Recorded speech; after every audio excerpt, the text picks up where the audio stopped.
Okay, we are problem solving. All right, sounds like I'm not echoing, so I think I should be good because I've got this recorded. All right, so good morning. This is Ashley Becerra with the Office of Charter Schools. We have several amendments today. These are part of what we bring every year for our enrollment and our expansion request. So as all charter school leaders know, you input your projections for the next year into the CSADM system around this time each year, and actually in 3 different phases. This is these 4 schools today either are asking to go over the 30% allowable max ADM, or they are asking to grow grade levels in a way that they do not automatically qualify for. So I'm going to start, there's 4 of the schools. I see that I have leaders from the schools online in case there's any questions I can't answer. But they're pretty standard requests that we get every year. The first one is Clover Garden. So Clover Garden is requesting to grow above the 30%. This is, the school opened in 2001. They serve grades K to 12 in Alamance. They are not low performing. And they meet all of the requirements. By statute, there are several requirements, 5 to be exact. They have to be within 10% of their max enrollment from last year, meaning they projected correctly within 10%. They have to have commitments for 90% of requested maximum growth. We look at that either through wait list or for parent interest surveys, things like that, depending on what year the school is in operation. They cannot be identified as low performing. They have to be in financial compliance and in all other manners of compliance. So the schools brought before you today are these 2 schools requesting over 30% do meet those requirements. Clover Garden is requesting an additional 89 students over their allotted amount. So, and again, you can go up to 30%. This would bring them to 43%, so 13% over the allotted amount, and they have presented a lot of information that has been posted on eBoard. But in general, they have large waiting lists. They have a retention rate that has averaged 91% of their students over the last 5 years, and last year's retention rate was 95%. And they have been building on to their space, so they have additional space to add students. Any questions about Clover Garden? All right, the second one, Unity Classical. This is a Charlotte MEC school. They also meet all of the requirements in terms of compliance and academic standing. They are not low performing. They opened in 2017. They serve K to 7, and next year they will be growing to K to 8.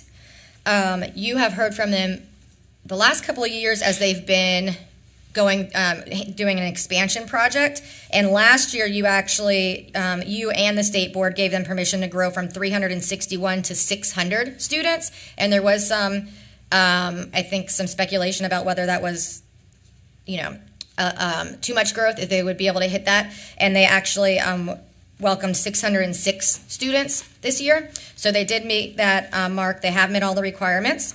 They are asking to increase from, from 788 to 840 students, and this is a 38.6% increase. So again, they can do 30% without asking. They're asking about 9% over that. Any questions on Unity Classical? That increase is from what they were, you say they're currently at 606. So they want to go from 606 all the way up to 800? Well, they started at 606, so they're the CSADM, the 30% mark is from that amount, so they could do 788 without asking. Okay. Yeah, they want to go to 840. All right, so those are our 2 schools that are requesting enrollment growth. Then we have 2 that are requesting grade expansion. Grade expansion is a bit different. There's a different statute that governs this. And a school in general does not need to ask for permission from a board to increase in grade levels under 2 circumstances. 1, if it's already in their charter application, or 2, if they meet the requirements set out in standard. And this is 115C-218.8. And this requires that they've operated for 3 years, that they have not been identified as CLP, so continually low performing, and that they are in financial compliance as required by the state board.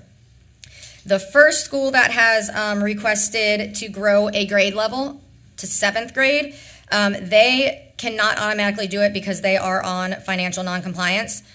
They came before you actually last month. You made a recommendation for their renewal term of 3 years, and this is Monroe Academy.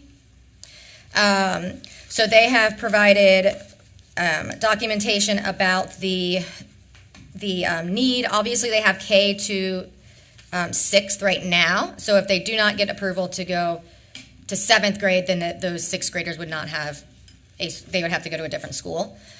They said expanding to 7th grade would also help their finances by increasing the enrollment and helping grow the projected $150,000 surplus at the end of this current school year. So they're trying to turn around some of the enrollment challenges they've had and get themselves back in the good financial standing. You heard from them last month, but I see Dr. Ford is on the line if you have additional questions. Ashley, didn't you say that one of the requirements is that you cannot be on financial non-compliance? Well, this is for for a grade level increase. So if you want to either expand by one grade up or down, and it's not in your charter application already, you have to request. And for this one, you have to be in financial noncompliance to do it without requesting. But you can still request this. You just have to make that ask from the state board.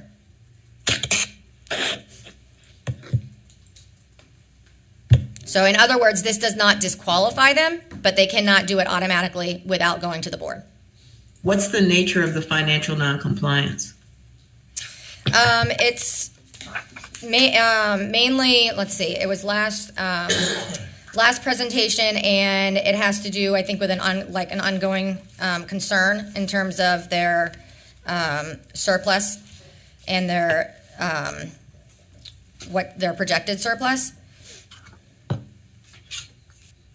Dr. Ford, do you have more information about the exact wording of the financial noncompliance? I do not have that exact documentation in front of me. Okay. As far as the surplus of the non-compliance. Okay.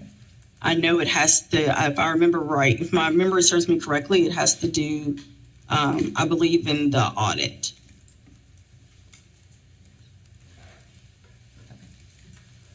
Ashley, is Shirley there? Yes, she is here, and actually I can read.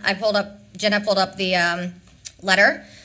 Okay. So this is from November 18th, 2021. DPI placed Monroe Charter Academy on financial noncompliance disciplinary status based on the signs of significant financial insolvency shown in the audited reports from June 30th, 2020. This included an unassigned deficit of $192,049. Total liabilities exceeded assets in the government funds by $179,674. And total expenditures exceeded revenue by $180,203. They said they have reviewed the financial statements for 2021, and based on this, the school is showing signs of improvement. The school will move from a disciplinary to probationary financial noncompliance for continued signs of financial insolvency. So their deficit decreased to $80,615. The liabilities exceeded assets of $78,003, and they had a low cash balance. While they are on this financial noncompliance, they receive monthly allotments.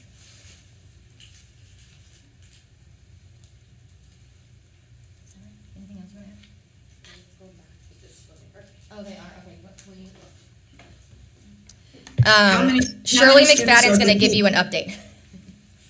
I think just in summary, rather than the numbers, as a reminder, we had negative unassigned government fund balance at approximately $200,000 for the last 3 years. So 192, 282 as a restated number, And while we moved them to probationary last year because we saw improvement, that improvement was not, it wasn't accurate. They had a significant adjustment, which ended up restating their unassigned fund balance to a higher number or lower number, whichever way you want to look at it. So we were putting them back on disciplinary. They would have been on disciplinary last year had they reported that loan correctly last year. So technically 3 years of disciplinary based on the funding.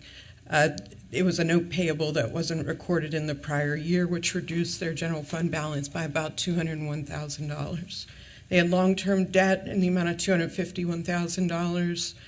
Which was an increase of $131,000 from the prior year. So we're really just concerned about their finances. Ashley, are we voting on these individually after we? Yes, you can vote on them individually if you'd like. Can we ask Dr. Ford how many 7th graders, 6th graders she would have going to 7th grade, and so that we can get some idea of how much that will improve their revenue? Yes, we currently have 18 that will be going in, and then we have an additional 2 so far, so that put us at right now at 20. However, if we're not approved to add 7th grade, we will lose a total of 22 students, because out of the 18 that are currently in 6th grade, 9 of those students have siblings of 1 or more.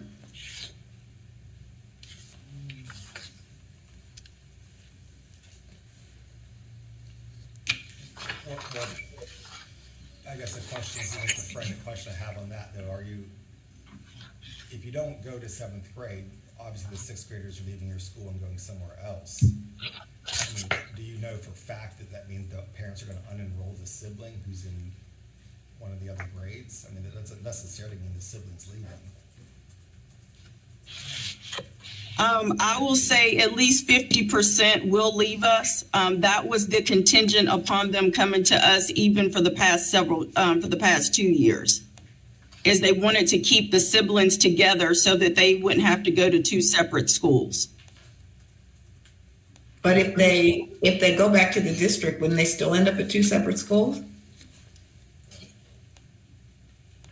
Yes, they would, but they would be on 2. They would be, if they went back to the district, they would have the same calendar. Compared to right now, they would have to balance between 2 calendars as well. Do you have a waiting list of families for your current grades? Not at this time, I do not.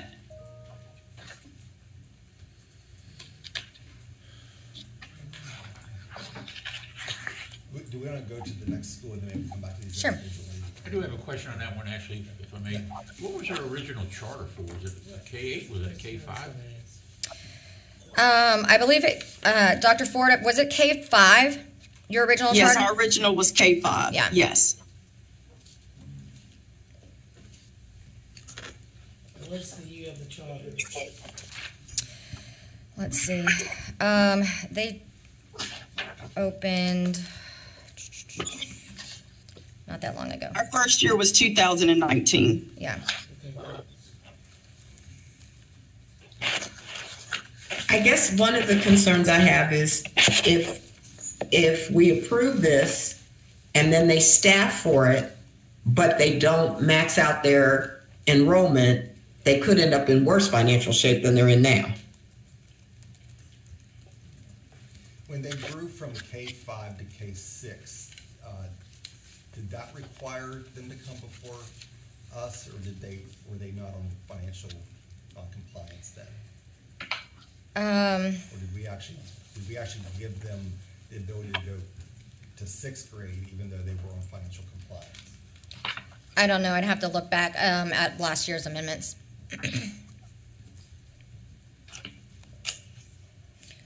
I don't know. Dr. Ford, do you recall if you guys requested for 6th grade in this? Yes, we did request. We did not have to go before the charter school board because we were within the requirements that we could just ask the charter school.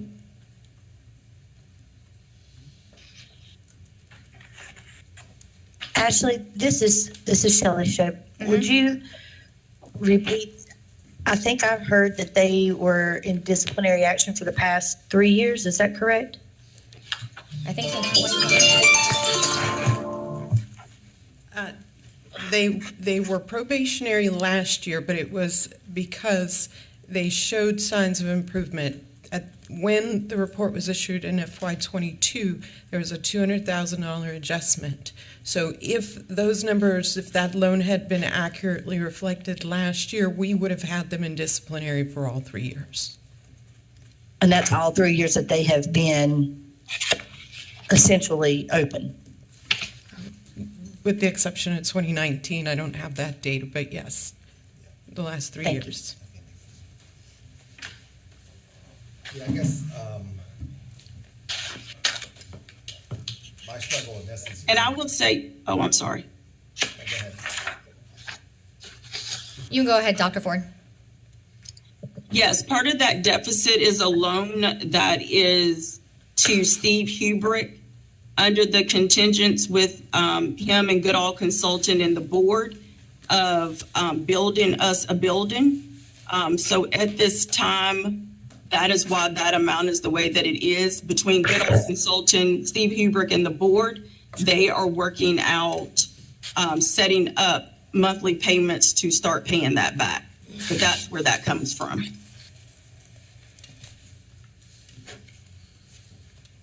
Yeah, I guess the concern I have is that we just renewed them at 3 years. It seems that, I don't know, it just seems to me maybe the focus needs to be improving the school to the point where they're not a 3-year renewal, but, a 10. It is raising the grade level where their focus needs to be at this point in time in their school's life cycle. And they're very young. Just opened in 2019. Basically going into their 4th year. To be in such a financial bind. Ms. Ford, how does adding a grade level get you out of financial noncompliance? I believe that adding an additional grade level will provide us an opportunity to keep the current students that we have, be able to, I won't say recruit, but enroll additional students throughout the whole school. That will in turn assist us with our finances. Well, actually, let's move on to the next school, and then we'll come back and vote individually, and we can have further discussion at that point. Okay. So the final school is Asheville Peak Academy, and they are one of our newer schools. They had started in Buncombe County, Asheville, in 2019. They serve grades K-3, and in their charter, they could go K-4 without requesting approval, but they actually want to grow 4 and 5 at the same time. So this one's a little bit different situation. They meet the requirements to grow for 1 year, but because it's 2 years that they would like to grow at a time, both 4th and 5th grade, they have to request approval. They have submitted proposals to amending their enrollment chart. They're still in their first 5 years of the charter, so they have that original chart from the application. The number of students would not change. They just simply want to add additional 2 additional grade levels. So instead of just 4th grade, 5th grade. Any issues with space to do that? No, they have space for it. They're a fairly, they're not a huge school, and they're in compliance. We don't have any known non-compliances. They also are not continually low performing, so they would meet the requirements. They had a lot of leadership turnover. They have had some leadership turnover. They have a new principal. She's actually fairly new. I think maybe a month. So we've been working with her to get these requests in. Her name is Kadada Wynn, and she's on the line here. Prior to that, Tom Miller, who I think many of you are familiar with, was the interim principal where they did not have a principal. And talking to them, a lot of the apprehension of parents in terms of, they want to go to the school, but they're concerned about having siblings in different schools, is why they've decided they'd like to try to do 4th and 5th in 1 year and get more students in.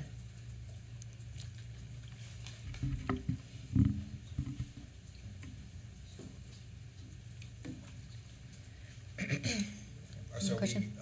are there others we need to? Nope, it's just those 4. Okay.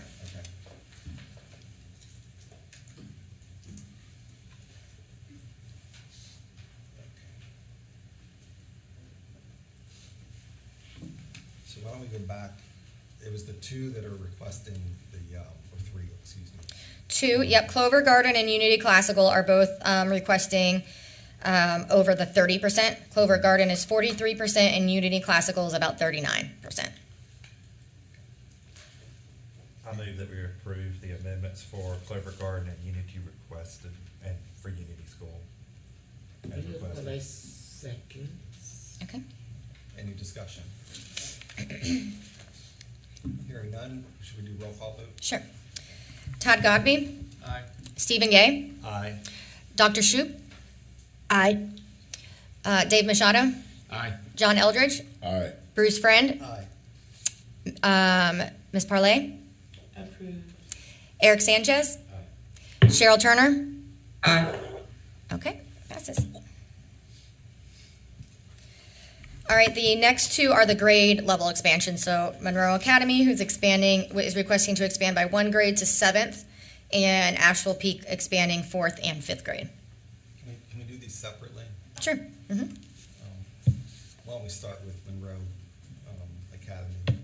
So we've heard from Dr. Ford. Some of the questions we have seem to be about, my question seems to be about, is this the right time for them to expand grade level when they're 3 years into being financially non-compliant?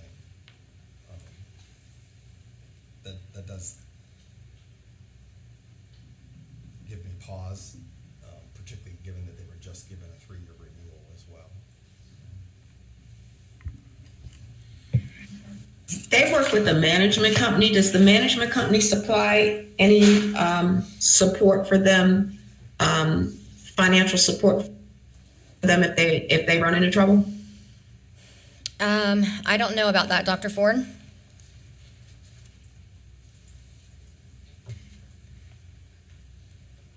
The management company that we currently have, we are up for negotiations as their contract ends with us at the end of June. But if the board voted to keep them, then yes, they said they would assist us if we needed additional assistance. If not, and we chose to go with a different company, then the fees could possibly strongly be less than what they are now. You're more of a charter support organization than a management company. In my opinion, from an enrollment standpoint and a financial standpoint, that's probably a decent request, but from an academic standpoint, I'm not sure it's a good idea. I'm torn between the financial and enrollment side versus the academic side on this one. Well, I'm just estimating that I heard there are like $200,000 in the debt side, and adding a grade level, I don't know how many teachers that's going to require. I don't know if you're talking 1 or 2 more teachers, but you're talking about approximately 200,000 and more students. So it's not a net gain. If anything, you could own more because of staffing. So especially since middle school requires teachers, subject certified teachers. Right. So I don't know where the savings comes in or the gain comes in with adding additional students and then hiring more teachers. What's the current enrollment? Let's see. 133. Does that sound about right, Dr. Ford? Yes, it does. Okay. My concern covers it all. I just don't know how, I mean, a 3 years is the least term that we could give anyone on the renewal. And that's what they received. I mean, to me, that's where their focus has to be.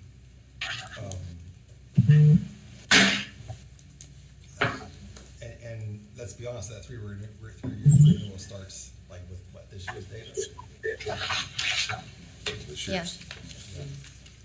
I don't know. I think this would be, I think I'd probably feel different if it were a school that had some financial issues, but has a clear path of how they're overcoming those, has strong academic performance, isn't on a 3 year renewal. That's sort of where I sit. Can I get a motion? Does anyone want to make a motion? Or I'll make the motion. I'm going to make the motion that we do not approve the request for additional grade level from Monroe Academy. You heard about that, it approves. All seconds the motion. Any discussion? All right, roll call vote. Okay. Todd Godby, Shelley Shope, Aye. Stephen Gay, Aye. Dave Machado, Aye. John Eldridge, Aye. Bruce Friend, Aye. Hilda Parlay, Approves. Eric Sanchez, Aye. Cheryl Turner. Aye. Okay, that one does not pass. Dr. Ford, we can touch base later this week if you want to just kind of talk about other options and next steps. Yes, that would be great because I would like to. Okay, Thank you. you're welcome. So the next one we have is Asheville Peak. They are requesting to go to 2 grades. Yep, 4th and 5th grade. So what is their current enrollment, and if they're gonna add 2 grades, what is their current, It's I guess, on. application, is that on there? Yeah, it's on. It's Let's see, their current enrollment, actually, We I have only, 90. I'm sorry, say that again, Kadada? We have 90 students right now. And have you opened up you've opened up your application process, right? Yes, ma'am, but we've been kind of hesitant, like waiting to hear from the board in regards to encouraging families to apply for the 5th grade or put it in lottery. But right now, we have 11 families interested in the 5th grade. 90 total students or 90 in the application? Because it says on here there's 172 students. That's that was their projection. They struggled with meeting their projection from the get-go this school. So they have 90 students currently, correct, Dr. Nguyen? Yes, Okay. yes, we have 90. Yeah. When I started, we had 82. If they were just adding, just to clarify, if they were just wanting to add 1 grade next year, not 2, they would be able to do that. There's no other issues that they wouldn't even be before us, correct? Correct, right. They're only before you because they want to, in their application, they have growing to 5th grade next year, 4th grade next year, and 216 students. So they wouldn't have to request, if they wanted to stick to those, they wouldn't have to request anything. But because they want us to go 4th and 5th, that's why they're before you. So maybe this is the same question Mr. Eldridge just asked, but what volume of applications do you currently have for next year? Just even taking 5th grade out of it, like what, if you were to go, you would be going to 4th grade next year regardless of what we decide today, I would assume. So Yes, sir. what's your volume of applications looking like? Or have you done your lottery already, or did you need to do a lottery? We have our lottery open, and currently we have 52 families enrolled. We have 10 community engagements events scheduled. We've already had 2, and with that 2, we got 52 people signed up in lottery. We have 10 more community engagements to do. I'm from Asheville. I'm a native, so I kind of know which communities to go into to advocate and rebrand Peak. So just to clarify, that's just for 4th grade next year, or is that for all grades? That's for all grades because we, according to our charter, we're behind in all grade levels. in regards to student enrollment right now.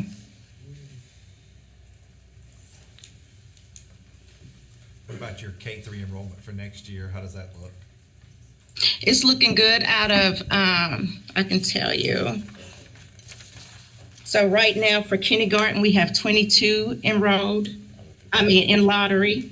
For first grade, we have 10. For second, we have 3. And for third, we have 5,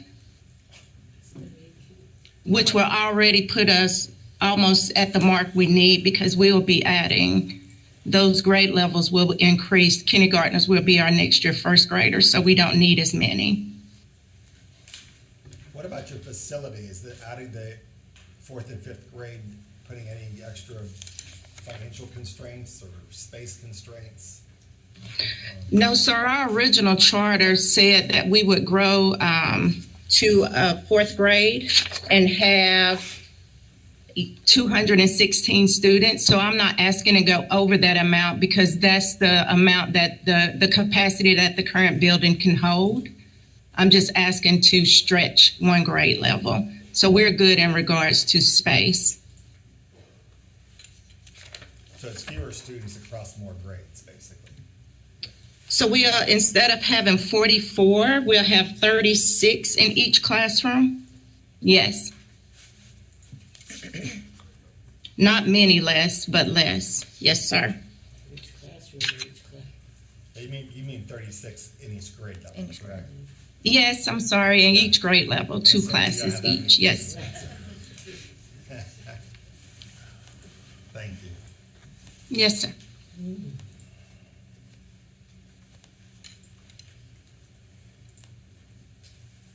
Okay. Would anyone like to make a motion on this request?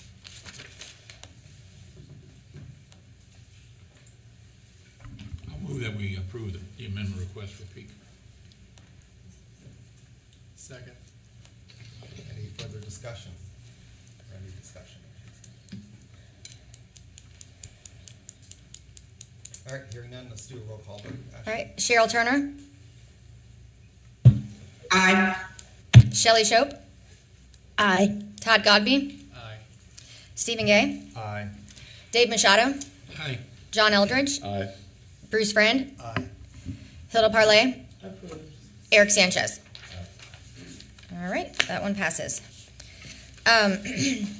So those are the enrollment requests that we have going before the state board next month. We also will have perhaps a few more before the summer.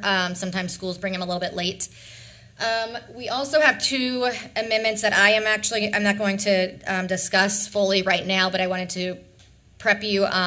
2 schools that are up for renewal discussions today are also asking for relocations.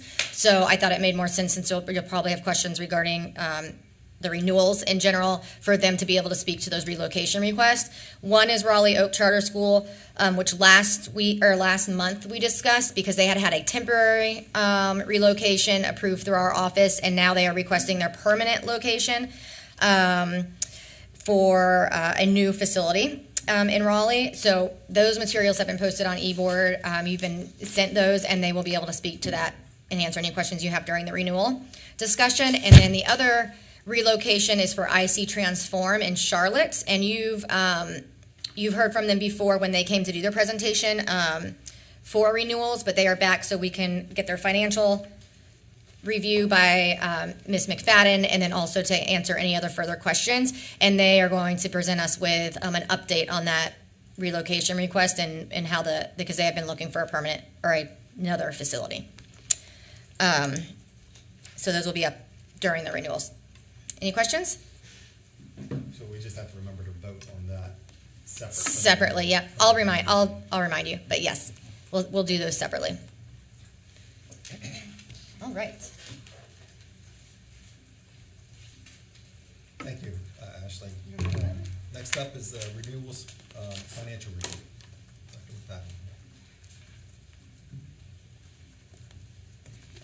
McFadden. Good morning, Shirley McFadden, Monitoring and Compliance, and this is part 2. So we have 10 schools to go over for financial analysis and review this morning. we'll get the presentation up, make it a little easier for y'all to see the schools there. We'll start by saying there are 6 of them that we did not note any significant issues on. Langtree Charter, Uwari, Cabarrus, Raleigh Oak Charter, Paul R. Brown, and the Institute for Development of Young Leaders. If there are specific questions, I'd be glad to answer those, but we didn't have anything that we wanted to present financially on those today. There are 4 that warrant further discussion. The first one is ZECA, School of the Arts and Technology. Well, I may have put them in a different order, actually, if you can flip the slide there. All right, so let's actually start with the Eastside Stream. Wanted to address Eastside Stream because they have been on disciplinary financial noncompliance for 3 years, so 18, 19, and 20, based on their negative government fund balance, based on their expenditures exceeding revenue. We saw improvement in 2021, so we moved them from disciplinary to cautionary just to, there was clearly a significant increase in their fund balance from $29,000 to $586,000. We wanted to see if that was going to sustain before we removed them from non-compliance. It has sustained, so they're currently at $658,000. The only comment that we wanted to make, or I'd like to make at this time, is that they do have a continued reliance on loans for what appears to be working capital. They had a direct loan with board members and American Charter Development, who are related parties to them, for about $240,000. And prior to that loan, their expenditures would have exceeded revenues. But just for consideration. But we are going to take them off of non-financial non-compliance at this time. They'll be reviewed every year, continually going forward. Any questions on that before we move to the next school? Just to be clear, you're saying that minus that loan, they would be in the negative again? They not there. So the reason that we chose to go ahead and remove them and not keep them on cautionary is because even if you remove the loan, the percentage that their revenue or their expenditures would have exceeded revenue is under the threshold that we're trying to be objective in our approach to this. So it just does didn't that meet loan that threshold reflect as a negative? Maybe not this year, but next year, or something to pay back, though. I mean. It is included in their liabilities already this year, so it's accounted for in all the analysis that we've done, so it won't come up next year. It is actually already in this number, and they still have the positive unassigned government fund balance, and they do have cash flow as well. Thank you. Yes. Okay, moving on to ZECA, School of Arts and Technology. We do not have this school on financial noncompliance. The reason that I wanted to make sure we brought them up today is because their ADM has significantly decreased over the last few years. You can see starting in 21, they were at 161. Again, this is just month 1 ADM, but this is how we fund them. There was a drop to 122 students in FY22. There was a drop to 101 students this year. You can see how that impacts their state funding this year. They've gone from $944,000 down to $631,000. Financially, they are in the positive, so they have unassigned government fund balance of $450,000. However, if you start to factor in the COVID funds, they've only got about $180,000 left, $171,000 left in their COVID funds. They've spent last year about $480,000 in COVID expenditures. At some point in time, if they don't get their ADM back up, their numbers are really going to take a hard hit here. So it appears that COVID funding has given them support to get through these numbers decreasing so significantly. And wanted to make sure we brought that to your attention as well.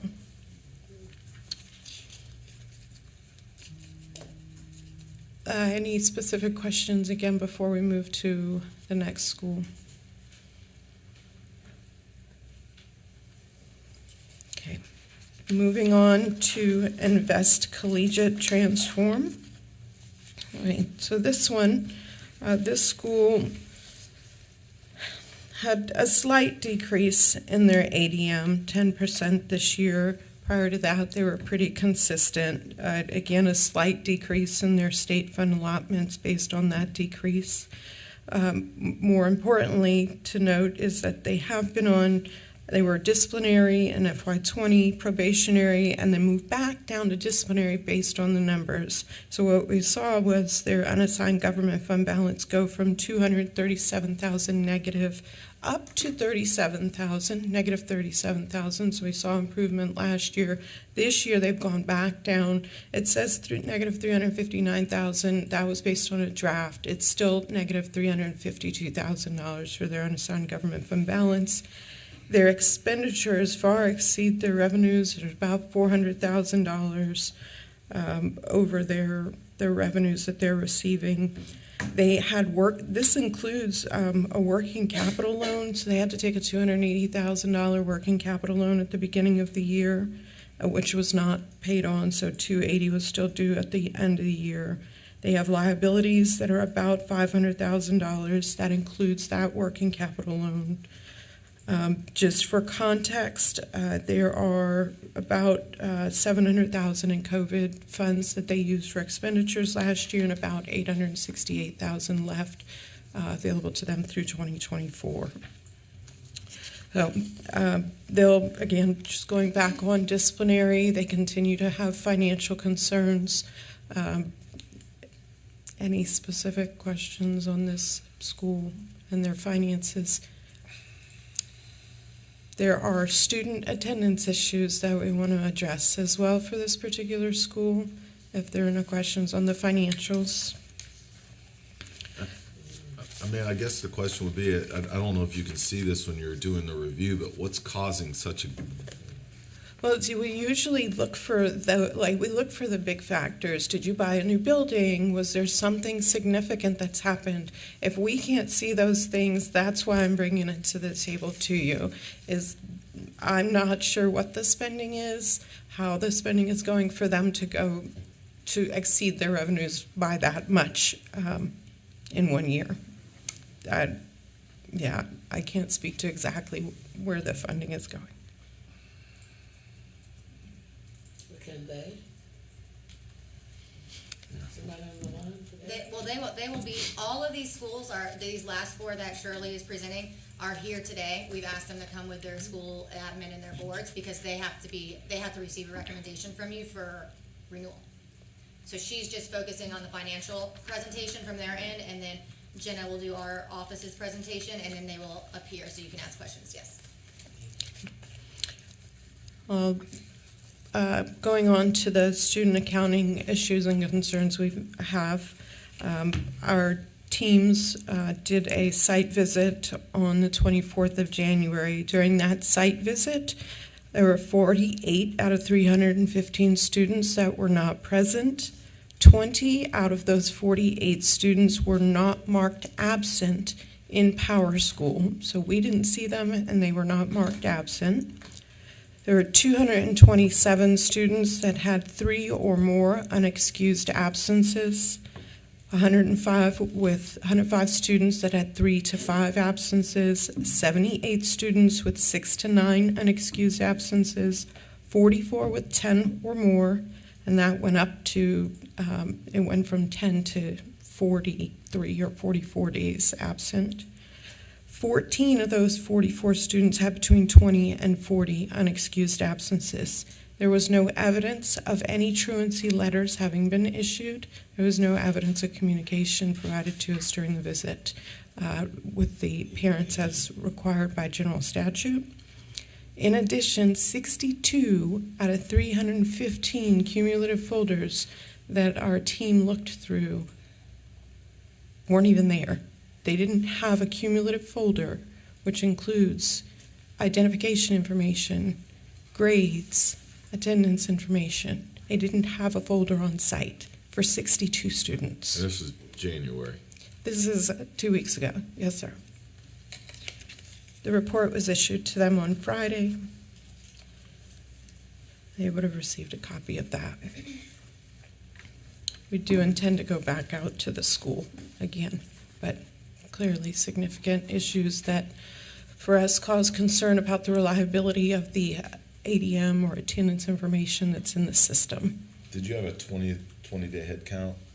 Do you know what the 20-day head count was for the school? No, I don't. Sorry. It'd be interesting to know that. We have that somewhere, I think.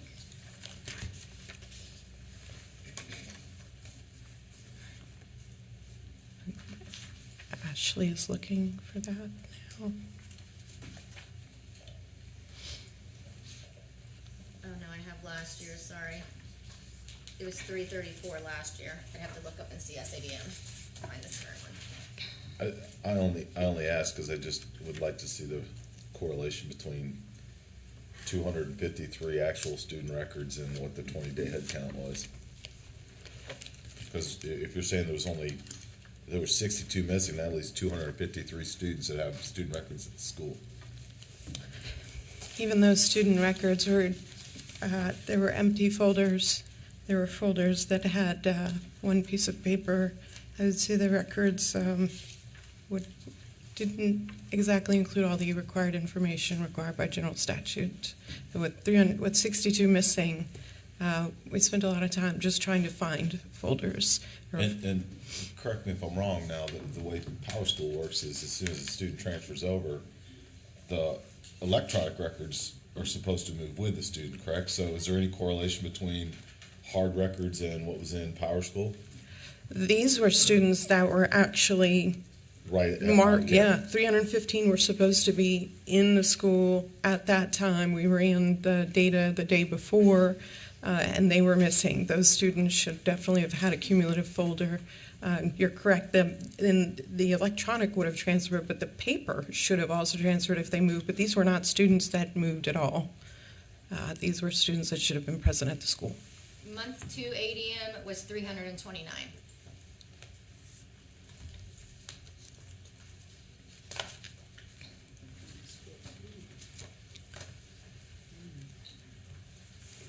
If there are no questions regarding the attendance issues as presented, I can move on to Next Generation Academy.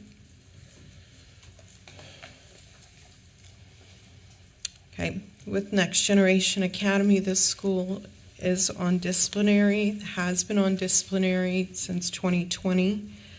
I'm going to start interestingly with, we see an increase in the ADM, which means they received an increase, a pretty substantial increase in the funding associated with those students. So from last year, 329 to this year, 425 students. We see the correlation in the state-based funding from 1.7 million to 2.6 million this year.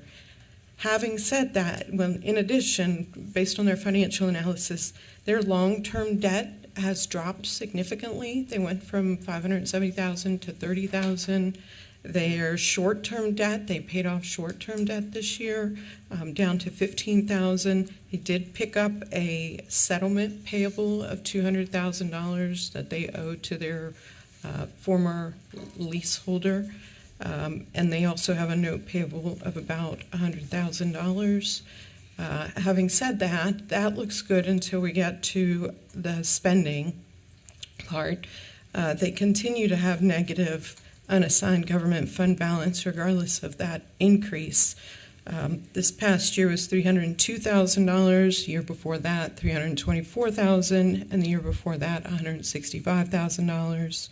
They continue to, their liabilities continue to exceed their assets annually, less this past year, which they went about $100,000 over last year than the prior 2 years, which were closer to $600,000 and $500,000. Their liabilities this year are $611,000 total. That includes that settlement payable. Of significant concern is their cash flow situation. They are overdrawn. They were overdrawn in all of their accounts at the end of June by $108,000. The prior year, they were overdrawn by $67,000. This, I think, is substantiated by the desk review that we did recently. So I'd like to flip over to the desk review and we can talk, we can go back to the financials, but I think it ties directly in that the executive director personally used his credit card for $22,000 in expenditures since 2021. He was reimbursed for all of those expenditures, and while we could not tell whether or not it was convenience or a cash flow problem, it was clear, and we were told by the executive director and his finance person that there were times that he had to pay in order to pay those late bills. He was paying on his credit card in several instances, including this year. He's done that in significant amounts. The school, I'll continue on, but the school is preparing invoices for several of their service providers. We saw significant issues with their internal control deficiencies. That was one of them. There are unallowable costs in the amount of $89,000 in ESSER funds. Those funds are required to be paid back to DPI for us to pay back to U.S. Department of Education. In that $89,000 that's due back is a personal expenditure that was reimbursed out of ESSER funds. That invoice was about $600. There are construction-related expenditures for a building that was not owned by the charter school, nor did they have a 50-year interest in that charter school. They did not have the authority to use the funds because they didn't meet that requirement. A majority of this $89,000 actually relates to those construction expenses that are unallowable. And there were vulnerable construction assets, I think that's the best way to describe it, that couldn't be found while we were on site. Those are things like reciprocating saws, hedge trimmers, string trimmers, hammer drills. These items were purchased in relation to the construction, but couldn't be identified or found while we were present on site. Further, the school district did not submit the designs for the construction, which related to installing new bathrooms, putting up walls, and installing a new control in the HVAC system. None of that was reviewed from a design safety and perspective from the school planning section as required by general statute as well. Can I answer any questions with regards to this information? Any questions? Crystal clear. Dave, you look like you're thinking of one. Can you go back to, what was the settlement? What was that? May have to get more details from them, but I do know they moved out of their old building. That organization that they leased that space from, they owed money to them. I'm not sure exactly if it was related to the lease or if it was money that they put in up front to help them move into the building, but they ended up settling on what was due back to that organization in an amount of $200,000. And at the beginning of the ESSER funds, there was some confusion about whether charter schools could use ESSER funds for buildings that they did not own. Correct, remember? When there's some confusion? I wouldn't call it confusion.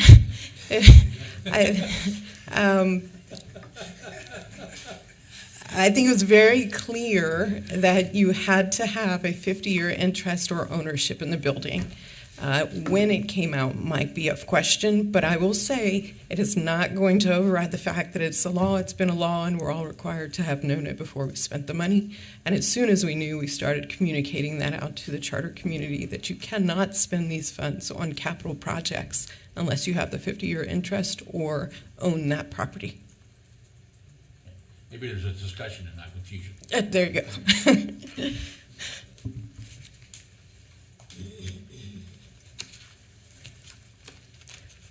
I'll be available if, when they come up, there are further questions or you need clarifications, if there are no other questions or discussion at this time.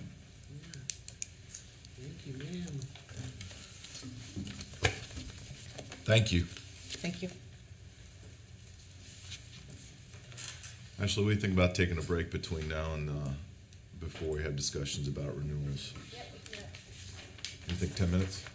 Sure. 10-minute break? All right, cool. We'll So, be back at 10:25. thank you. 10-minute break.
You're ready? Okay, welcome back. And next section of our agenda is renewal discussions and votes that we have to make today. With that, I'm going to turn it over to, thank you. Okay. So Jenna Cook with the Office of Charter Schools. At the beginning of this presentation are just some reminders of those renewal guidelines and the statute for renewals. Today we have 10 schools that you all need to vote on. The first 4 schools I'm going to present to you, they are not present today. We were only waiting on them to hear back about their audit. So I will present their data for you all, and then you all can vote on those schools. They're not here for questions, as we were just waiting on that financial information. That's why they were not presented last month. And then the following 6 schools are present today, some because of amendment requests and then some because of other concerns that we had, so they are here for questions. I will leave it up to the board if you all would like to vote individually or wait until we get to the end on how you'd like to vote on those schools. My inclination is to do them individually, so that questions that we may have represent us on the board to answer them as they come up. All right. That's okay. So I'll present the first 4 schools, and then you all may vote on those, and then I will individually present the remaining 6 schools, and then call up those 6 schools after those individual presentations. So the first 2 schools are schools that fall under the 10-year statute. They are Langtree Charter Academy and Uwharrie Charter Academy. The first is Langtree Charter Academy. So as a reminder, their academic comparability, they're comparable, which is within that 5% of the LEA. We did get a recent notification of a compliance issue with EC, but they have told us that they have recently met as early as, or as soon as January 30th, 2023, EC met with the Charter Schools USA leadership to make sure that that compliance issue is corrected. And then you heard earlier from Shirley about their financial standing. And then on the next slide just shows their academic data and growth. And this is their first renewal. So that's Langtree Charter Academy. The next is Uwharrie Charter Academy. Again, they do fall within the statute, so they are comparable for all 3 years. They have no significant compliance issues and no current financial issues. There was a finding in 2020, but all appropriate action was taken, and it was closed in December of 21. Uwharrie, there was a question last time about Uwharrie's standing because they did receive a D and are on the 21-22 low performing list. We did receive confirmation from legal that although the school is on low performing list, that the school does, if the school meets the 10-year criterion, which is within that 5%, that they cannot be denied a 10-year renewal based on academic standing. So those are the 2 10-year schools. Would you like me to pause there for voting or continue? No, I think we should pause and go ahead and vote. I mean, we don't really have we can't trump the legislation, so, yeah. Roll call. Do we want to make a motion for both of them, or does anyone? I'm recusing from the Langtree, so. All right, then, let's do them individually. Let's start with Langtree then. Well, I move we recommend Langtree Charter Academy to receive a 10-year renewal term starting July 1st, 2023. I'll second that. Any discussion on Langtree as a 10-year renewal? All right, hearing none, we'll do a roll call vote, Ashley. Yes. Cheryl Turner, Aye. Shelley Shope, Aye. Todd Godby, Aye. Stephen Gay, Aye. John Eldridge, Aye. Bruce Friend, Aye. Hilda Parlay, Approves. Bart Danielson, Aye. Eric Sanchez. Okay, passes. Next is Uwharrie Charter Academy. Also legislatively fits the requirement for a 10-year charter renewal. comparable. Correct.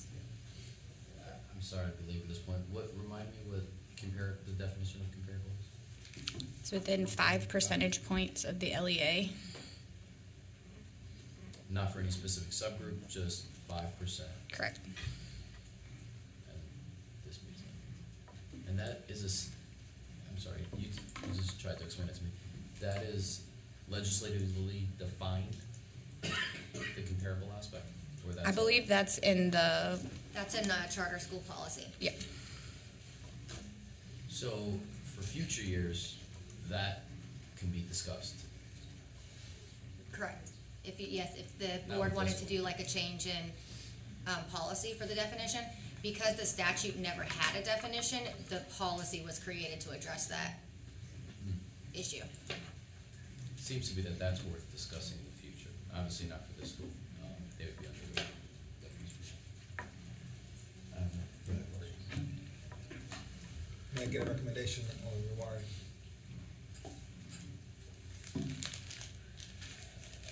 I'll make a motion that we approve for a 10-year charter renewal. I'll second. Any discussion? Roll call vote, Ashley? Cheryl Turner, Aye. Shelley Shope, Aye. Todd Godby, Aye. Stephen Gay, Aye. Dave Machado, Aye. John Eldridge, Aye. Bruce Friend, Aye. Hilda Parlay, Approves.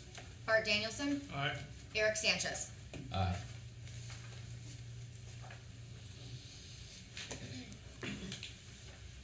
Right, the next two schools are 3-year placements. Again, these are schools that are not present, but we were just waiting on the financials to review those schools for you guys. The first is the Institute for the Development of Young Leaders.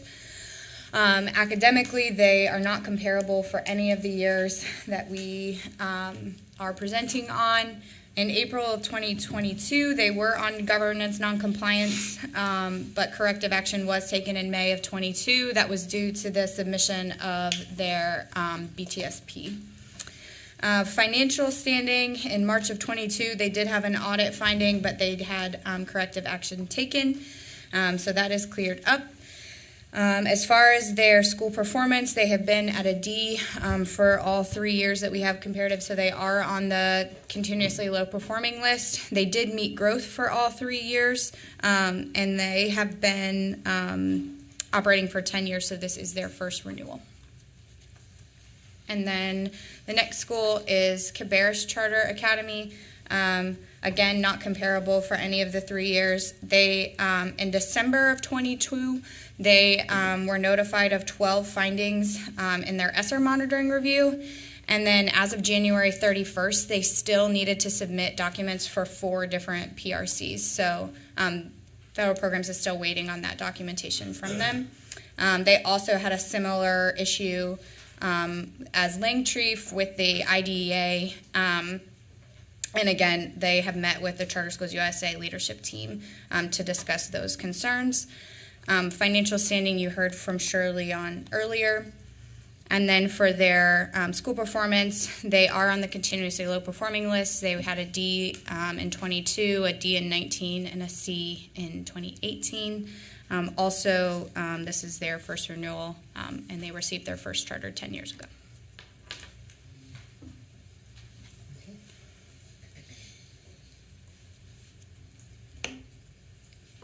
Comments, questions, or anyone like to make a motion?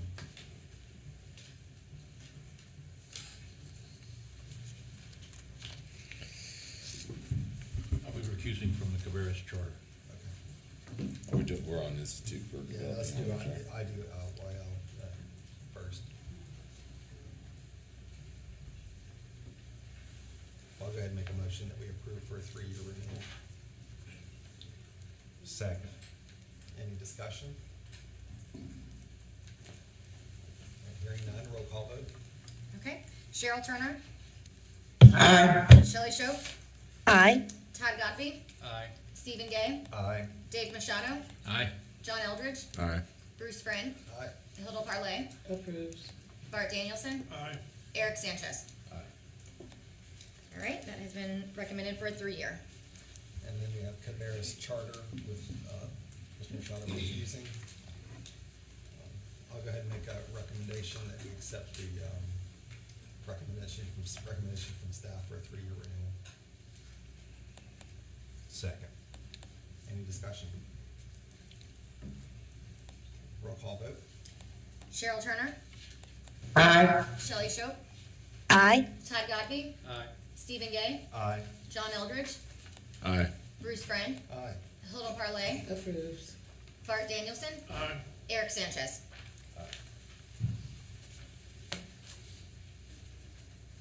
All right. Now, the next group of schools are here for questions for you all. The first school that we have is Raleigh Oak Charter School.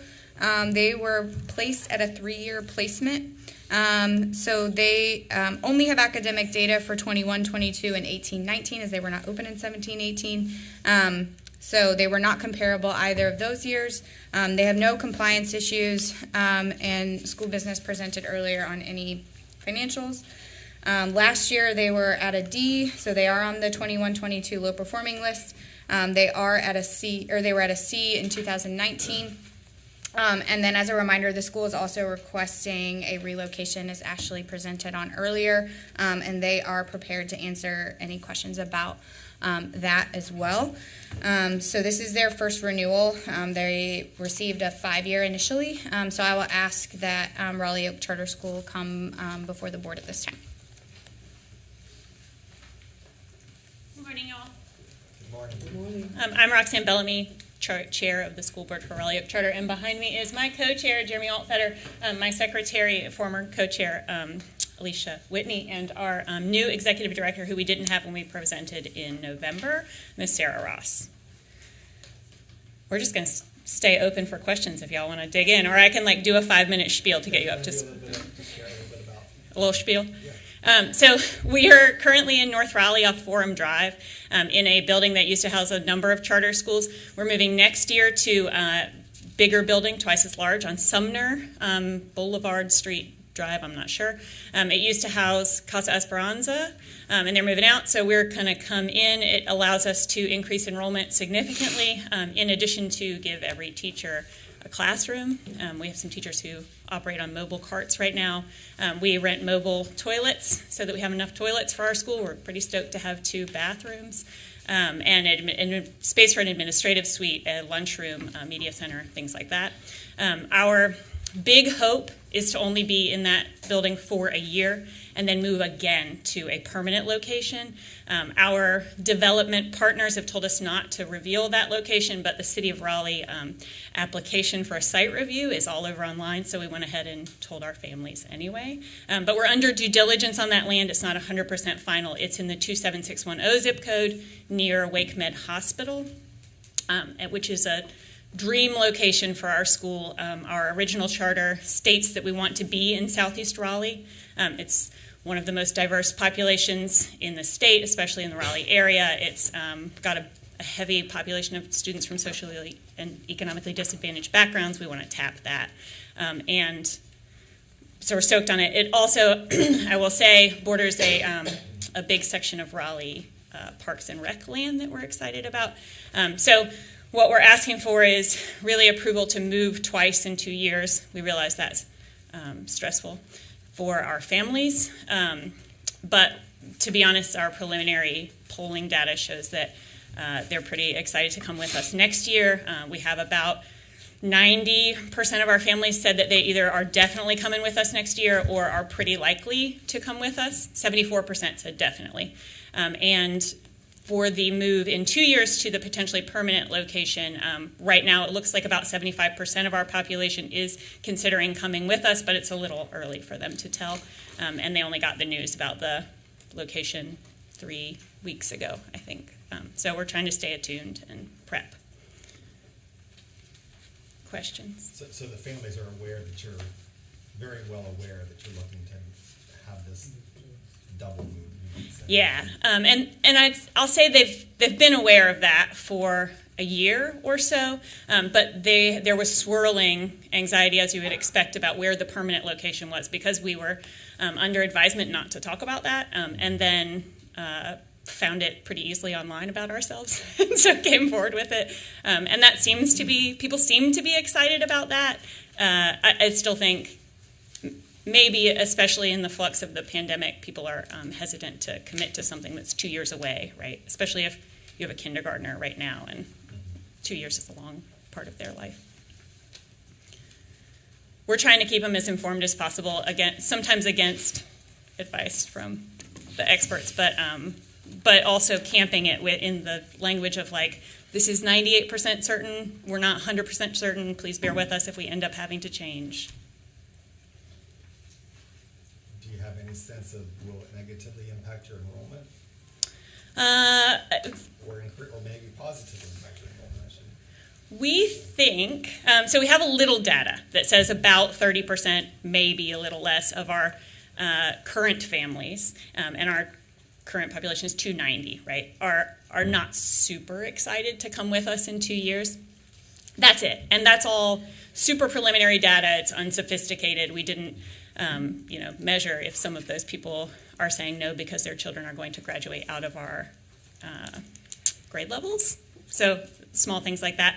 Otherwise, we have anecdotal evidence, which is mostly that people are really excited to move into that zip code. And we think it's going to allow us to tap a broader population base anyway. The school location is within walking distance, and by that I mean less than a quarter mile from 4 exceptionally large apartment complexes, and it's on a Raleigh bus line. There's a stop less than a quarter mile from that location, so we're pretty certain it'll allow us to tap more people. I'd say I'm sure you guys have already thought about this, but it's brave in the move. Because I know this year you guys were deemed low performing, and there's gonna be a lot of unsettled, nervousness maybe in a new building, and then moving again, and then you're coming back in 3 years possibly for another renewal. So I hope everybody's paying attention to. Yeah, for sure. When Bruce said earlier, well, should they be thinking about enrollment growth in the midst of thinking about academics? I was like, that applies to us. And the answer is yes. Like, on paper, it seems like a lot to do all things at once, right? But the truth is, over the last 2 years, I think we've done a lot to get ahead of academic achievement gaps and even ourselves with the LEA and pull back from pandemic learning loss. A lot of that we presented in our charter renewal presentation in November in terms of instructional coaches, PLCs, getting into the data, more assessments.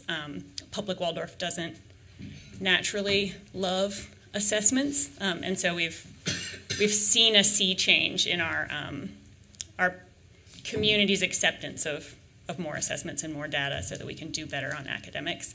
And I think a lot of that feels like the ball is rolling down the hill and it's going to start picking up. So are we worried about academics? Yes. Are we behind? I think we're on top of it. How is your enrollment looking at for next year? And then also we have a wait list. Yeah, so we have 290 enrolled right now. Y'all can correct me if I'm saying the wrong number. And okay, we're hoping for a significant bump next year.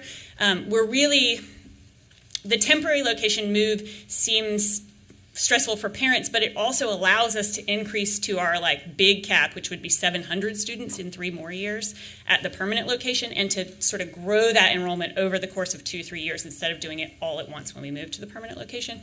Right now, as of this morning, our lottery applications are at 430, 173 of which are kindergartners.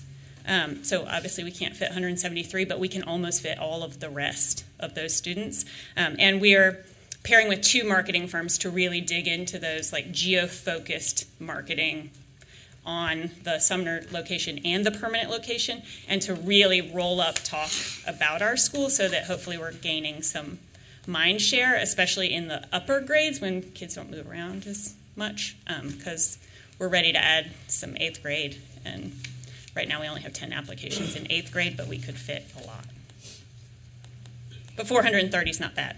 So, do you have any, in prior years, what kind of yield do you have on the accepted students? I'm not actually sure I know that. Does anybody else know that?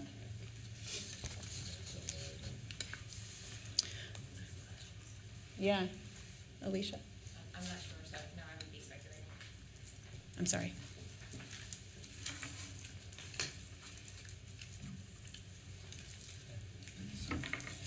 I have a comment. In some of the information I was reading about why you thought you should get a 5-year versus a 3, you talk about Waldorf curriculum. I have a lot of respect for charter schools that are Montessori, Waldorf, what it is, but when you, during the application process, that was a selling point for you why your students were going to do better. Now you're using it as an excuse. I support your school. I think you guys are going to do a great job, but I was a little taken back by the reason you're low performing is because of your Waldorf model. But during the application process, that was what was going to be innovative, and your students were going to do better than the county. So that's just an observation. May I comment on it? Of course. I believe that public Waldorf students are going to do better than the LEA, period. I think that our low performing designation is because a lot of our public Waldorf curriculum is very arts integrated, and it's like hands-on experiential learning, right? Our kids are drawing their letters in kindergarten in sandboxes instead of writing them on paper. When we translate that into a virtual learning environment throughout the pandemic, it was really difficult for our school to figure out how to be our school, how to do public Waldorf, which is a teacher in a classroom with their hands on stuff, right, through the virtual experience. And so I think that D is a pandemic. I think it's related to public Waldorf, but it's primarily focused on the virtual learning, and I think it's going to come back quick. And all the relevant data that we have is specifically the Stanford Scope study, which is a public Waldorf study about improving outcomes and narrowing achievement gaps, especially in diverse communities, show that public Waldorf students exceed their LEAs throughout their academic careers. So as a reminder, we have 2 votes to make. First is, I guess first we should do the renewal. Because on the off chance that we didn't renew them, I guess the move doesn't really matter, does it? True. So, I'm not sure you had to say it out loud, but I just laid it it's out. true, yeah, it's true. I'll make a motion then to renew Raleigh Oak Charter for the 3-year period. Second. Do we have a motion second to renew Raleigh Oak for 3 years? Any discussion? Was that Stephen who seconded it? Yes, ma'am. Okay. I would like to comment with regard to the difficulty in transitioning to online. I'm a professor at NC State University. Of course, we had to do the same thing. It's, frankly, for 20-year-olds, it's easier to deal with, I think, than with 6-year-olds. I would acknowledge that. But the classes that were already online, they didn't miss a beat, and they didn't really, they were designed to be online. The courses that had been designed to teach, in a very tactile way, they suffered a great deal. And so that's a very reasonable explanation for why your particular technique would suffer particularly in that environment. Yeah, thank you.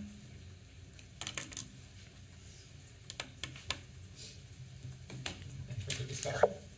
Okay, roll call vote, Ashley. Cheryl Turner, Aye. Shelley Shope, Aye. Todd Godby, Aye. Stephen Gay, Aye. Dave Machado, Aye. John Eldridge, Aye. Bruce Friend, Aye. Hilda Parlay, Approves. Bart Danielson, Aye. Eric Sanchez. All right, that has been recommended for a 3-year. Congratulations. Next, we have the amendment request for them to move their school approximately just under 9 miles away, still with the Raleigh address. I move that we accept the change in school address. I second, for the seconds. Any discussion? I just have a question. Does this cover both moves, or do they have to come back for the next one? The temporary move has already been approved by our office because it's under the 5-mile requirement. So this is just for the second move? The second move, yes. Okay. this is 9 miles from the second move location. Correct. Okay, hearing no more discussion or questions, Ashley, roll call, please. Cheryl Turner, Aye. Shelley Shope, Aye. Todd Godby, Aye. Stephen Gay, Aye. Dave Machado, Aye. John Eldridge, Aye. Bruce Friend, Aye. Hilda Parlay, Approves. Bart Danielson, Aye. Eric Sanchez. Aye. All right, that has been approved. That will have to go, these all go to state board. Yep, So yep. we'll keep you updated on that. Takes about 2 months. Thank you. Okay. Thank you all. Thank you.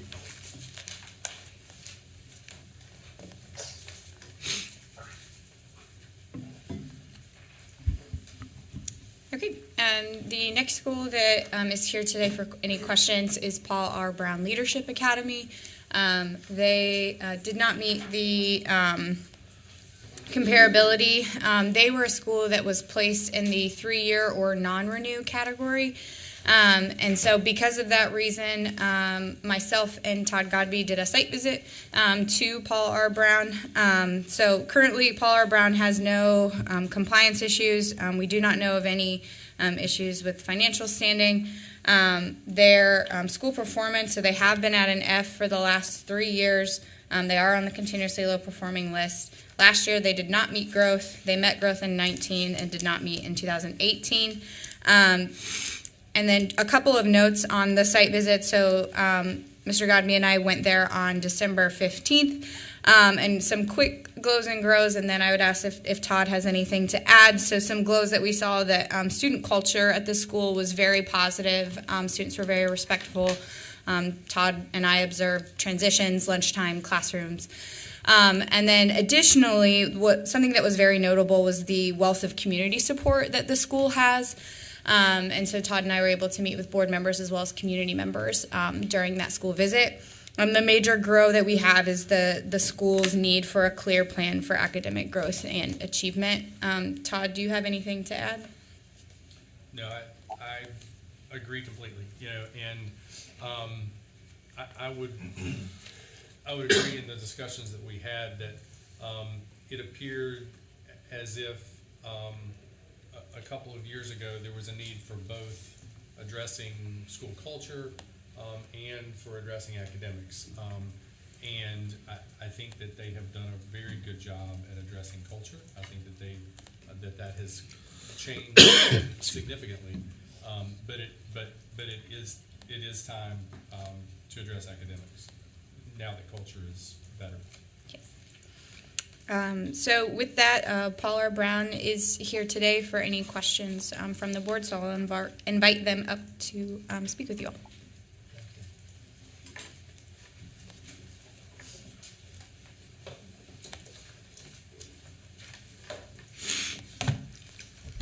Hello again, I'm back. Welcome back. Welcome back. Thank you. A couple of things. I have my entire board here with me today, 100%. And that's a good thing. A couple of general talking points. When you talk about fixing a low-performing school, you can't just jump in. I thank Mr. Galbraith and Ms. Cook for coming down and understanding that you have to work on the culture first, because nothing changed without changing the culture. So we had to work on that and get that done, but then you got to get to the root causes in areas that you struggle in. And one of those areas, obviously, is performance and testing. You start with the students. I take a look at individual test results, and I compare the class grades. So in other words, if a student has a high grade in the class, that should coincide with a test grade. Students should have 100s in classes and then a level 1 in the test. So you got to make sure you canvass that. And then you ask the probing questions. Like our students, you just took the Math 1 test. Was there anything on the test that you did not see? Because the student should be going through all of these standard course of studies going to be tested. And when the student tells me that, then you take the second move, it goes to talk to the teacher to get an explanation about some of your students or several of your students said that they took the EOC and were not familiar with some of the items on the EOC. And that put the students at a huge disadvantage. So you want to look at those areas and do better and be more effective. You can only be consistent with the improvement process once you take those steps. But again, culture is the number one process, and it takes the most time. I placed in front of you, the board members, our 3-year plan for improvement low performing. You know, you can't just walk through the door and develop an academic plan. It really takes time and observations. It takes patience because you want the plan to be solid and continuous improvement and something you don't want people to just continue to spin their wheels. So it has to be calculated and purposeful. So at tab A, you see our low performance, 3-year low performance improvement plan, which aligns with the SIT goals from our school and also the State Board of Education goals for the next 3 years.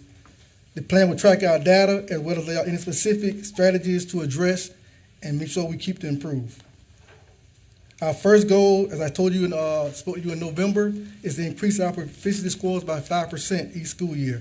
And we actually met that goal last year. We actually were only 10% behind our serving county, Bladen County schools.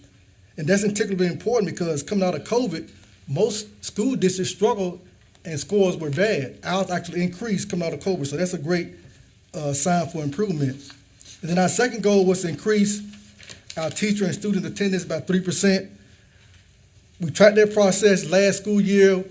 You know, when you got a small staff, 17 staff members, if 2 staff members out, you immediately fall to 88%.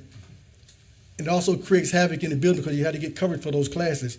So what we want to do is make sure we stay around the 95 percentile even with the students, because students need to be in school and teachers need to be in school. Everyone here knows that's important. And our third goal was to increase our parental contacts by 25%. And I'll be the first to say, parental contact is important when you're dealing with a low performance school, because those parents are going to be the ones that help you get success or not have success when you communicate with them and promote our accomplishments. You increase parent awareness in all areas to include EOGs and EOCs, our rated diagnostics, check-ins, and even EVOS projections. The surprise on parents' faces when I tell them what their child was projected to make according to EVOS really, really motivates them to help the school do better. So that's something we always intend to do. We also established a parent advisory committee that meets monthly, and that's going well. You know, the parents are coming in, they're participating, they're providing ideas, and they're supporting the school. Tab B talks about our improvement rubric. I think we have to have a standard. We can use that rubric to measure if we're doing right or we're getting better. The rubric will allow community stakeholders, board members, or even parents to come in to assist us to approve. And then tab C is our 11 high probability instructional strategies. This plan is a written plan that will increase student achievement and growth at Paul R. Brown Leadership Academy. Each strategy is research-based and evidence-based. Each strategy explains to the teacher what exactly entails and include examples, and each strategy informs the teacher of the impact on student achievement when consistently employed for this particular strategy. A copy of the 11 probability instructional strategies is located on tab C, as I said before, and I'm not aware of any academic plan that lays out a user-friendly path for both teachers and students to have success like this plan does. And then tab D is our listing of our curriculum using each subject area. You know, we definitely want to give the teachers autonomy and choice on what curriculum they use to be successful.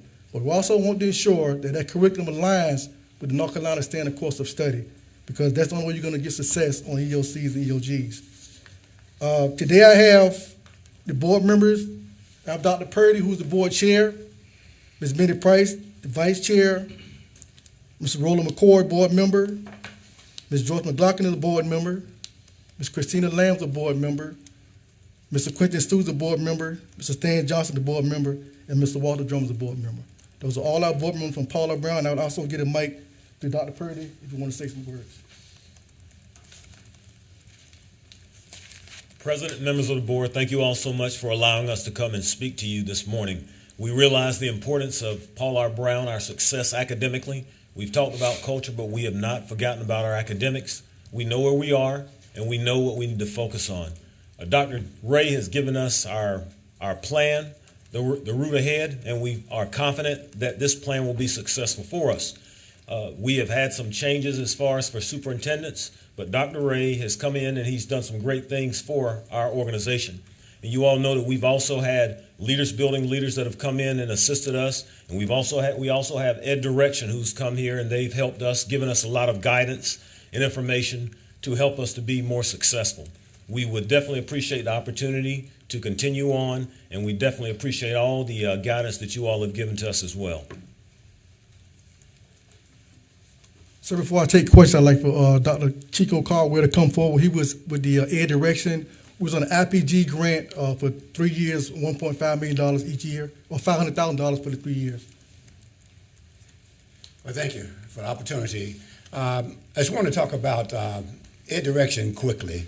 Ed Direction basically helps educators and leaders serve with science-based data and science-based processes. And for us, it's about culture. We believe at Ed Direction is that a school that buys into and lives by their values, how we treat each other, starts with great education. That's the culture you want around the school, the climate. Jenna mentioned when they came in on their visit, immediately when you come to the door, the culture shows. Ed Direction is about climate and culture. We spend our time with teachers, the students, and administrators talking about how the culture ties into the teaching and learning environment. I am very happy and encouraged by what I've seen with the new leadership coming in. I mean, right away, the first thing you see when you walk into the door, you see the agreement that the students agree how we will teach each other as we teach and learn. You also notice in every classroom on the banners is the teachers and the students agreement, how we will treat each other while we are learning, while we are teaching. That's what we're all about. I'm excited about the upcoming years. I will take any questions at this time with the board and myself. Thank you. Do you have a moral focus curriculum? Say again, ma'am. Character development curriculum? Do you have a moral focus curriculum? Do I have a moral focus curriculum? Right, since you say culture. Right, yes, ma'am. Important. Paul R. Brown is actually founded on 4 pillars: academics, leadership, discipline, and athletics. So what we did was we wanted to quantify that with our students and our staff. So we did a survey, and I think I shared it with the board members here. We wanted the students to quantify their growth and their moral development while assigned to Paul R. Brown. For the students, all the scores were above 85%. And then for the staff who evaluated the students on things such as, have you seen improvement in these students since they arrived at Paul R. Brown, was close to the 90th percentile. So there's 4 pillars that we're built on is on our unit crest: academics, leadership, discipline, and athletics. So you really don't have a curriculum for virtues or for different character traits? Yes, ma'am. We have a cadet handbook that lays all that out. It's about for all the cadets to follow, and they're tested on it. All right. Do you require uniforms? We require uniforms every day, ma'am. They wear a different military uniform every day. Thank you. Yes, ma'am. Your reading performance is above Bladen County, but your math performance is way below. What accounts for the difference between the ability of the school to excel in reading instruction, but not so much in math instruction? Sir, that's a great question. I will tell you, when I first saw those math scores, that's one of the issues, one of the areas we wanted to address. And when I sat down with the middle school math teacher who scored really fairly low, and I talked to his students, like I said before, I asked them, how was the test? Was there anything you only seen the test before? And they said, Dr. Ray, most of that test we've never seen before. So that's a question that you had to talk to the teacher about. And what he informed me was that he tried to teach the entire North Carolina standard course of study to the students. Everyone in this room knows that you cannot teach the entire standard course of studies to anyone. So you have to focus on those standard courses of study that's going to be assessed. If you focus on those, when those students get to the actual EOGs and EOCs, then they're going to probably do better. So he tried to do some things that I thought were just way out of the box for a teacher to try to work with on middle school math students. So this year the focus was, we did do check-ins this year, we didn't do last year. We're doing our ready diagnostics, and we're using the NC release test for math and English, biology, all the EOC areas to focus on what needs to be taught so that the students can be successful on the assessments. I mean, he just tried to teach something that I just thought was impossible, and it actually blew my mind thinking that a teacher would try to teach the entire North Carolina staying the course of study in the school year. So I think that was a great, it was disappointing to hear, but when you understand why it happened that way, then you got something you can target it and address. So at least we know why it came out that way. And you can see the difference in the test scores. I mean, the reading did well, but the math pulled us down to, where we are now. Mr. Sanchez? A block schedule or year-long classes for these high school classes? High school is block, middle school is year long. Maybe something to look at too, just if you're behind the amount of hours kids are getting. It's not just, besides English 2, the other EOCs seem to be struggling too, such as biology as well.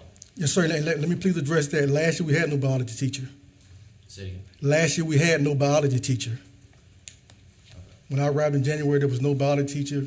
Semester already started. What support are you guys getting from, you mentioned some curricular issues that you found out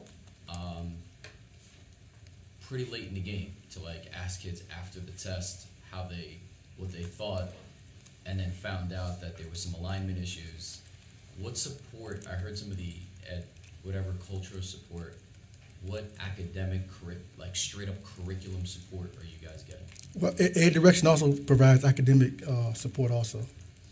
Can you get very specific and granular to They provide PLC training, they work with the teachers on observations, we do professional development with the teachers for Ed Direction. So it's not just the culture, that's the big piece of it, but there's a team of 3, and they also work with the teachers individually, academic-wise.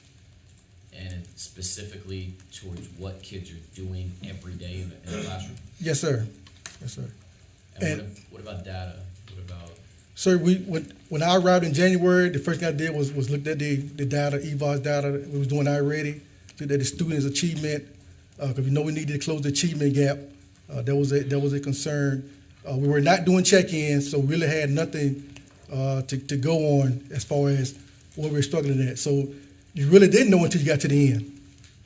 Had you been doing check-ins like we're doing there, every 3 months you do the check-ins, then you can kind of measure where the struggles are, what you need to go back and reteach. But if you're not doing check-ins, the best you can do is wait to the end of the EOCs, and that's when you figure out where you was at.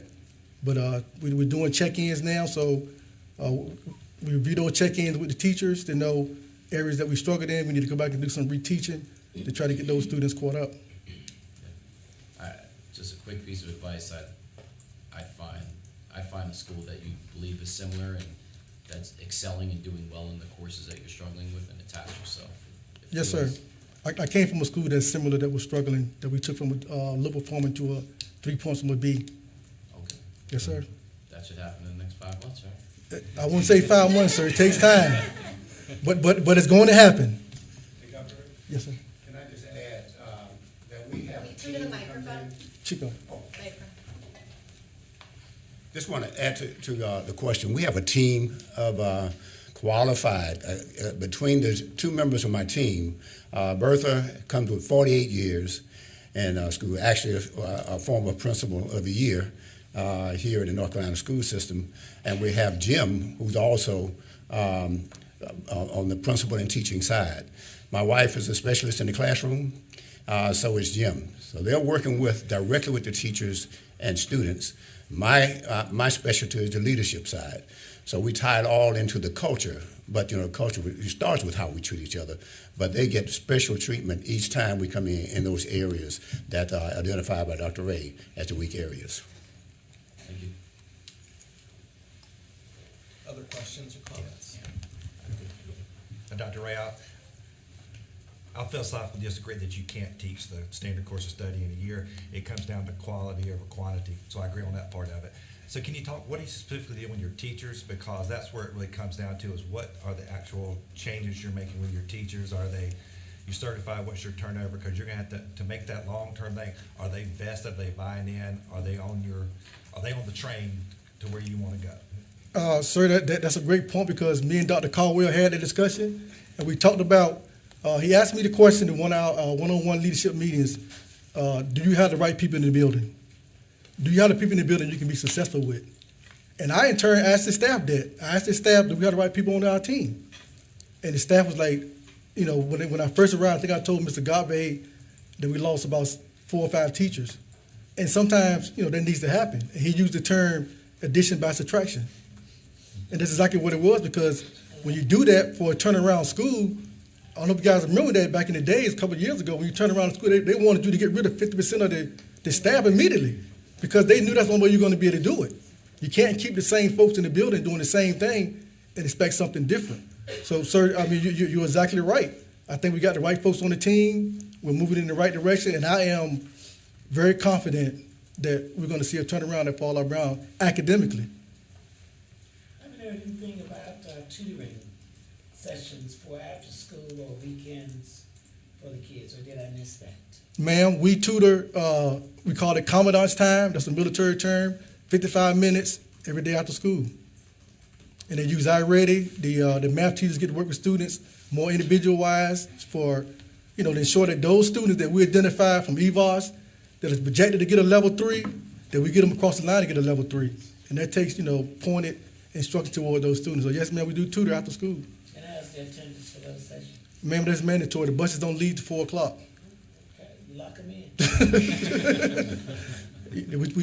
We service kids from 5 different counties. So with the exception of about 5 or 6, all our kids ride the bus to school, and the buses don't leave at 4 o'clock. So tutoring is not optional. So in 3 years, if you get a 3-year renewal, you come back in 3 years, how will you assess that you've had success on your plan to get to where you want to be? Sir, when I come back in 3 years, I'll be getting a 10-year renewal. That's going to be my success. That is our goal.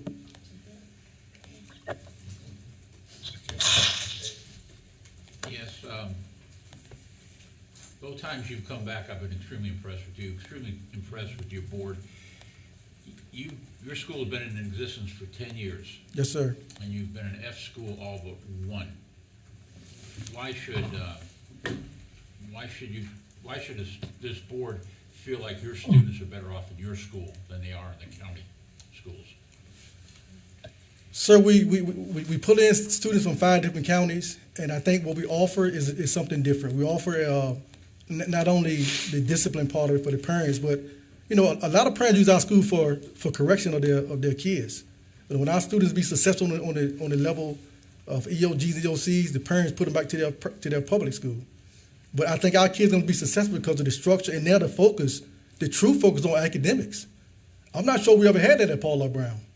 I mean, I look back at the data, and anyone who knows the ABC accountability, you got to kind of fight to be an F school. I mean, most schools do struggle at least, or D school. I was a low performance school and I was in Wayne County, and we was an offer school, but we never made F. So to see a school that makes F, I mean, you got to really get the focus back on academics. And the best part about it is we got kids who are willing to show the respect, listen, and do what's asked of them. You can't blame the kids because this is about teaching and learning, and we have to recognize that. I have one more question about the tutoring. Yeah, I'll do one more question, then we. Okay. So what do you do about the kids who don't need tutoring? Those kids who like, we have some kids on high level, level 4 and 5, and they become peer helpers. And you know, we all know that you can tell a kid 50 times of the teacher, and they'll say you never told it until another kid tells them to do it. So it works out well for us. Okay, thanks. Yes, ma'am. Yeah, I want to thank you for your coming here this morning and sharing what you have. I appreciate the board members being here as well.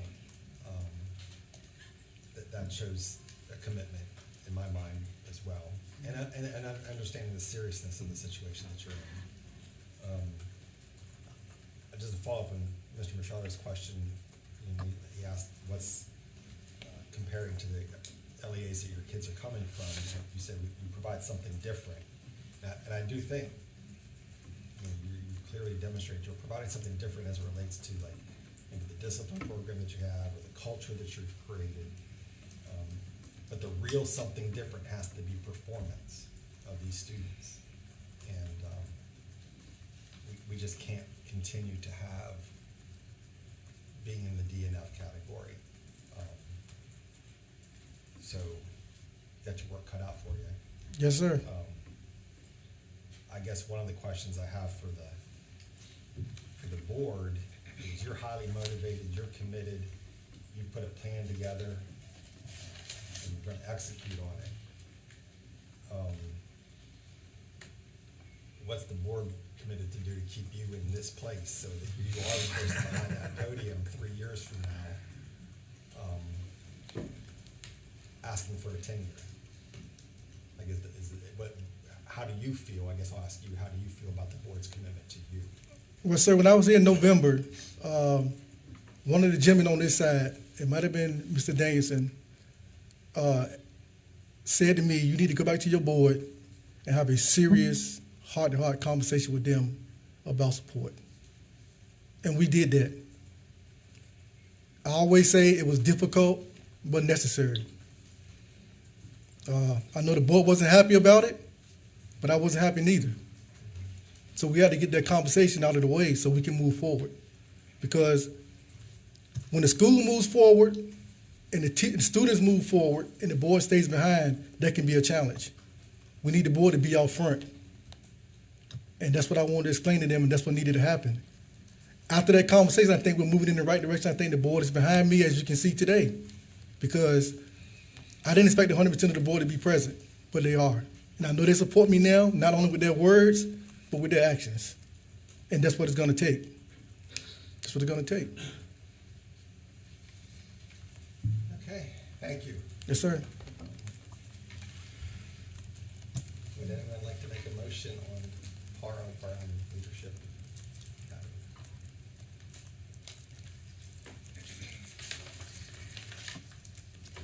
So consideration is 3-year or not? Yes. I think it's tough. I think I was asking questions to, as everybody was, to gauge trajectory, because what we're seeing is troubling. The data pertaining to the high school in math and bio is significantly low. Responses about the data that go along with, hey, at the end of the year we found out that the teacher was doing different things, are troublesome, but a leader coming up there and saying, hey, I only got here a couple months before that, am I correct on that? Yes. A couple months before that, I lifted up the hood, didn't like what I saw, and I've been putting a lot of things in place in order to change that, is reassuring. I'm correct also, I'm assuming that this is the first time outside the approval term that they're up for renewal, is that right? Did I see that? Yes, Yes. they had a 10-year. They had a 10 years before that, the first time. So, with all that being said, if this was the second time, I'd be even more reluctant to approve of any renewal.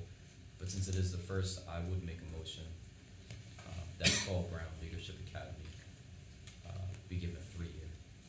And I second. Okay, so we have a motion and a second for a 3-year renewal. Any discussion or comments? I would make a comment addressed to the board. To your point, Mr. Friend, I think that Dr. Ray brings something that Paul R. Brown has needed. He's here, and you all being present today is very encouraging. But when you get back to Bladen County, you need to continue to be present. Yeah, I would just add to that too. I think that we often talk about and remind ourselves that the charter is given to the board, not to the superintendent or the head of school. And in this case, I'm going to support the 3-year renewal as well. And I'm supporting it because of the man behind the podium there. I think that put our trust in you. I'm going to put my trust in you. Let the others speak for themselves. That you will be up there in 3 years, and we'll be debating whether you should get a 7 or a 10-year renewal. But that's got to be it. We can't have it can't be about how great the culture is. It can't be, those things have to be given. It's gotta be about academic performance. That is the bottom line litmus test in 3 years. I would really encourage going around in North Carolina at the schools that have similar demographics and seeing things that you can replicate. I wouldn't leave it towards the company you're outsourcing to, or some of the expertise that you guys believe you have in-house. I'd go, I mean, that's what all good schools do. They go and do that. Okay, any other comments or discussion? Yeah, I would just say, and it has been pointed out before, I'm relatively new to the board, but the advisory board, but that the charters given to the board has already been commented. And so it's a very close call for me, because while the board is happy right now with the person they've put at the mic, a month from now, when the charter has been extended, the board may have second thoughts. And I will just say that fortunately this is just a 3-year extension, and I think I may still be on this board 3 years from now. It would be extremely disappointing if 3 years from now there's a different person standing at the mic and we've got the results we've had in the past. And I don't think I could vote the way I think I will vote this time if that's what happens. And so I hope that ends up in the minutes, so I remind myself of that.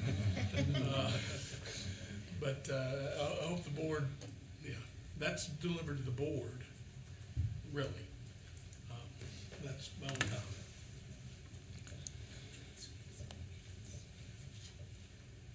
All right, roll call vote. Remember that, so the motion and the second was for granting Paula Brown a 3-year renewal. Yes. Cheryl Turner. Aye. Shelley Shope. Aye. Todd Godby. Aye. Stephen Gay. Aye. Dave Machado. Aye. John Eldridge. Aye. Bruce Friend. Aye. Huddle Parlay. Approves. Bart Danielson. Aye. Eric Sanchez. Aye. All right. Your 3-year recommendation will go to state board in the next couple months, so we'll keep you posted on that, okay? Okay, thank you guys. I appreciate it. I won't let you down. Thank you.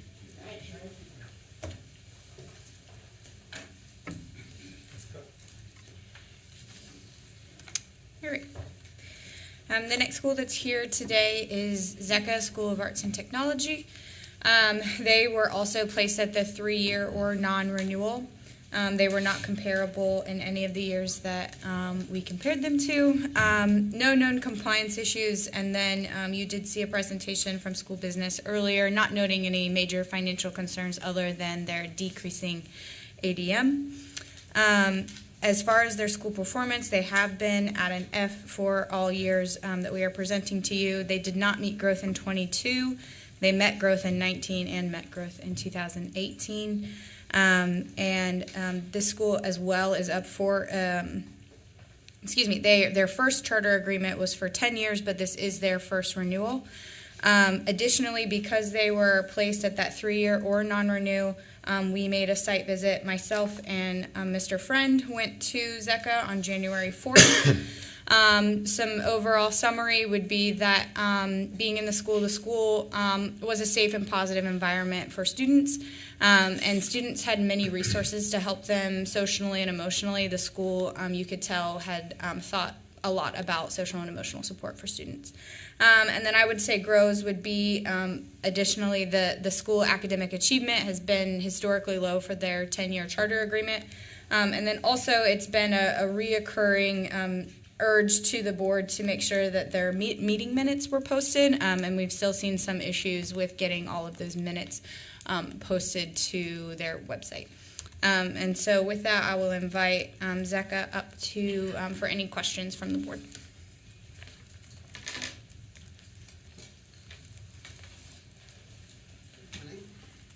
Good morning. Good morning. Well, it should be an afternoon now. All right. I am Stacy Howard, the director, and I do have my board members here. I have my board vice chair, which just got moved up to chair, actually, because when we stood before you guys last month, our board chair was ill, and he passed away on that next day. So we just moved Ms. Charlotte up to chair, and we have our vice chair here as well.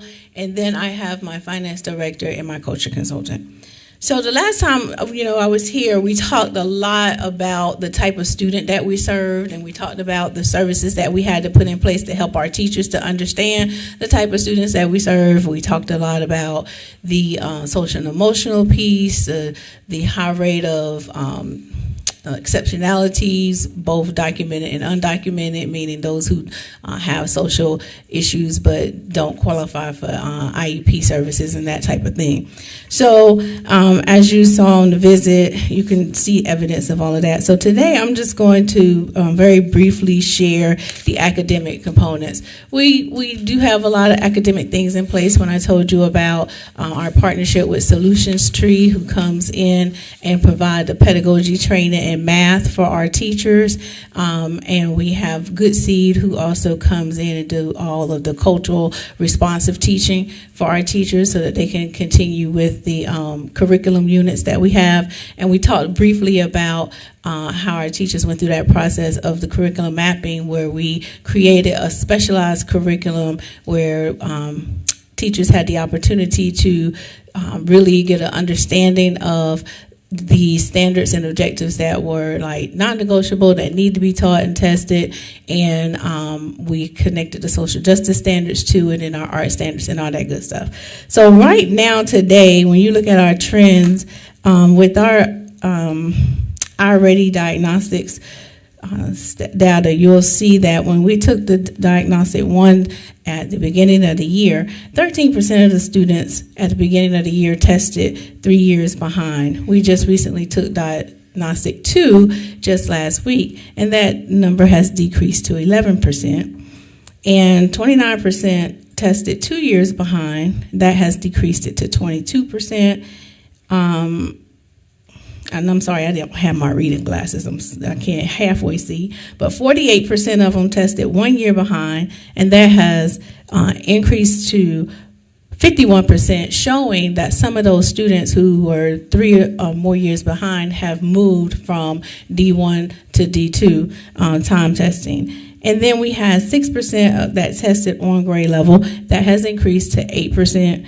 And 3% that was above grade level, and that has increased from 10%. So you'll see in math, the solution tree training with the pedagogy the teachers has received this year is helping them to really target some instruction for those students, and they're trending to be moving better in math. Reading looks very similar. We've always historically tested way better in reading, and I contribute that to the curriculum mapping process that the teachers have gone through. Our teachers were, when we asked, hey, you guys are doing a great job with reading, what's happening in math? That's how we came to knowing that they needed pedagogy help, because the teachers actually said, I need to know how to teach math in terms of, the different approaches that are being used. So they specifically asked for some support for that. But in the reading, nonetheless, at the beginning of the year, 17% tested 3 years behind. That has decreased to 11%. 19% was 2 years behind, and that has decreased to 17%. And 44% tested 1 year behind. That has decreased to 33%. 14% tested on grade level, and that has increased to 26%. 6% tested above grade level, that has increased it to 14%. So again, you see the migration of our students who are 1 year behind are now moving to be on grade level. Students who were 2 or 3 years behind are moving up to being just 1 year behind, so they're closing the gap. Some of the things that we're doing to contribute to that is we were able to, with our ESSA funds, bring on a curriculum coach who's able to spend a lot more direct time with PLC meetings and data chats with teachers. And then the expectation was for teachers to also have these data chats on a weekly basis with their students. So the students have been taught how to track their testing and iReady and so forth, and set goals on a weekly basis. Again, you know, we have every Monday our teachers are in some type of professional PLC. We took our afternoon part of the day. We do not dismiss school until 5 o'clock. So the last hour to hour and a half of the day, we have enrichments going on, like in terms of clubs for yoga, drumline, technology, STEM. We do that twice a week. Math, clubs, dance, flag. And then we also have 2 days out the week where students are receiving some foundational help in terms of intense tutoring from the teachers. So we're doing like a math derby. So they're learning their multiplication facts and their basic facts, because what we've learned is most of our students who were coming in 2 and 3 years behind, even a year behind, what was holding them up was just simple things like knowing their basic facts and so forth. So we're doing some tutoring in that perspective, and we did the same thing on the second day with reading. And we've put some little competitive things in place so that students can be competing against improving their reading skills, and we use Lexia during that time in the afternoon on those 2 days as well. In addition to iReady, we added a benchmark assessment this year with Transcend. I would have been able to share that information, but they were testing this week, so I don't have the results from that to see how they've done from the first test of 9 weeks to this 9 weeks. But pretty much with the consultants that are coming in on a monthly basis, and they also do classroom observations along with myself and give immediate feedback to the teachers in terms of how they're performing, and watching the data growth, you will see that our academic data is trending upward. So we're really excited about that. In terms of, let's see, I think we addressed the change in enrollment numbers. So our student enrollment the drop that you see in the enrollment, it wasn't because of any adverse reactions to the school. Our families love us, the community love us. I shared with you the last time that I was here that when COVID came, the housing area, I'm located in the projects, and over 300 to 600 of those apartments closed down and they're abandoned and you can't live on them. They're currently going through renovation now, but a lot of families were displaced. So we lost 59 kids, and we do exit surveys, so I can tell you exactly where all 59 of those kids went. So 20 out of the 59 moved out of state. They moved out of state or out of district. 6 out of the 59, well, that was 33%. 6 out of the 59 were homeless, so they sort of migrated as their situation changed. And then 30 out of the 59 returned to the district, and it was that pocket of families who were impacted by the housing, and they ended up moving further out away from the school, because I'm directly in the middle of this city. They moved further away, and they had transportation issues. Our families rely on transportation, and at the time I was not prepared when that migration occurred, because we did not have any viable or reliable transportation. We only had one functioning bus. I didn't have a driver hardly with that, so I couldn't really give them the services that they needed to make sure I can go further beyond the route that I currently was running, which was inner city. Okay, we had purchased a new school bus, and for whatever reason, with COVID, parts was behind. It took them over a year for us to get that bus, so we just got it the start of this year, and now we're in a better position. We have 2 drivers, so as we're marketing for this upcoming school year, which our lottery system is about to open at the end of this month, we are now marketing beyond the inner city so that we can reach out further and provide some support to try to bring some kids in from other areas. Yes. No, that's fine. That was it. Okay. Thank you. Mm-hmm. Thank you for that update. Mm-hmm. And, questions from board members, and this is being considered for 3 3 years or non-renewal. So you have 5 board members now? Yes. And 2 are here today? 3. 3 board members? Yes. The other 2 are educators. So, the shortage of teachers, one just had trouble getting off to be able to come, and the other one was, he's at a conference.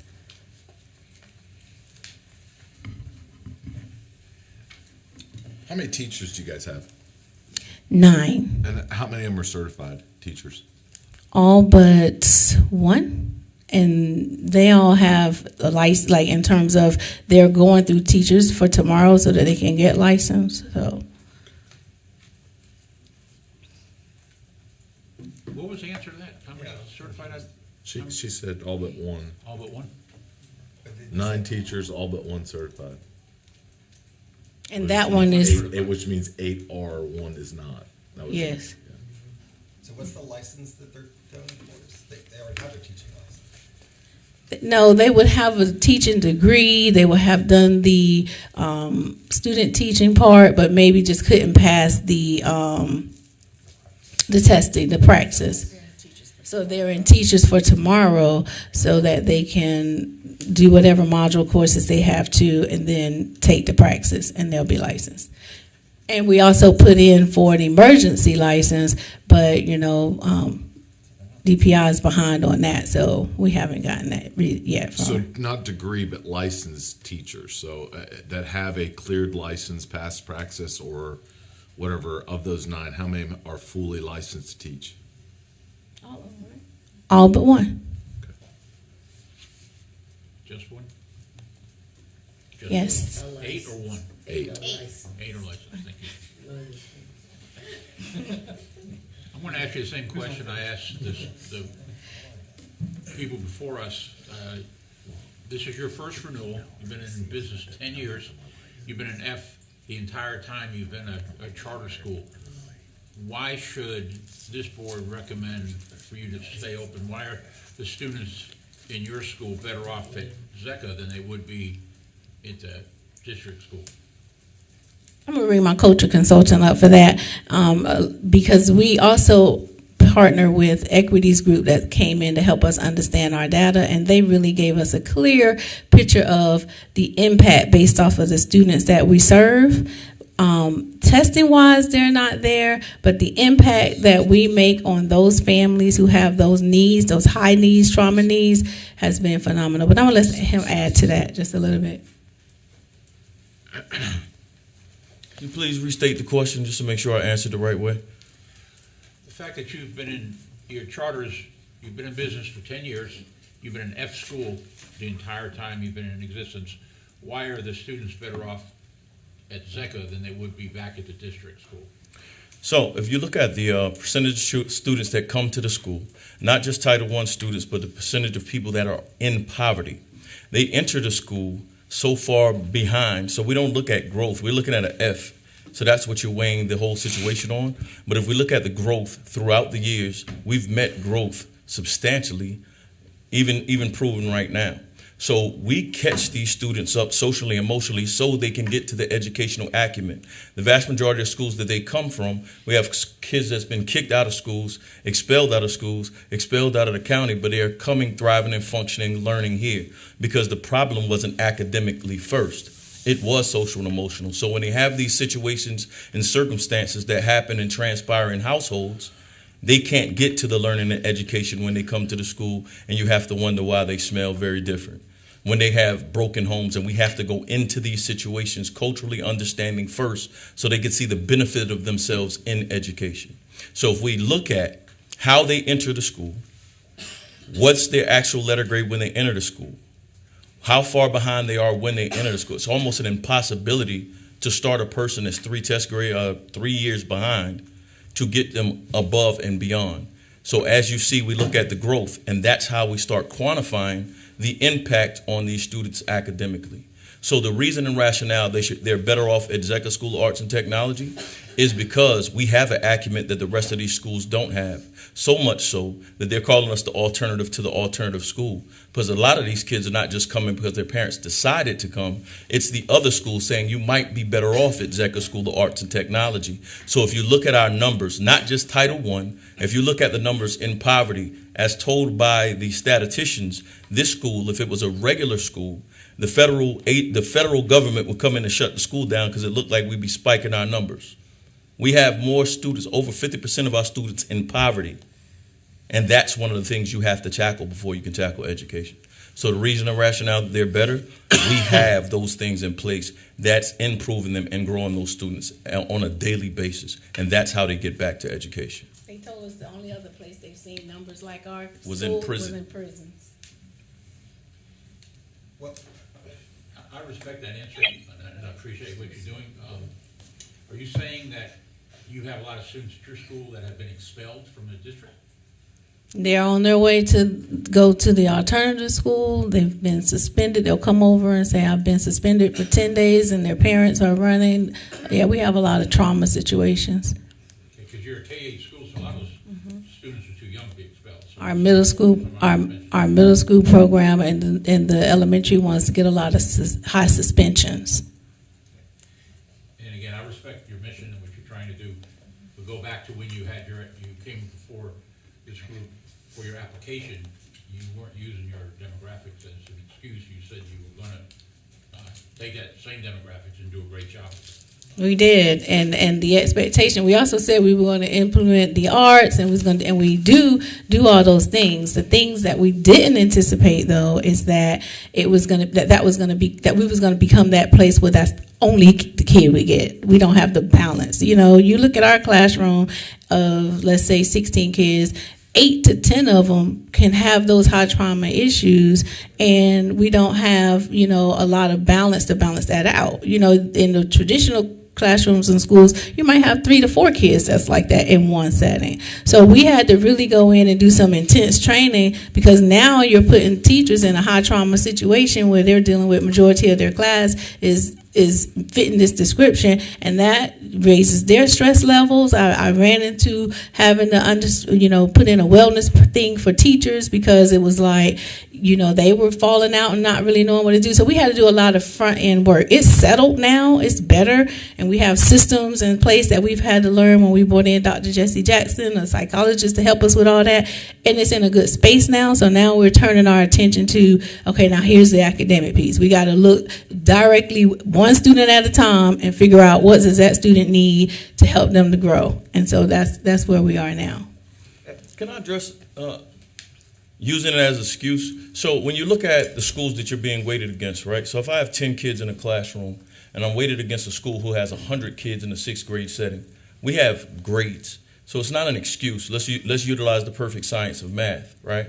So if I have 100 students in the 6th grade in a regular middle school setting, and I have 10 kids in my school that are the whole 6th grade population, if 3 of my kids or 5 of my kids don't do well, 50% of my population is now not doing well. If I have 100 kids in another 6th grade setting in a middle school, which is not untraditional, right? So if I have 100 kids in a whole 6th grade setting, if 5 of those kids do bad, I have 95 percentile and I'm still winning. That's a weighted scale. So it would take 50 kids to actually average the 5 kids in my classroom, because I'm weighting a classroom against a 6th grade class. So I'm not making an excuse. We're going with the numbers. So my F looks totally different when I weigh one kid that weighs 1% on a 100% scale as 10 kids in another classroom setting. So when I bring up the fact that these kids come in behind, if the vast majority of my classroom is already in the negative, my numbers will suggest that the trend is going to follow until we do intensive actual work on these students. So that's why you'll see an F and an F and an F. Not an excuse, but a percentile of children is higher, and one kid weighs to 10. So I don't want it to get to the point of being excuses. It is just the demographic that we serve. That's not an excuse. I think it's a fair point when making a comparison between the district school and yourself about where you're getting kids coming. I'm not sure that is supporting your point, given where you guys are with growth. But I'm gonna ask you, you can respond to that in a second. I'm gonna ask you more specifically, where are you telling us the school's going? Because basically what you've said in the last couple minutes is, hey, you're seeing a lot of Fs there, but we are a value add. Are you saying, hey, we're gonna be staying this trajectory, we're staying with the F thing, we're staying with the same numbers, we've had it the whole time, but we are a value add because X, Y, Z? Or are you saying there's a different trajectory that's about to come to ZECA that these Fs are not gonna follow? There's absolutely a different trajectory, as you can see in the growth pattern, as the implement. You want to do the growth? The goals. So one of the things that Equity Group has us working on is, as we are reaching outside of our city limits, they're saying, one, we got to increase your number of students that's coming. Let's increase the number of students that you're testing, get your numbers back up.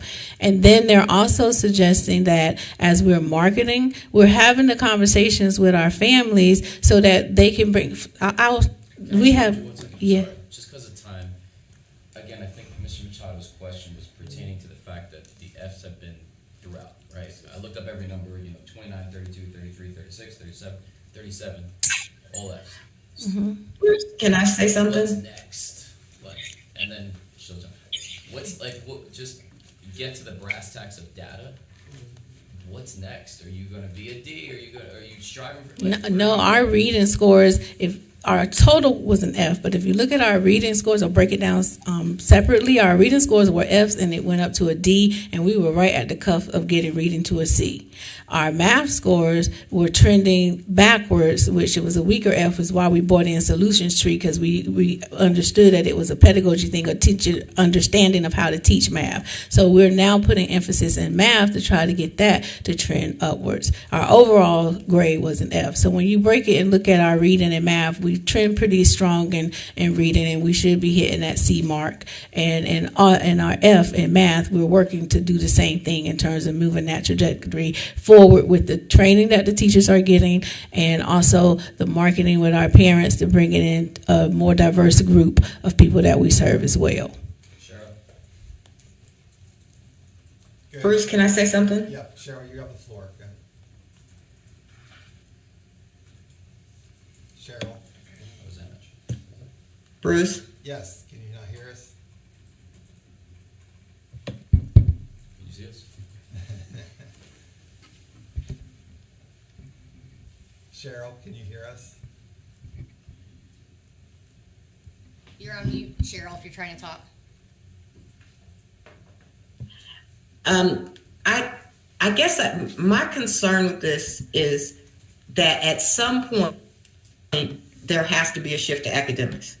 And if you've been open 10 years, that means a student who was with you their entire period of time, whatever their length of time was in that 10-year period, still isn't proficient. And at some point, you've got to make the shift to academics. It has to become a priority. So, and that's what I don't hear. Okay, so the academics is a priority. That's why we have those groups that's coming in to help us get to that point in terms of looking at the data and giving the actual, individualized intense instruction. But if you look at our EVOS data, I think I put that on our last report. Our students, if we put a couple of cohorts in on our EVOS data that showed a group of students that tested when they entered as third graders, by the time they went out as eighth graders, they were exceeding growth and they were doing really good. So if you look at the EVOS data and take them by those cohorts, it's not that a kid comes in and they're not necessarily worse than what they leave us as. And we are doing the one-on-one tutoring, and our equity group is helping us to identify, like he said, it's as simple as we need to find 14 students who are close and give some intense instruction to, and if they move and shift the bar, it can shift everything. So that's how close we're looking at the data to determine what those individual student needs are and putting in plans for them.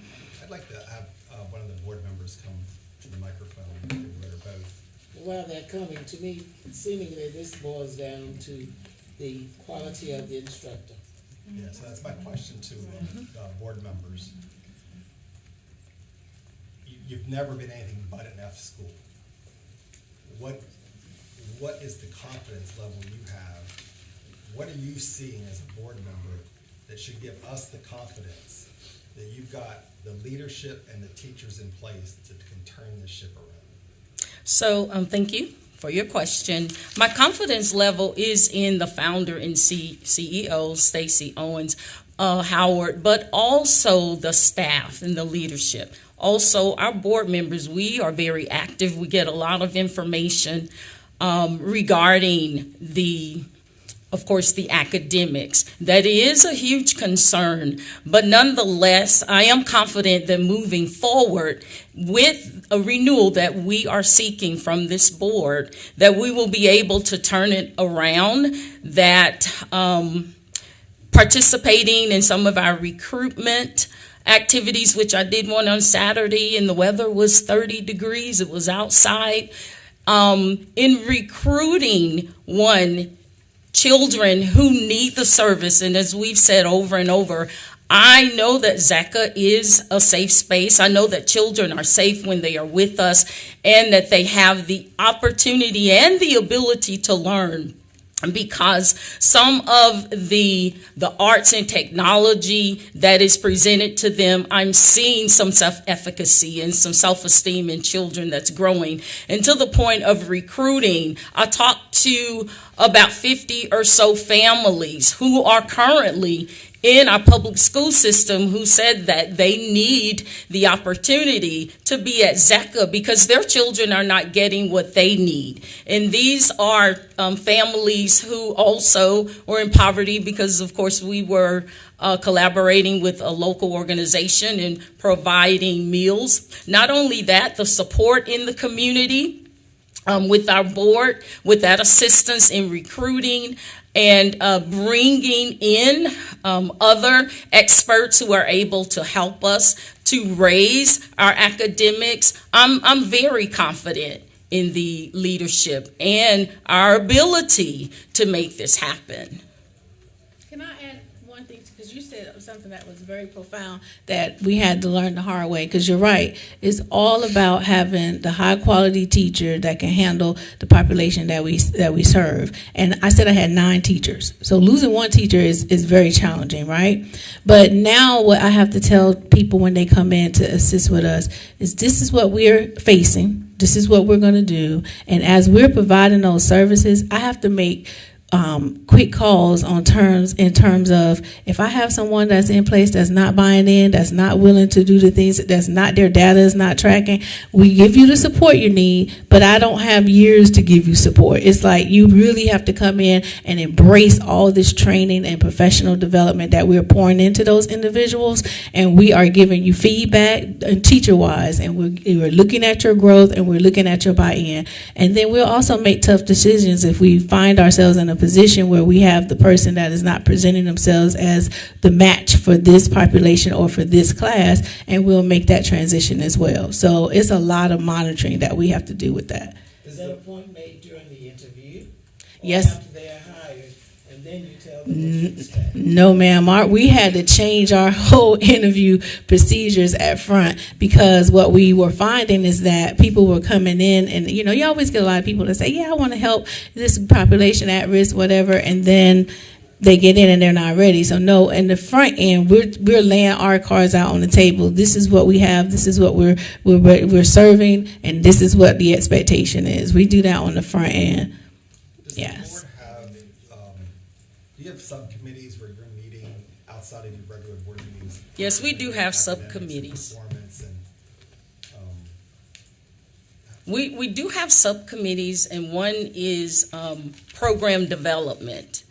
And aside from all the other committees that are pretty typical, the executive committee, what I will say, Sir Chair, is that we have a very engaged board, and we have the expertise also to provide the support that is needed for ZECA, typically for the academics.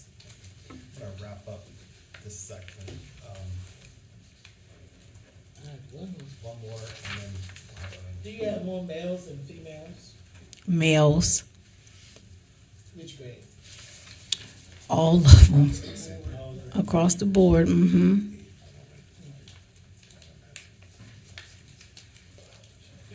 I've got a question. Your enrollment, as you mentioned, is down because your target student group actually moved away, and you're now marketing to bring in students from farther away. Do you have any? Well, do you have any evidence that families that don't live near you, I mean, you're an F school, if I were looking superficially at you, you wouldn't be on my radar if I didn't live in the area and know about you. Do you have any evidence that people are going to want to commute from farther out to your school? Because that seems like part of what's got to happen for you to actually make it. So the housing area around us with the condemned apartments was the issue. Within 2 years, and we're in year 1, I think at the end of next year, half of those apartments are going to be refurbished, and they're bringing in a lot of the military families, which is about to shift the whole community demographics. So we are, yes, we are encouraged that when people know, the people that know about us in the community, they know about us and come to us for the first part of the impact services that we provide, because their kids are socially awkward, they have all those issues, and we don't have a problem, getting students from that perspective. After next year, once those apartments are filled, they're already enrolling tenants for those apartments. I think we'll be fine. We just got to get through this storm this year with enrollment, and maybe fill a little bit of it next year if we don't bring in from out of the further out in the district. But it's not that they moved; it was just those apartments was condemned. Right. So they were forced to move. Right. Yes. But they're rebuilding very quickly. So. Thank you so much. We appreciate it. We might have some additional questions, but we've kind of wrapped up this segment now. So we have. I just want to make sure, because you guys say you have 9 teachers. I'm on your website. You have 8 on the website. I don't know that I want to call people's names out. Well, I guess it's okay because it's on your website. So what's Jasmine Wiggins teach? So our website has not been updated, sir. That was one of the positions that we did not fill when we did our cuts. So those staff listings are not, our technology position wasn't filled. Okay, so some of these names don't line up with Right. So your board minutes have gotten up, so we have all those board minutes up for the last 5 years. We did that, but our website is not up to date.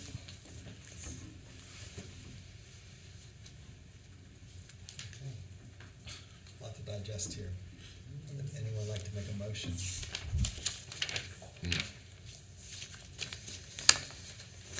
Cheryl, can you hear us okay?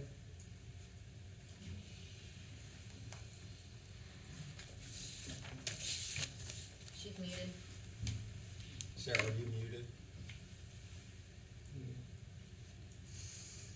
Doing that at school. Go to discussion. Is that where we're at? Yeah, you guys can have a seat. We're just going to discuss it, so I'm sorry. I just want to make sure Cheryl can hear us. This is a very hard case, it seems to me. A couple things I would note. Obviously, as has been discussed, they've been at F school every year. But I look at the academic growth, and 2 of the last 3 times they were measured, they met academic growth. And not in the most recent year. Having said that, in the most recent year they lost a lot of students, and my guess is they lost students that may have been the most difficult in terms of having the most difficult background, but on the other hand they may have been the easiest to raise. In other words, it may be easier to meet growth for a student that's far behind than it is a student who's less far behind. So yeah, there's been this major change that occurred, and then they didn't meet growth. But I also see that relative to to the district, they were 30% behind in 2018, 29% 2019. Their academic comparability has been improving relative to the district around.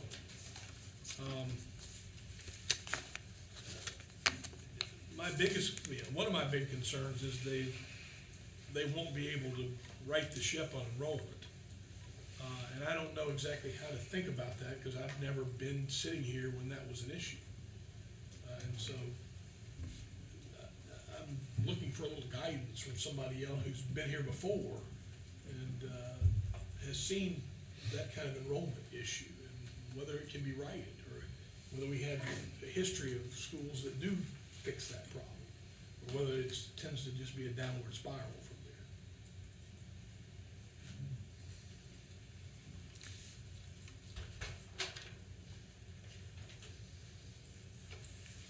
This charter was not written to be an alternative school, right?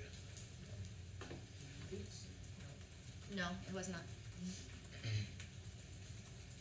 So I did have a chance to visit the school with Ms. Cook, and I saw students that were engaged.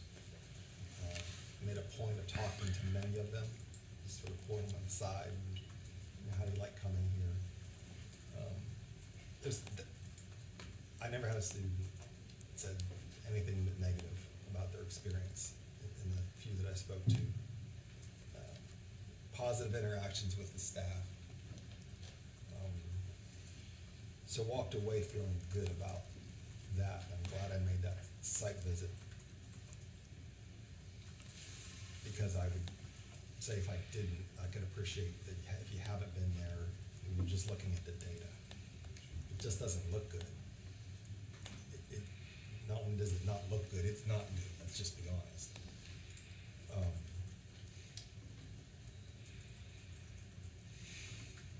And we're here to promote and support high-quality charter schools. And I think there's a lot of different pieces of puzzle that go together that make a high-quality charter school. I think they got some elements of some of those pieces, but they don't have all of them.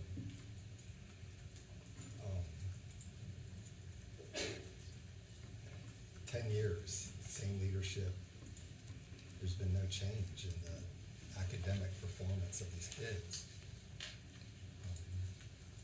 The declining enrollment, as I said, is, I saw with our own eyes. I mean, it's the housing that was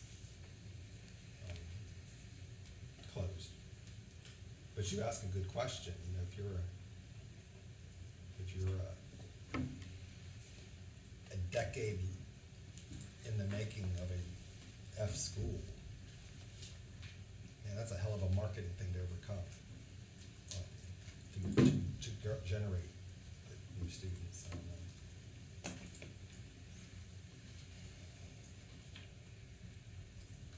Dr. Daniels, to answer your question, if you have that downward spiral, it comes back to reputation of the school, of trying to build back.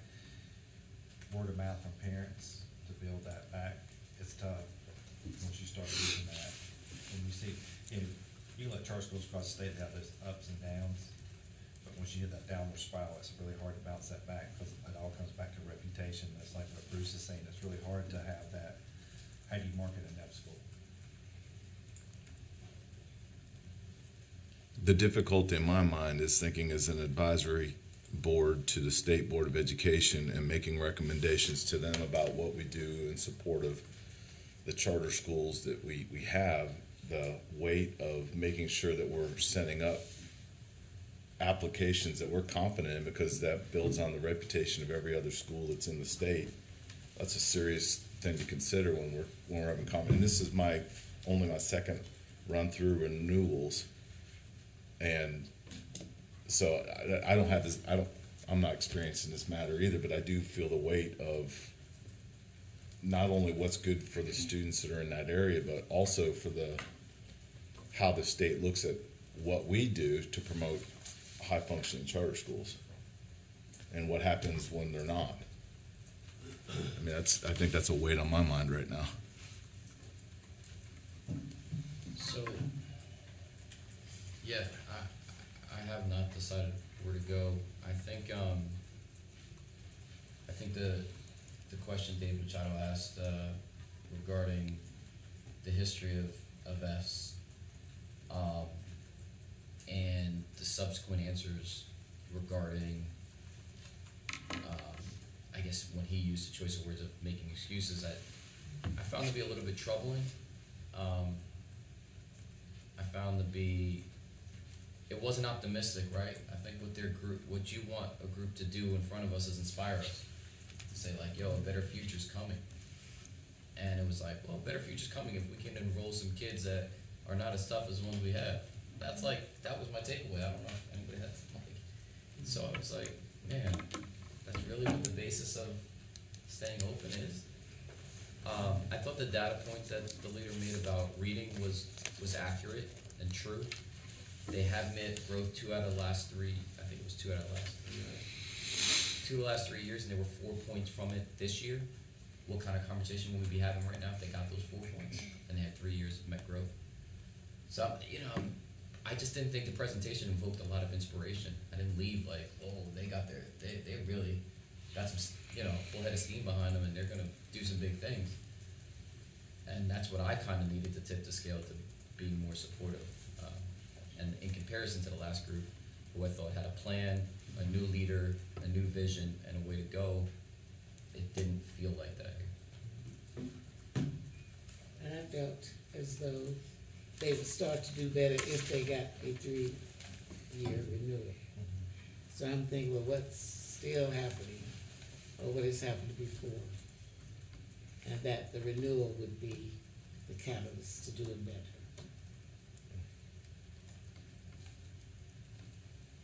Cheryl, did you have anything you wanted to add? Yes, I'm kind of in the same place as Eric. That's kind of what I was alluding to when I said I'm not hearing what I feel like I need to hear to feel confident that 2 years from now, when they start the renewal process, we're going to see significantly improved academics. What I'm hearing is we can either get some new children, some different children, or we're meeting the needs of the kids that we have, which they are meeting the social emotional needs of the kids they have. That's absolutely positively true, except that we're schools. And while we've been tasked to do that, even though we're not social working organizations, we've been tasked with that. We also are tasked with making sure that students are academically proficient. And I just don't hear that.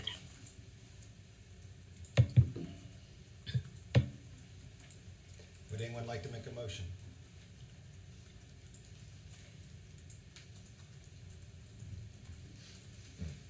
I'll make a motion that we do that grant, ZECA renewal. We do not recommend the State Board of Ed that the school be renewed. I'll second that.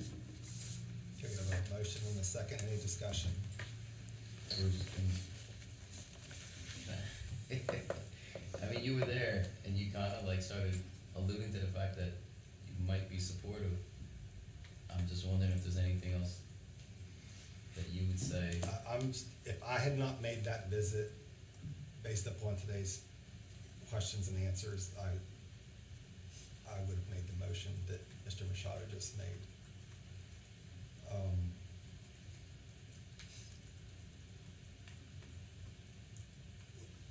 I think all of this can be true, right? Like what we saw when we did the site visit. But the reality of, I heard the same thing as you heard. I actually made sure I heard it a couple of times, which was like, well, we'll do better if we get more students that don't look like the students that we have right now. And that may not have been what the applicant or the school meant to say, but that's the way it kind of came across. And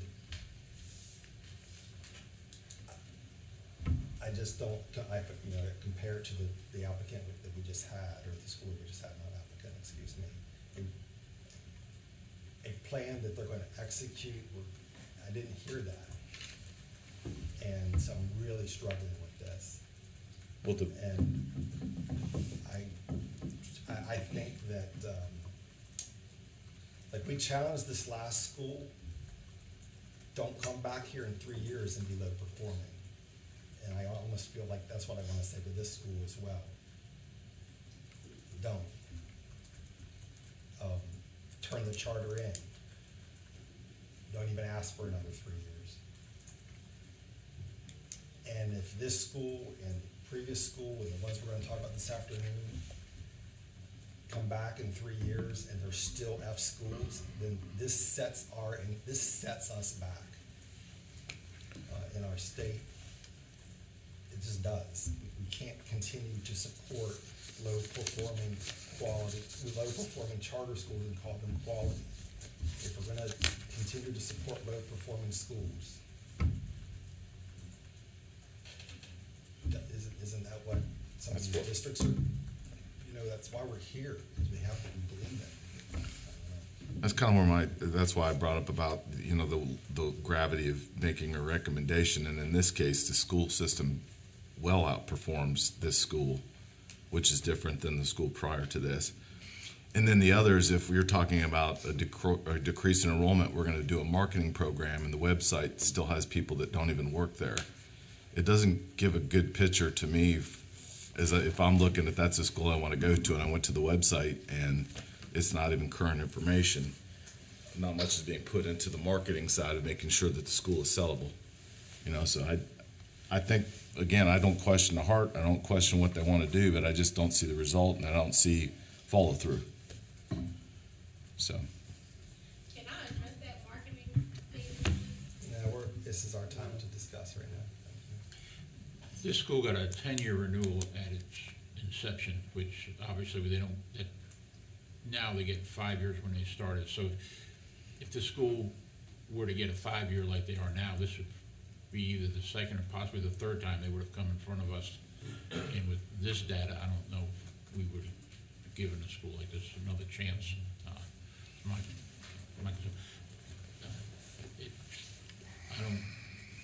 I hate that I had to make that motion, but I just don't see how these students are better off in this school than they are in the district. I'm not sure I would agree with the assessment that these children aren't better off in this school than they would be in the district. Unfortunately, that's not exactly our charge. Our charge is related to high-quality schools as opposed to schools that are better for these kids than some other school might be. I look here and see, they're F schools, and I think it's possible that you can be an F school and be a better place for the children you have than just because you're providing other services that aren't being provided by the district. That you can be better for those children, but that's not how we are charged with assessing charters. We're supposed to be supporting high-quality schools. And on the data, this doesn't look like a high-quality school. And so that bothers me a great deal, and I think the charge may be at odds with what I kind of feel like would be in the best interest of the children who are there. But I'm also not sure they're going to make it anyway, because it's really hard to resurrect a bad brand. Okay, we have a motion and a second. Any last discussion? Okay, Ashley, roll call vote. Okay, this is a motion for non-renewal for ZECA Charter School.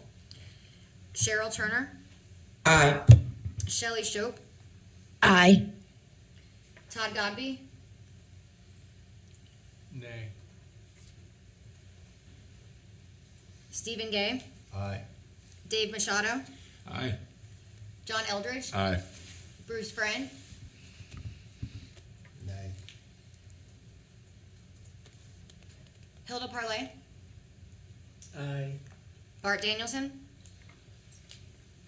Nay. Eric Sanchez? Aye. This motion passes. What was the final vote, Ashley? Hang on, let me add it up real quick.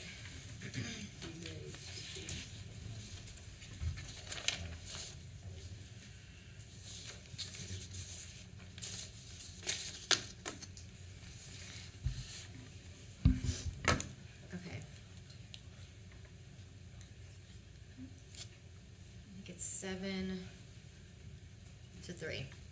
Thank you. Okay, this recommendation will go to the state board next month, correct? Yes. So we're well off schedule. Yes. And I think we have the school doing a presentation, is that correct? Correct, yep. So we want to have them do their presentation, then we're going to break for lunch, and we'll pick back up.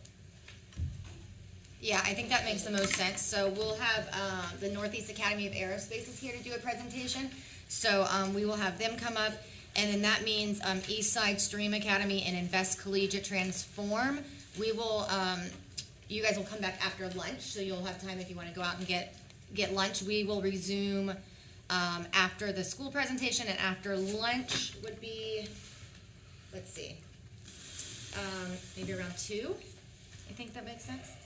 If we get, let's see, or do you want to do 1:45? That'll make us a little bit shorter lunch so that we can. I'd Yeah. say 1:30 or 1:45. Okay. What about closed session? Um, We can do that during lunch. can't we? yeah, we can do, well, we don't need that right exactly now. We can change the time on the schedule if we need to amend that. Yeah. So let's say we, Eastside Stream and IC Transform, if you will reappear at 1:30. And Next Generation, 1:30. All right, is Northeast Academy here? All right. Sorry for the delay. Let me get your presentation up. I have to leave. Hard stop at 2:30.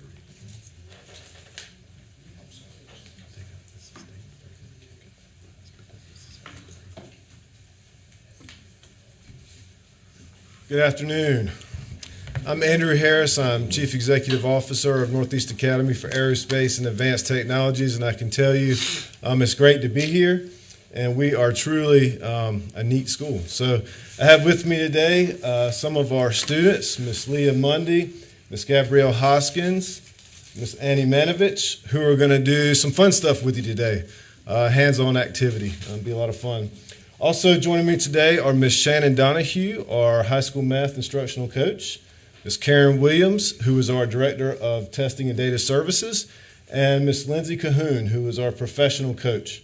And I'm also very pleased today to welcome to you the Wells Fargo, North Carolina Charter Principal of the Year, Mr. TJ Worrell. Thank you, Board, for having us here today, and it's a pleasure to bring our students and some of our team members here to visit with you and share with the great things that we have going on with our school. If you could hit that next slide. So if you don't know about NEAT, we are we serve a region of about 9 counties in northeastern North Carolina, located in Elizabeth City. Our current enrollment is around 750.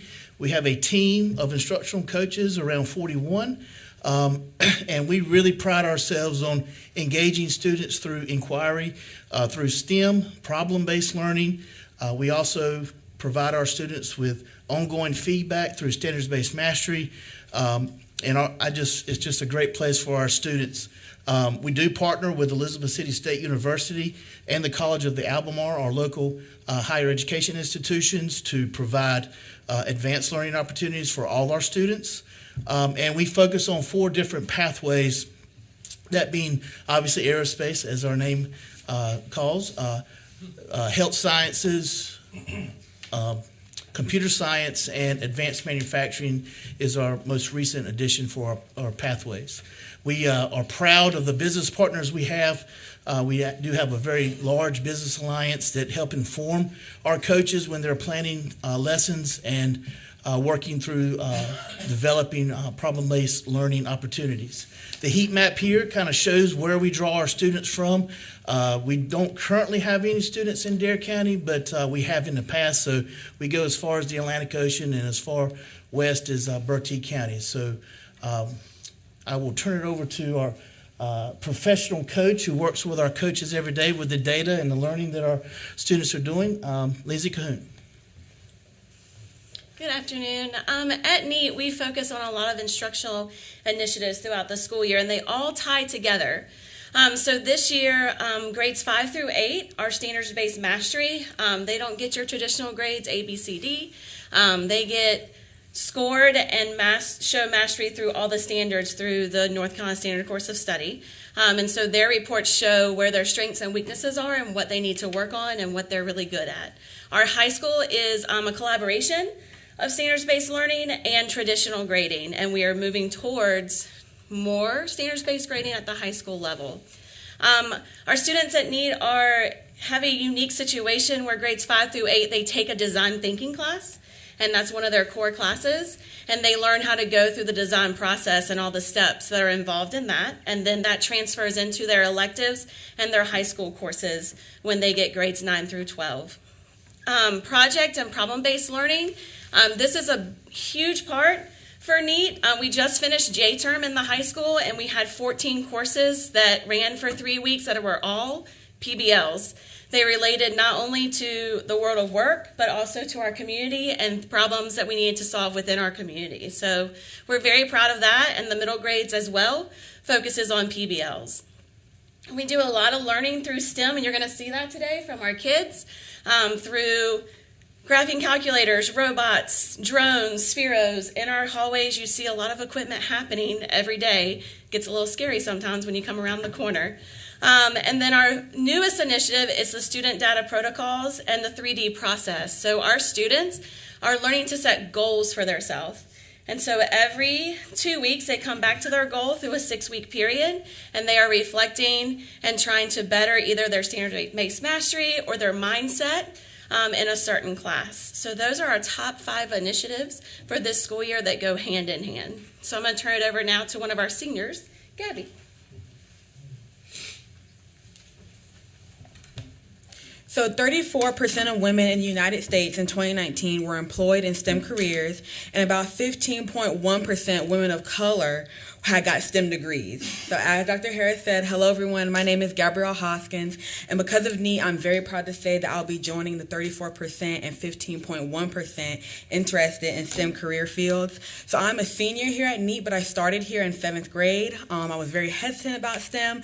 I didn't really know a lot about what it was. However, as my time passed, my passion and my desire to learn more about it also grew as well, and I also got a chance to do a lot of opportunities and resources here at NEAT. So when I speak of the opportunities and resources, like you also hear about today, we are really focused on real-world learning, as they would say. So I have worked with the North Carolina Department of Public Instruction for their hashtag I Am Computer Science initiative, and I actually do a yearly workshop with them as well. I intern at Albemarle Orthotics and Prosthetics. I make prosthetics in a lab, and I actually now have a job with them as well. I also learned I did research on how to genetically modify plants to grow in space in middle school, and I also am a student ambassador for the school, so I come every summer and teach the kids more about NEAT for their new student orientation as well.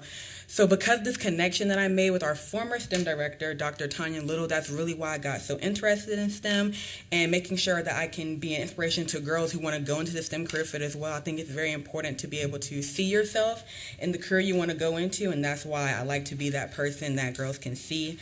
I cannot express the gratitude I feel for the school, the teachers, Mr. Harris, and World for encouraging me to be a part of this as well. It's really important to me. I'm really big on, like I said, expressing why I think it's so important to be in the STEM field as well, and I'm very thankful to have all these opportunities. So thank you so much. What are you doing after high So school? so far I've actually been accepted into 13 schools. My number one right now is North Carolina A&T. I want to major in bioengineering, so I want to be a biomedical engineer or a forensic psychologist. So all because of these guys back here, so give yourself a pat on the back. Thank you guys so much.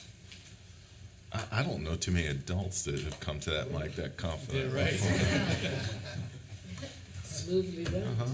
Hello, I'm Shannon Donahue. I'm one of the instructional coaches at NEAT. I teach biology and 2 of our biotechnology courses.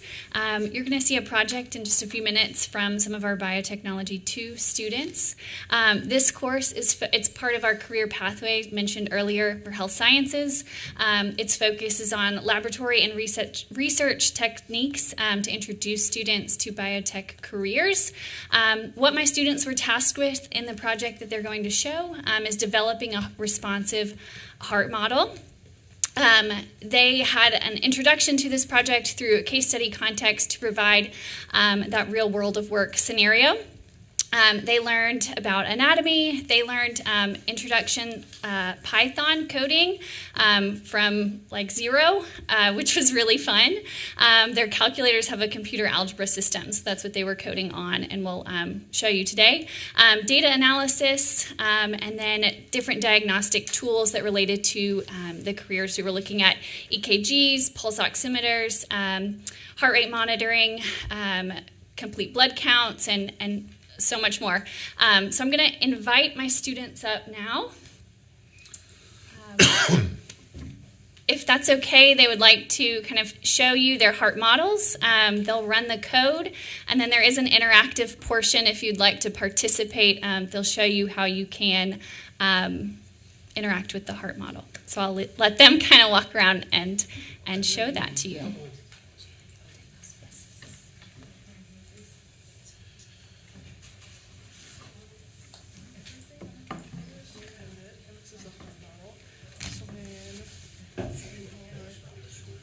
Is it? Where's it located? Where's it located? Because I can tell you if they were closer, I would love if you guys were closer to A&T, that their bioengineering program at A&T is like out of this world. Yeah.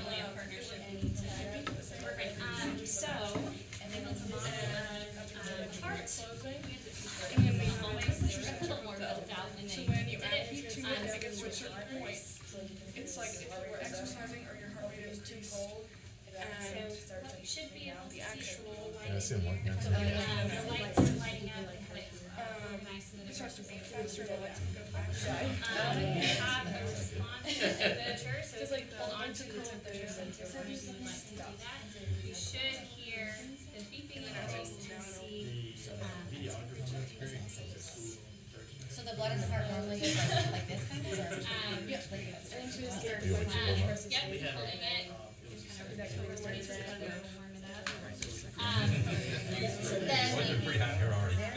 And that's just play?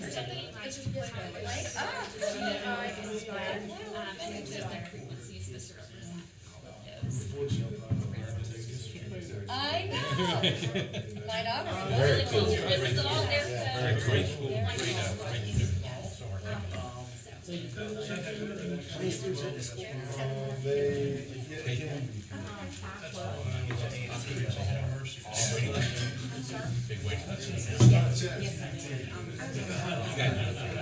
Really innovative things there. I like where you partner with even the traditional public schools. You do some collaboration there. You guys have a model or two. We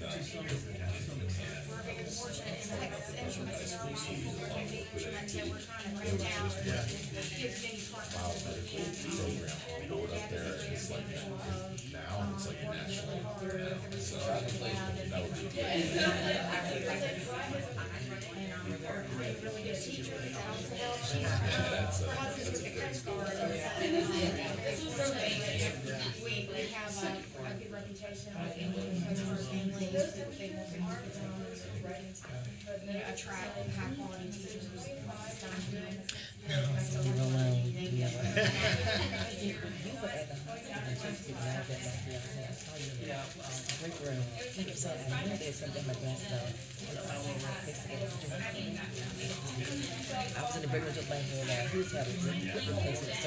What did they use?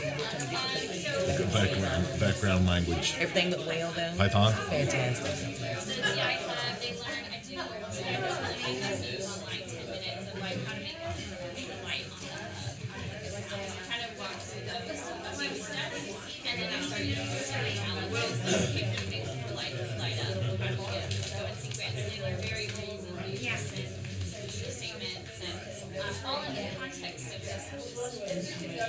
Coding is where it's at, that's for sure. Good.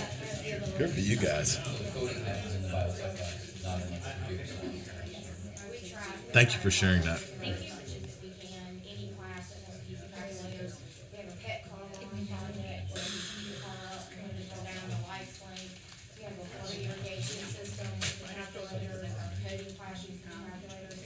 We try not to pigeonhole coding only and coding as Is it? It is a language. I just, Trying to push for all of our. that's not fun. What did you say?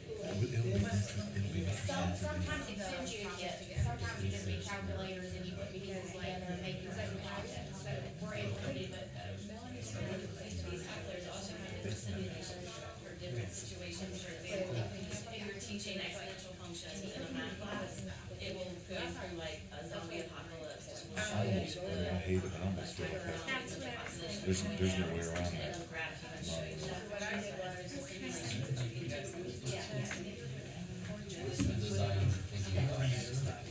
did was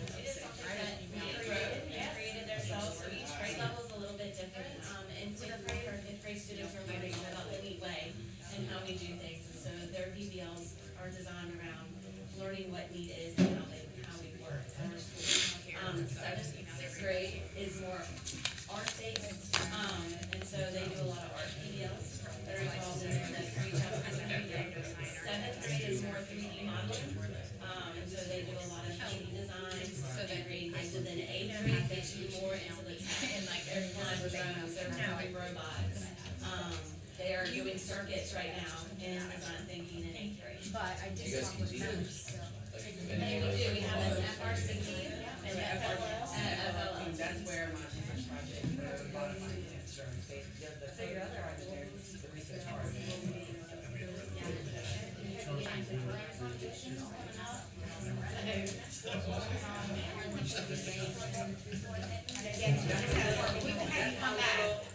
She's getting her pilots. Yeah, I'm getting state certified in small. We had about 10 people plus the instructor getting FSA. Yeah. I already had one. There you go. Anybody want to see anything else?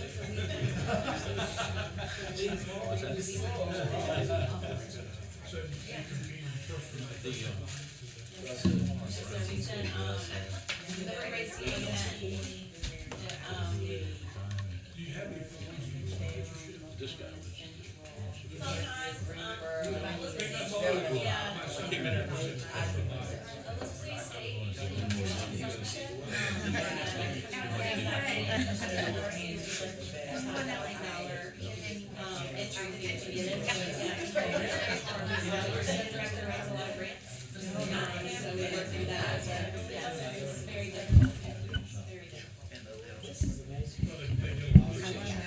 They do, they love it. They love it. Not only the technology, but the teamwork and the relationships they build. I hate to cut you guys off, but they're going to join us for lunch. So we're going to let them finish up the presentation, and then they'll be at lunch with us.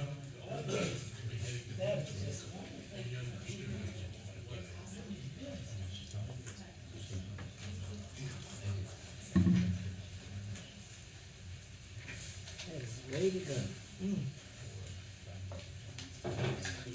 So as you can tell, our future is bright by seeing Gabby and Leah and Annie. They are a fabulous representation of what we do every day at school and all of our talented coaches. And we're really, NEAT is in its 8th year, and we're really moving from exposure to these things to immersions, where they're really active in the community. As you heard Gabby say, she went and did her internship with orthotics and prosthetics, that they're out in our community and seeing how life really works. It's just not being taught in school, and you'll get to it one day. We actively try to immerse our kids in it starting in 5th grade. So our next big project we're very proud of, we just received on Thursday a $500,000 grant from Golden Leaf for an expansion behind our school for our NEAT Career Center that will focus on our pathways.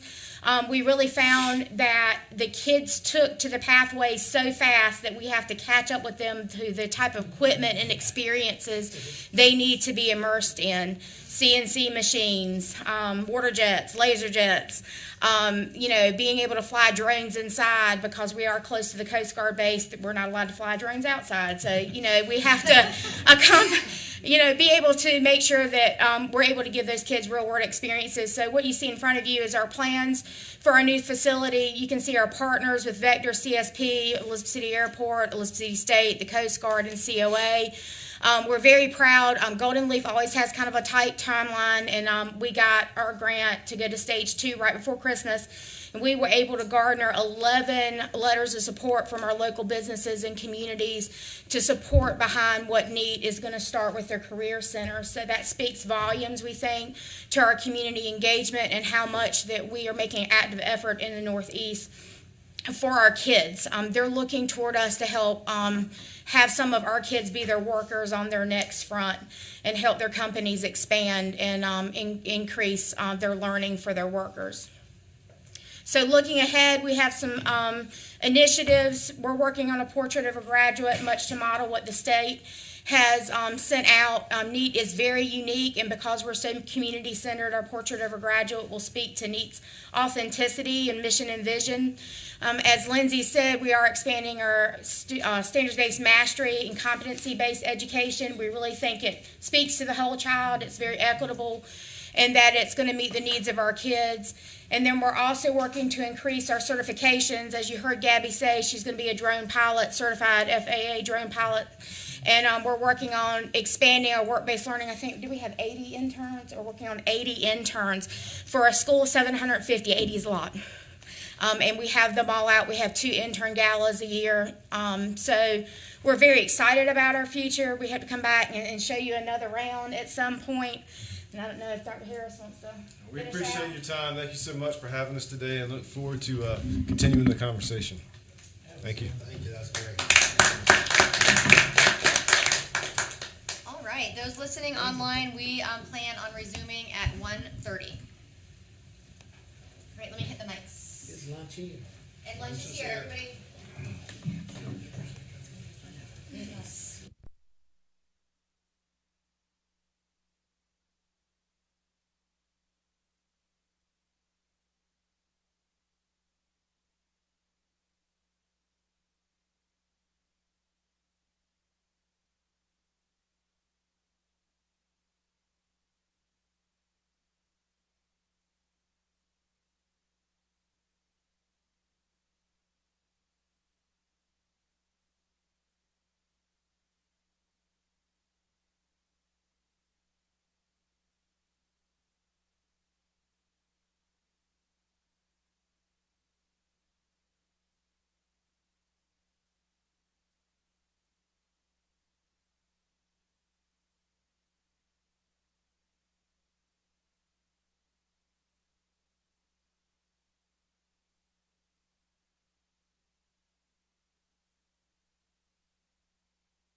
Ashley's pulling that up. So the next school we're going to discuss is Next Generation Academy. We only have 1 year of comparable data for them, which is from 21-22. They were 15 percentage points below the LEA. This meeting is being recorded. And then I'll review the compliance on the next slide. The text got really tiny, so I wanted to put it on a bigger slide. And then Ms. McFadden reviewed their financial standing as well earlier. But as far as compliance issues, we did have a couple of things added since the last time I shared this school with you. So from the last time, we did note from BTSP audit in 2021, they had 16 compliance issues out of 74, and they are receiving a technical visit this year. And then 2 additional things. There was a fiscal monitoring review of their 21st century learning. They had findings on 23 indicators, and they had outstanding question costs totaling around $35,000. And then as Shirley reviewed earlier, in January of 23, from a fiscal desk review, the school has not established and maintained adequate internal controls. There were deficiencies related to a lack of competitive procurement practices, missing inventory, and there were question costs for unallowable uses of federal funds, totaling around $89,000. And there, in one instance, an inappropriate use of personal use of federal funds. Next Generation had a D last year, so they are on the low performing list, although they did meet growth in 2022. This is their first renewal. They were given their first charter agreement was 5 years. So with that, I will invite Next Generation Academy up for any questions from the board. Thank you. And as you come forward, we're going to structure this, since you've been before us before, just maybe give you about 5 minutes of opening comments, whatever you want to share, and then we're going to move right into questions that we may have. Good afternoon. My name is David Miller, and I serve as the chair of the board. I have with us our superintendent or head of schools, our principal, our financial team, and our treasurer. We've started the process of correcting most of these findings and putting internal controls in place. And I think between our team here, we can answer any questions that you have.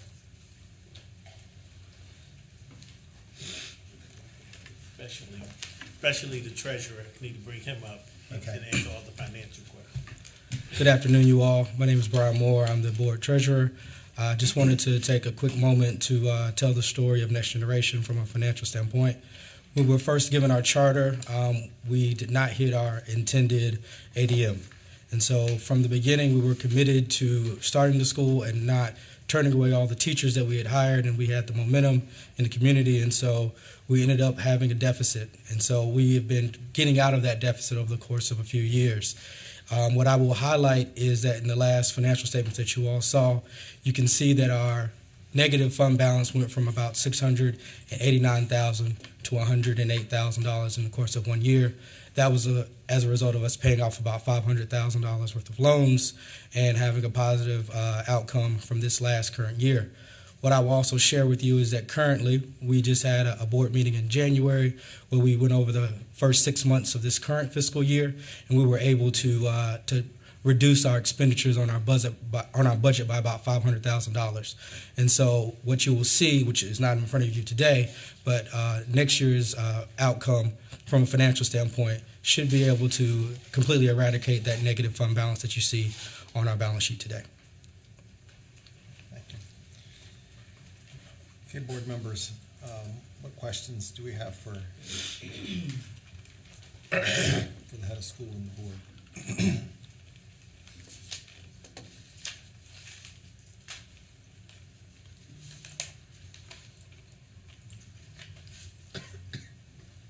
I guess I'll start. There's the review from finance that we received this morning about a requirement to repay about $89,000, like $90,000 by the end of this month. that a payment that you're poised to make? We're poised to make it, however, we do have some questions about some of it and what the understanding was initially when the funds was given and how they could be used, and when we were told that it could not be used for capital improvements, even though those capital improvements was used to be compliant with the COVID protocols that was being put in place by the CDC in the state, and trying to accommodate those and create a safe environment for the students. So those improvements was made to basically be in compliance with the CDC's space guidelines to improve the air quality in the building and things of that nature. So yes, we are prepared to pay it. However, we do question whether or not those improvements that was made was to meet the mandates given to us to provide those students who came to Next Generation a safe environment, an environment that could fight COVID. Even though we didn't have a 50-year lease, we felt that those students that was entrusted into our care deserved the same air quality and the same improvements of students who might have been in the public school sector or in a charter where they owned their building or had a 50-year lease. There were also in the report, pulling it up here, concerns about just sort of your overall internal controls for how money is being spent. We have a system in place. I'll bring Dr. Misher up to explain the corrections that have been put in place to address those issues. Yes, we received this letter that you're looking at on Thursday of last week. And so on Friday, we pulled together our team and we put together procedures so that there is an adequate paper trail, adequate signing off of purchase requisitions, so that we will have a better idea of how the money is being spent and in what area it's being spent. And so we were following it, but we just didn't have the correct paper trail when the auditors came through as to say who approved this, why was it approved, and where did the funds come from. So now we have we present to the board on a monthly basis. We had just been presenting to them an overall budget balance of each of our categories, and so we will continue with that.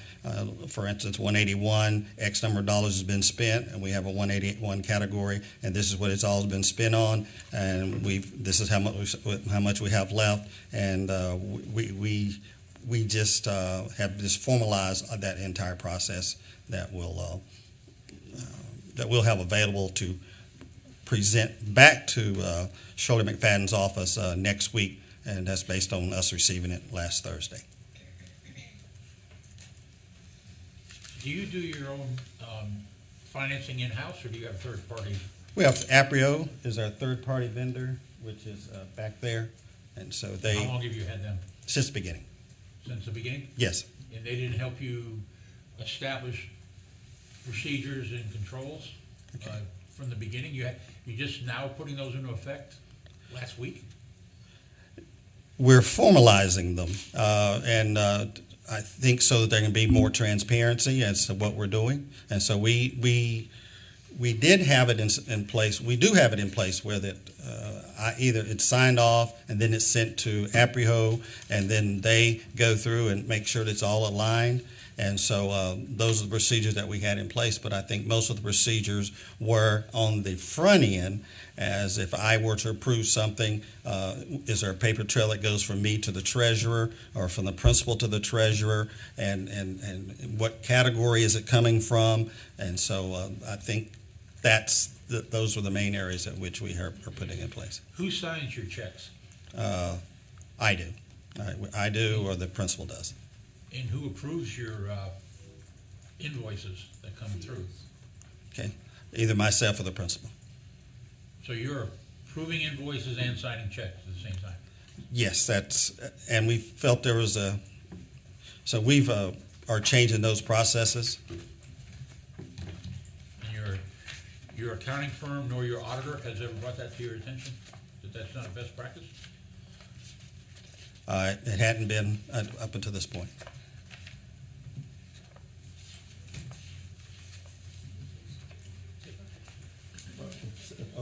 So from a process standpoint, Our treasurer is the person that is preparing all of that information, and she's compiling that, and then he's more of the approver and signing it. He's not putting that information together himself, so there is that segregation of duties. But we're going to put in further segregations of duties and employ our principal as well to be a sign-off if there is something that's being prepared by our treasurer on the ground. It's being approved before it's going to APRIO. So on the front end, you've got approval, and not just at the monthly reviews and whatnot. So we're putting in an extra layer just to make sure that it's consistent with what the 21st Century Grant was looking for as far as segregation of duties. So further formalizing that to spread that out.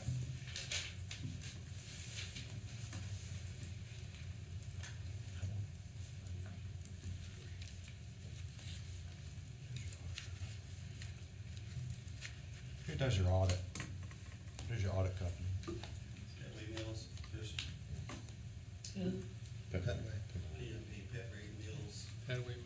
Pearson. And Phyllis has never said anything about your processes? Step up to the microphone. I'm sorry. Phyllis is the, she's one of the Ps. I think she is both Ps. Hi, my name's Shannon Watts. I'm with APRIO. I'm their financial firm.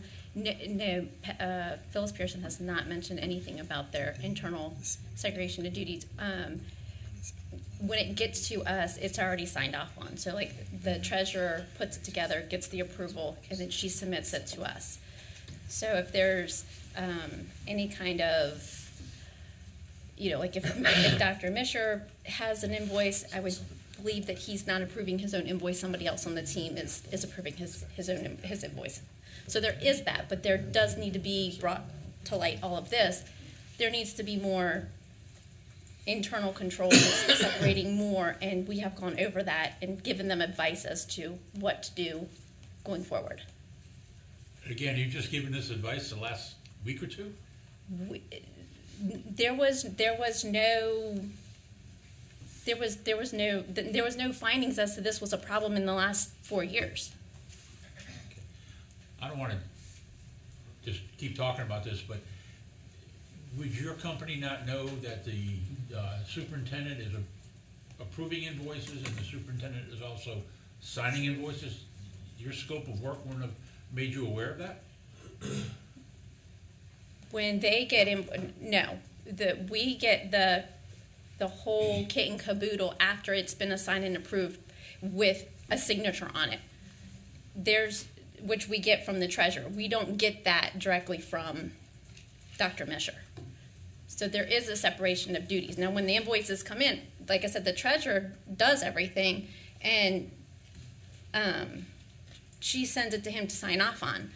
We're not at the school to litigate what their policies are, other than what gets to us. Now, obviously, if something gets to us and it's not approved, then we raise the question as to why wasn't this approved? Is this a legitimate invoice? How many other charter schools do you provide services to? 15. 15? Yes, sir.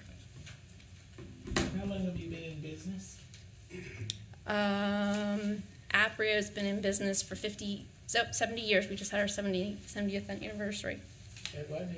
70th anniversary. And where are you headquartered? We are all over. We have an office in Raleigh. I am based out of the Charlotte office.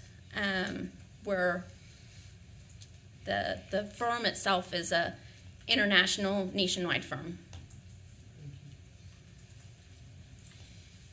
Can I get a little more granular with the internal controls? So the super is approving invoices that then they're signing. Are there thresholds that they need a co-signer on for certain amounts of money? I believe there is 10,000. So Anything over 10,000. Who's the co-signer? Go to the board. The board signs anything over 10,000. And then you may have alluded to this, but how is something understood whether there's any type of conflict or anything like that? Obviously, his own reimbursement check he would sign, like that's an obvious one. But anything else that would designate some type of conflict, how is that discerned or understood? I would think that Ms. McNeil would have the conversation with Dr. Misher, since they're the ones at the school. Is this what you guys do? Can repeat your question, please? Yeah, I mean, I guess how are you guys looking at contracts, looking at invoicing, in order to make sure that any type of appearance of conflict of interest is being discussed? It could be working with a vendor that's a friend of the superintendent. It could be, again, his own reimbursement. It could be anything of that sort. Is that something that? To be honest, that has not come up since I've been at the school. That's not something that I've dealt with. It hasn't come up as an issue. Perhaps it's a non-issue. Mhm.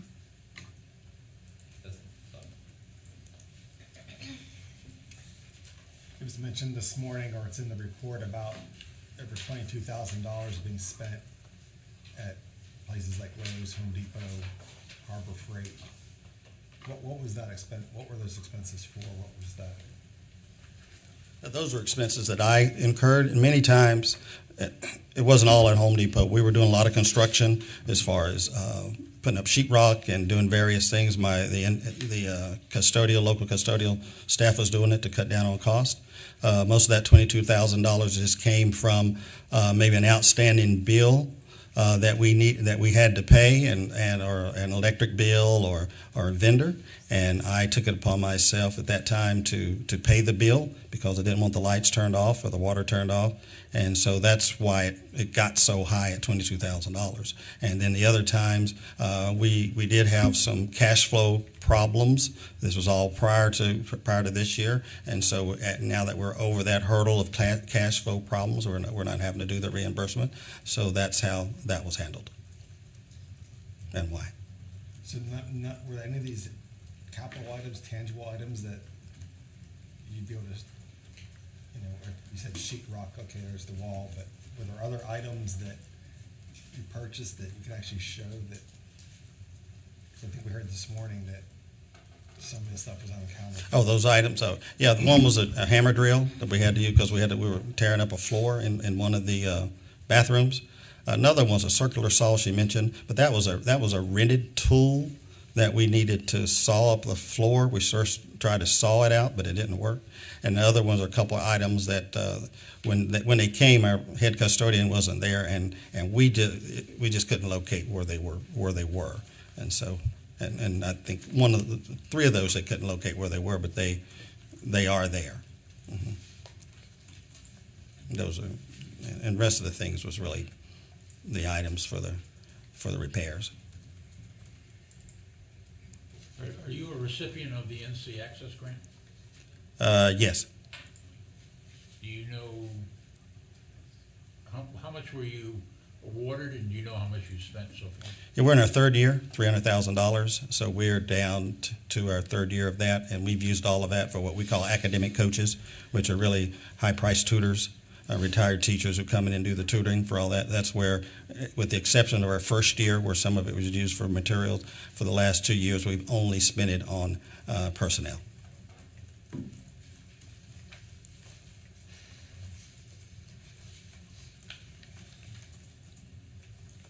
Sorry to belabor the point. The $22,000 that it says there, is this correct? Of reimbursements without adequate oversight. That's what I was kind of alluding to before. Mm-hmm. Who is signing those reimbursements? Who's signing off on those invoices?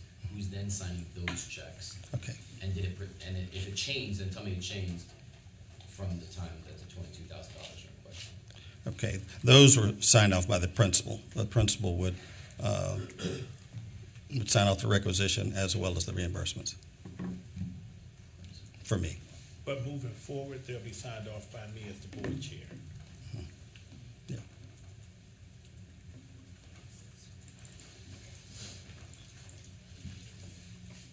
Yeah, Shirley, do you want to add any comment?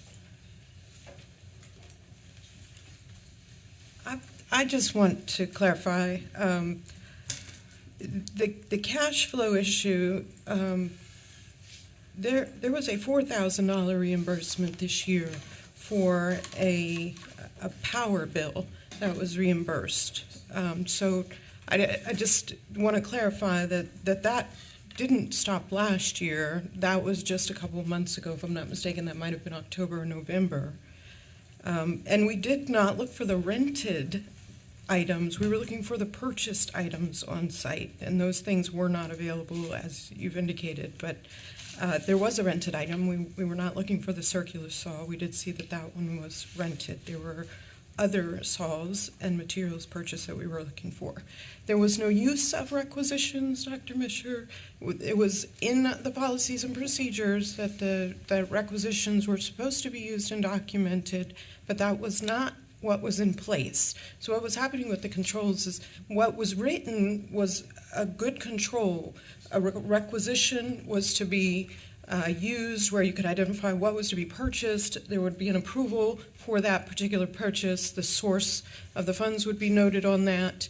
That would have been matched with a purchase order, but that's not the process that was in place. So the procedures said one thing, what we saw and what was happening, and I think what Aprio was trying to explain was what Aprio received, and the only control that was in place was an invoice inventory log where they literally wrote down everything that was to be paid for that particular month, and Dr. Misher and his staff would put all of the supporting documentation behind it and then sign that document saying he was giving his approval at that point. There was no evidence of prior approval. There was no evidence that the principal was reviewing any of those $22,000 in transactions either.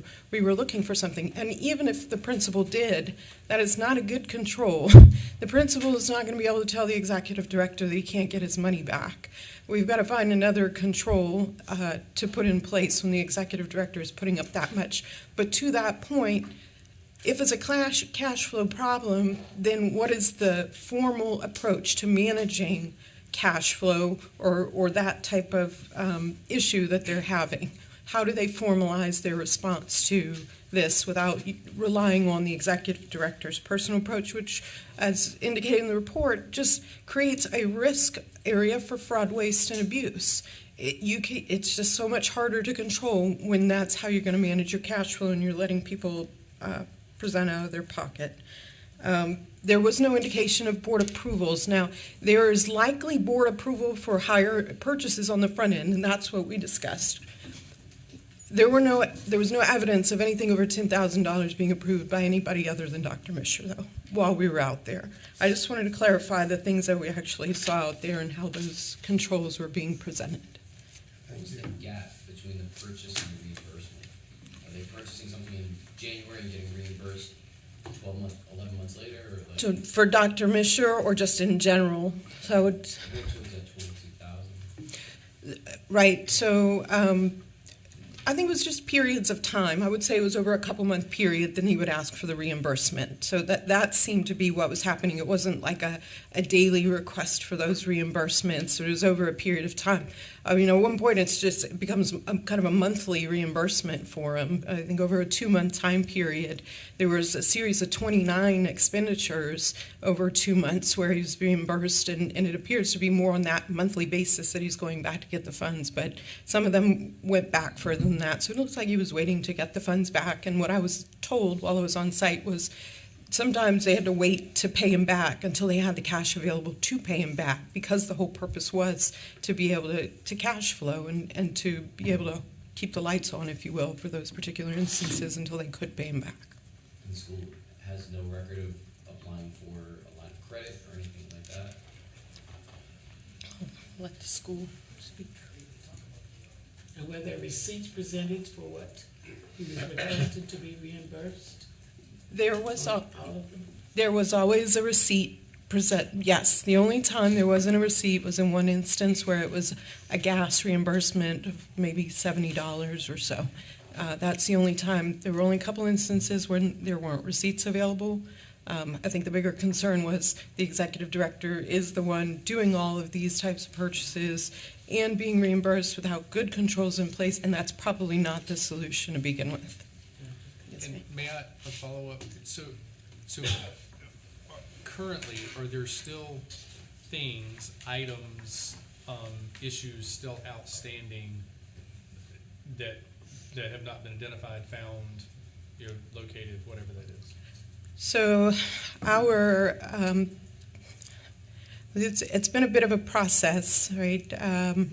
We went out a couple of weeks ago, I want to say it might have been 2 weeks ago, where we were looking for those inventory items. It just wasn't settling well when we're looking at all these individual receipts and you're seeing things like hedge trimmers being purchased. Those purchases are more recent. They're not like these things go back 2 years. So I had one of my team members stop by and see if he could find any of those items that we were identifying on there. To date, we have not been advised that those items have been found on site. But the day we were there, looking where the things should have been, they weren't on site. So I don't have a resolution for that. They had time to come up with a corrective action plan, was what they were alluding to, that the board and him met. I'm presuming it's in relation to the corrective action plan, where we were asking them what they were going to do to address the issues that have been identified. With that, we would give them time to implement that corrective action, give them feedback if we needed to, and then follow up in a short period of time to see if there have been some corrective actions taken and some immediate action on implementing policies and procedures. I'm gonna switch gears just a little bit here. Last year, it looks like you met growth, but you're about 15% under the LEA in proficiency. What are you seeing thus far this year, with any kind of diagnostic testing you may have already done? Or, what's your plan to close that gap between you and the local LEA? Sure. And excuse me. Good afternoon, Darrell Florence, principal.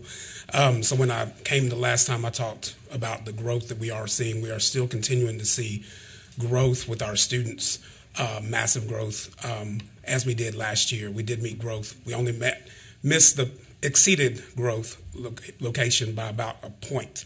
84, 85 is exceeded growth. So we're still growing our students. We still have in place a standards-based grading system. So we are a standards-based school. We are looking specifically at the standards that students are supposed to know by the end of the school year, as opposed to an A, B, C, D, F grade. So that helps us to stay on track with what we are doing in terms of monitoring our students. Today, actually, while we're here, our teachers are in service professional development, where they're looking at their data points for their students, putting them into small groups, making sure that they're getting that small group instruction that they need from our academic coaches and within the classroom. So in terms of our data points, we just got through looking at our completing our NC check-ins, which gives us an indication of where we are in terms of the end of grade testing, and our results are looking strong, mostly strong in reading. We still have some area to go with math, but our reading scores were pretty strong as well. So we're making growth. The only thing I keep thinking about is just what we need academically is time. We need time to continue working the processes that we've started with Next Generation Academy. Other questions from board members? Yeah, I'm looking at, say, gas for a regular bus route in the amount of $31,000 was charged to ESSER funds. That's obviously not an eligible expense. Who should have caught that? That was part of our ESSER funds when we did our application.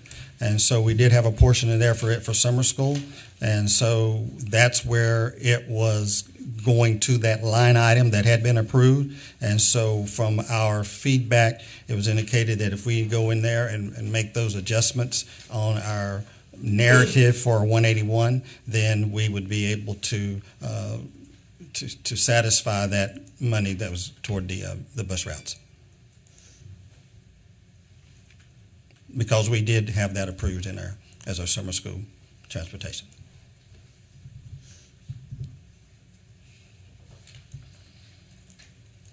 May I just, so it is a possibility that regular gas expenses for buses may be eligible under the COVID funds.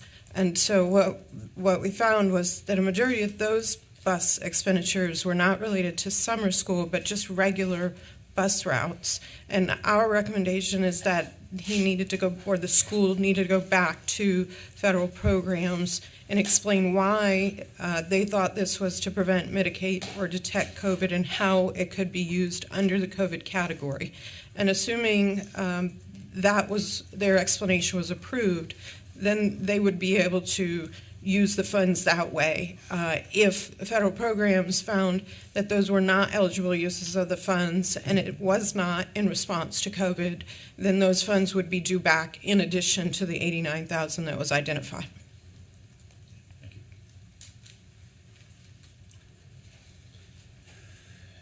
Other questions?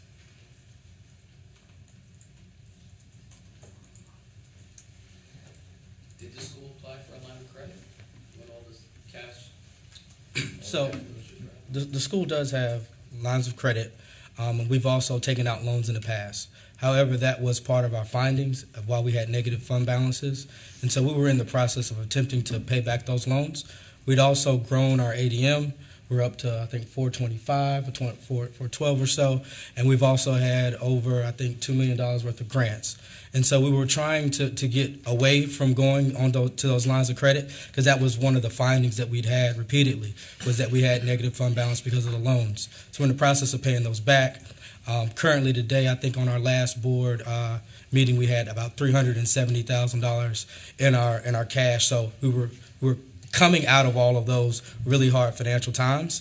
And so currently today, we're probably sitting at $300,000 or so in the bank. We're not having to do those reimbursements of keeping the lights on, and in the process of paying on those loans so that we can eradicate those findings on our audit report. So it wasn't, we want to keep on pulling on the loans and the lines of credit that we've had. We were in the process of really focusing to pay down.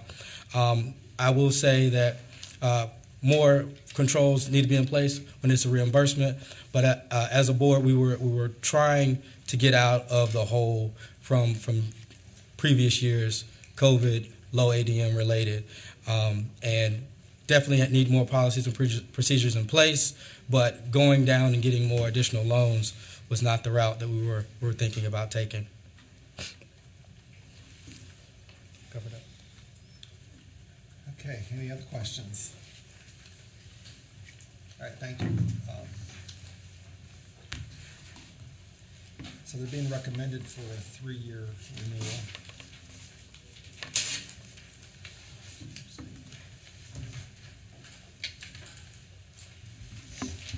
Anyone like to make any comments or make a motion?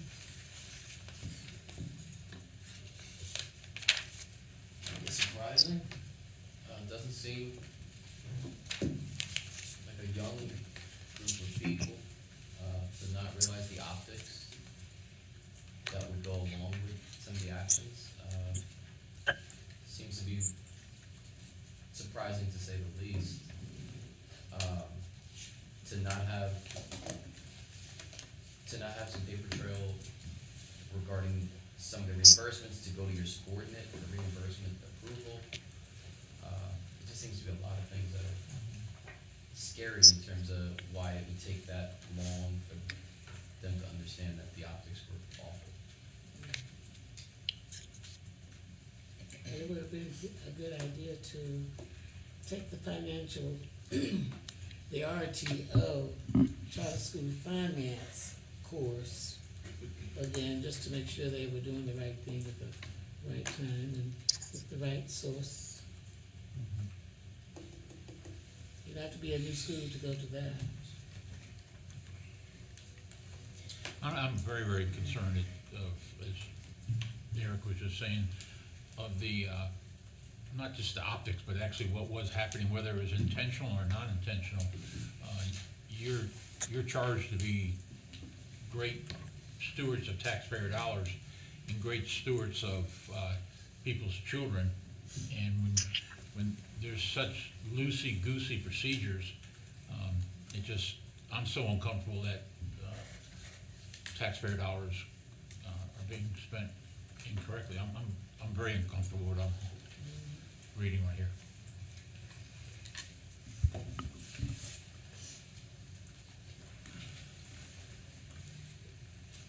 What are the options regarding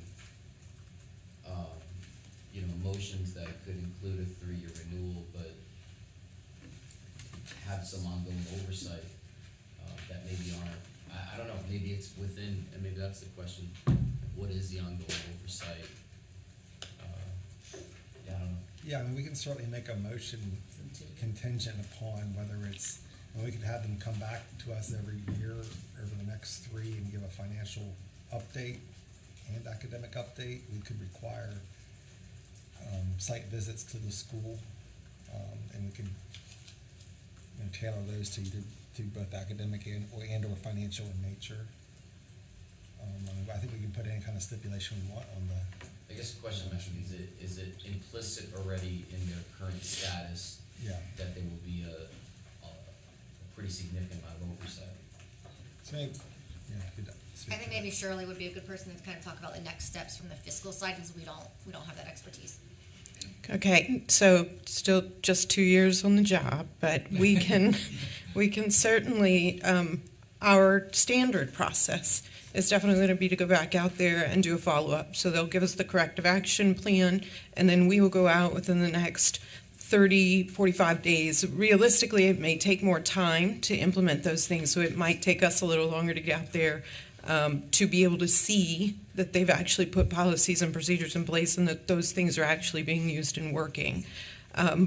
With the magnitude of what we saw, I would say we would do that initial visit, and then we would plan to go back out there in 6 months to a year, because we want to make sure they continue to do the things that they say they're going to implement and that we see that first time.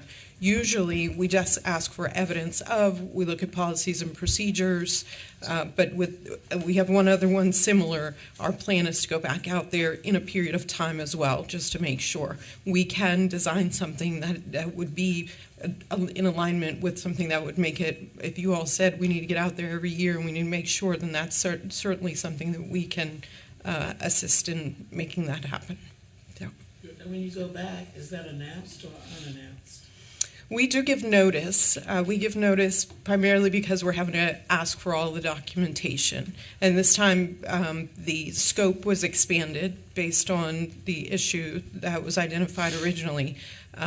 In that type of situation, somebody has to be available to pull all the documentation for us.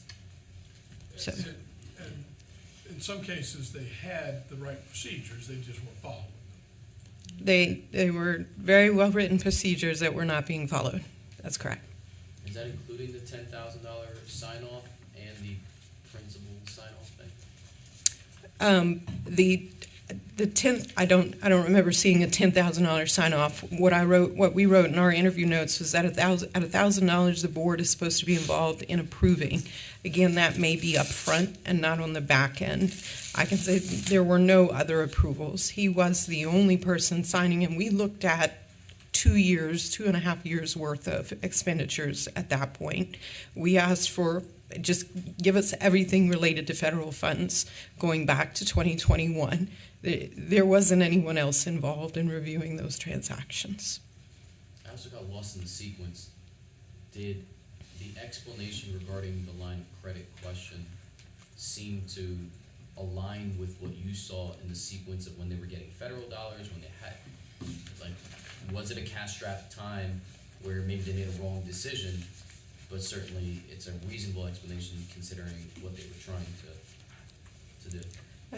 Or was it a time where they had a lot of federal dollars, or they had other things, and they had other methods that they explored?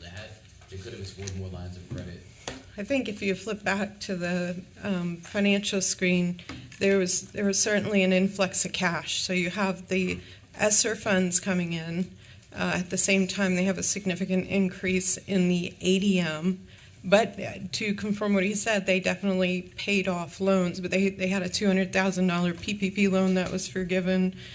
They brought a loan down that, I don't remember the exact dollars, but ultimately your short-term debt ended up being at 15, where it was at a few $100,000 before. So there was evidence that they did bring their debt down.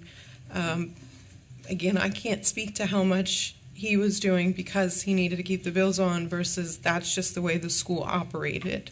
I can't speak to the cash flow at that level.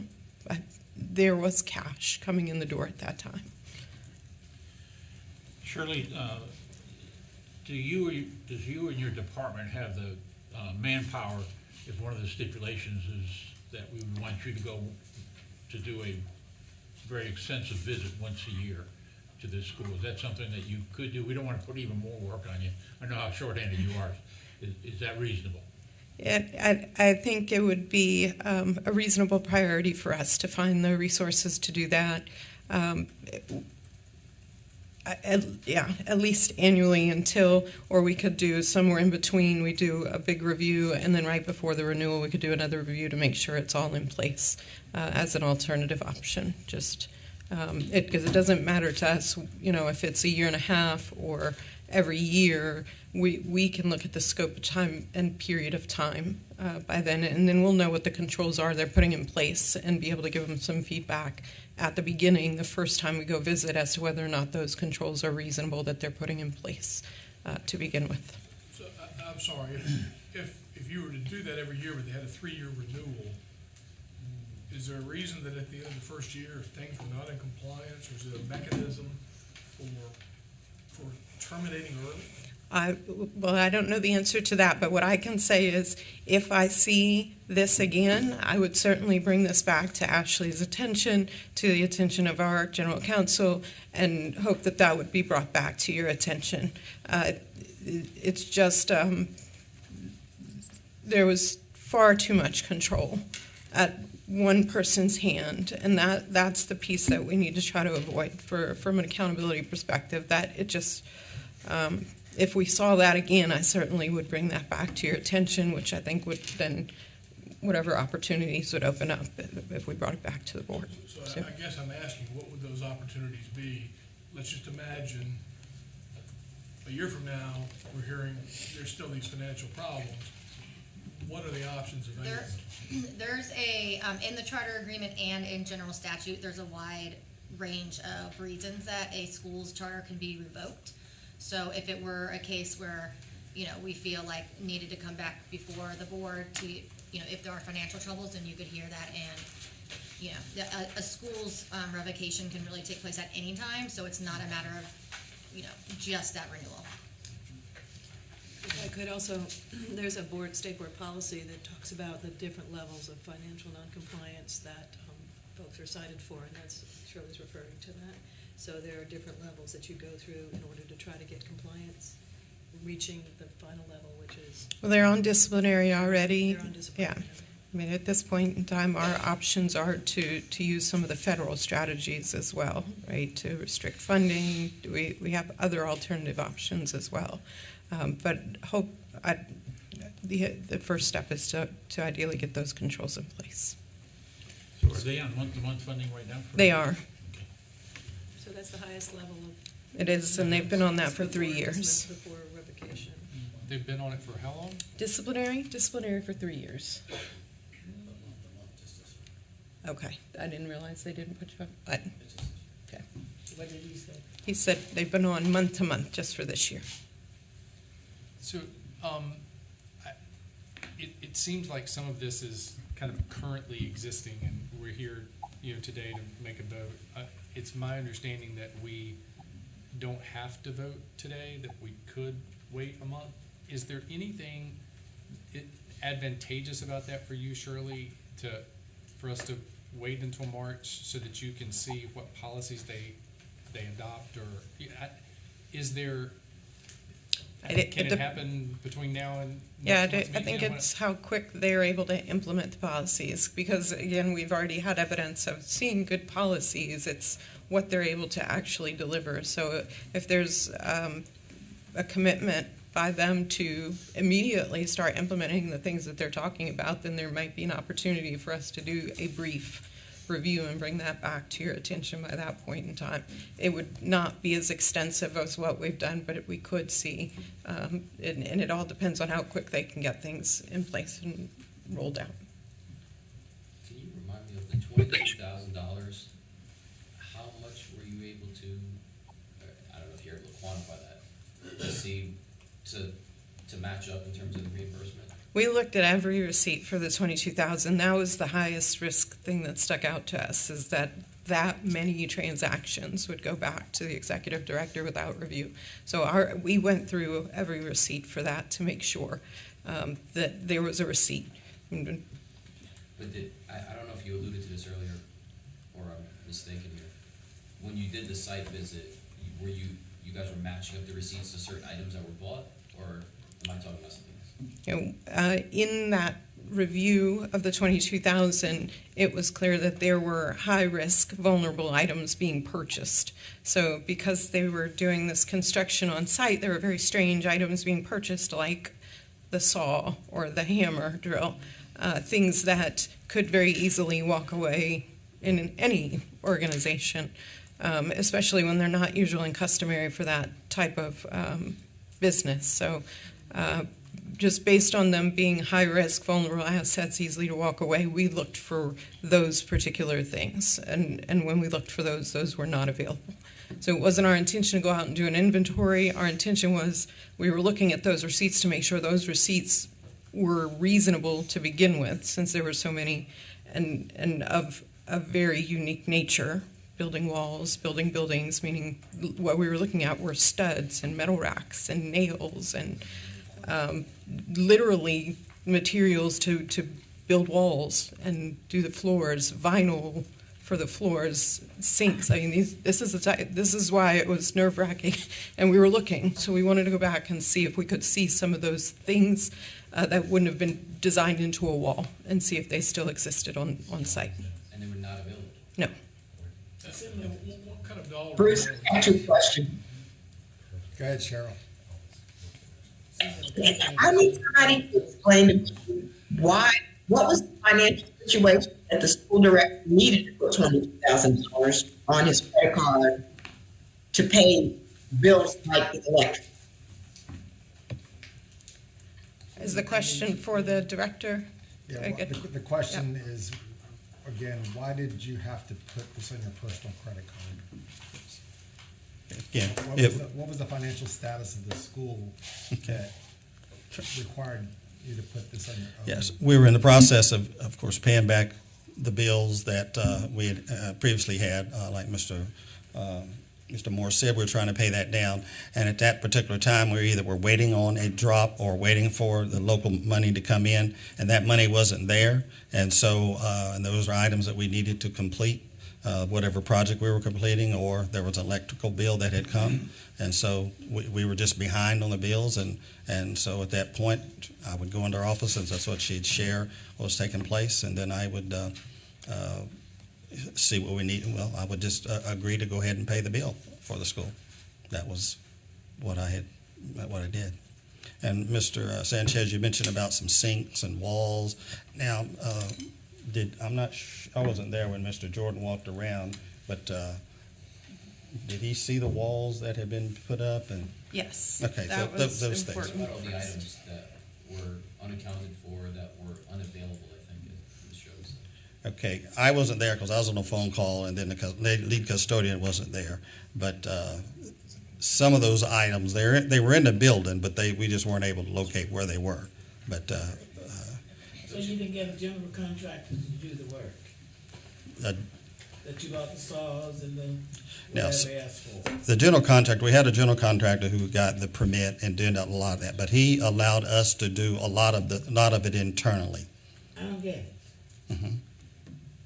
You hire a contractor with no equipment, no materials. Then the school buys them, and the school is working on whatever needs to be repaired. Yes, it was as a cost savings measure for us, yes. And now where are the items? Who owns this building? The items were there. We just couldn't locate them. So. I'm talking about the service, man. Who's the contractor? Right. They usually have their own equipment. Who's the general contractor? General contract was Kelly Construction.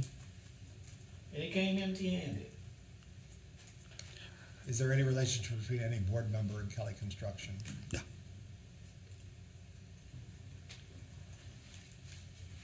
Yeah, I don't know the narrative, right? Mm-hmm. Like, first off, if she shows up in my school and I'm on a phone call and she's like, I gotta go. I'm going to get the items. Mm-hmm. That's one. Yeah. And two, it's a really bad narrative right now. Right. Like, Okay. general contractors without supplies, you're providing them, they can't be found. You know, Sure. somebody of her stature on site can't locate, like, it's- Yeah, we understand the narrative. We do that, but we were doing. There was no malicious intent. There was nothing that was done to try and circumvent anything. We were just trying to first cut costs on the construction, and we were trying to get our bills paid. And I had the means to do that, and that's what I opted to do. So for our kids, and that's all we can say that took place. We're going to put things in place. She sent that. We got it last Friday. We will clean it up, and we will remove all these optics that can now be perceived as doing the inappropriate things. Those will all be removed. And if we had to come back next month, Mr. Galloway, no, Godby said, then we can share with you, this is what we're doing and this is what has taken place, because we've already started to implement them, or we have those procedures in place and can do that. Dr. Misher, Cheryl Turner, she's on remotely. She wanted to know who owns the building and what kind of lease are you under? The lease is BV Belk out of Charlotte, and we are under a 5-year lease. It's not a 50-year lease, no. How did you determine to go with Kelly Construction? Did you have a competitive bid process? Yes, we had 2 bids, and one was about 10 times more than what we wanted to spend. And then in getting with Mr. Kelly, I know he had done a lot of work with Gifford County Schools. And so, and in getting him, and I asked him, you know, there's some painting, there's some mudding of the sheetrock, or some of those things that my guys can do would you allow us to do that? And he said, yes, we would allow you to do that. And that's how that came about, with some of our guys and girls doing some of it, just to cut down on labor costs. Can you define my guys? You said my guys? Oh, I'm sorry. Not my guys, our custodial staff. I'm sorry. Custodial staff? Okay. Yeah, that's what I meant. Not. And who were the girls? We'll have a custodial, female custodial. Yeah. Yes, that's what I meant.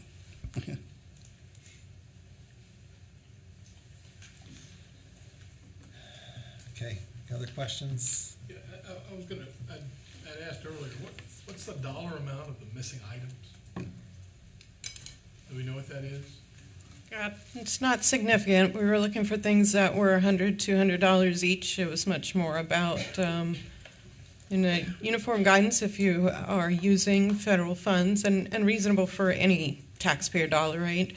That if it is a high-risk, vulnerable item, that you have an inventory process in place and you would be able to locate those items. So I would liken those things similar to laptops, that we wouldn't have just purchased 100 laptops and not identified where they were and had some record of them. That's how we were treating those. So we're thinking a few $100s maybe. Yeah, probably we're probably less than 600 for those particular items. Not significant, just more of the fact that unusual. Not of the level that you would expect some sort of concerted effort to engage in fraud. No, but the challenge is the rest of the purchases, right? It's the cumulative picture that we're seeing there. So it might just be a few items, but a majority of that 22,000 related to building the walls and putting in floors. And so it's that picture that speaks to what you're talking about that gives me pause and concern for fraud, waste, and abuses. I literally made somebody go out there, find walls.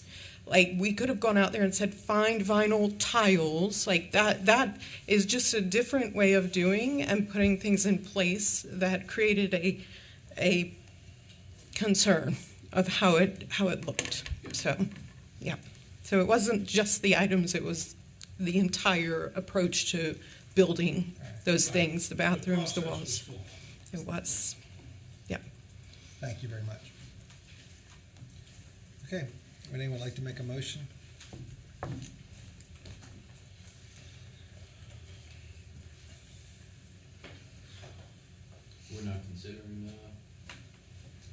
Todd's thought? I guess, yeah, so to honor that suggestion, I think that my viewpoint on that is they probably can come, well, I don't know that they're gonna have anything. They can establish and fine tune their new policies in the next 30 days and come back in a month, but I don't think the next 30 days is what's the issue. I think it's how do they behave over the next 11 months after that, right? I agree, but I do think that it might be an indicator for how seriously they take this. If that's step one. So what would we specifically want to see? But then we, you know, put controls in place where surely, you know, monitors them annually. What would give us, what would we see 30 days from now that would, if it exists or doesn't exist, would sway renewal or non-renewal, I guess is what I'm struggling with. To be honest, I like the thought of a school knowing that, you know, they're fighting for their charter. There's a lot of concern on this board, and I don't know where votes are gonna go to, for renewal.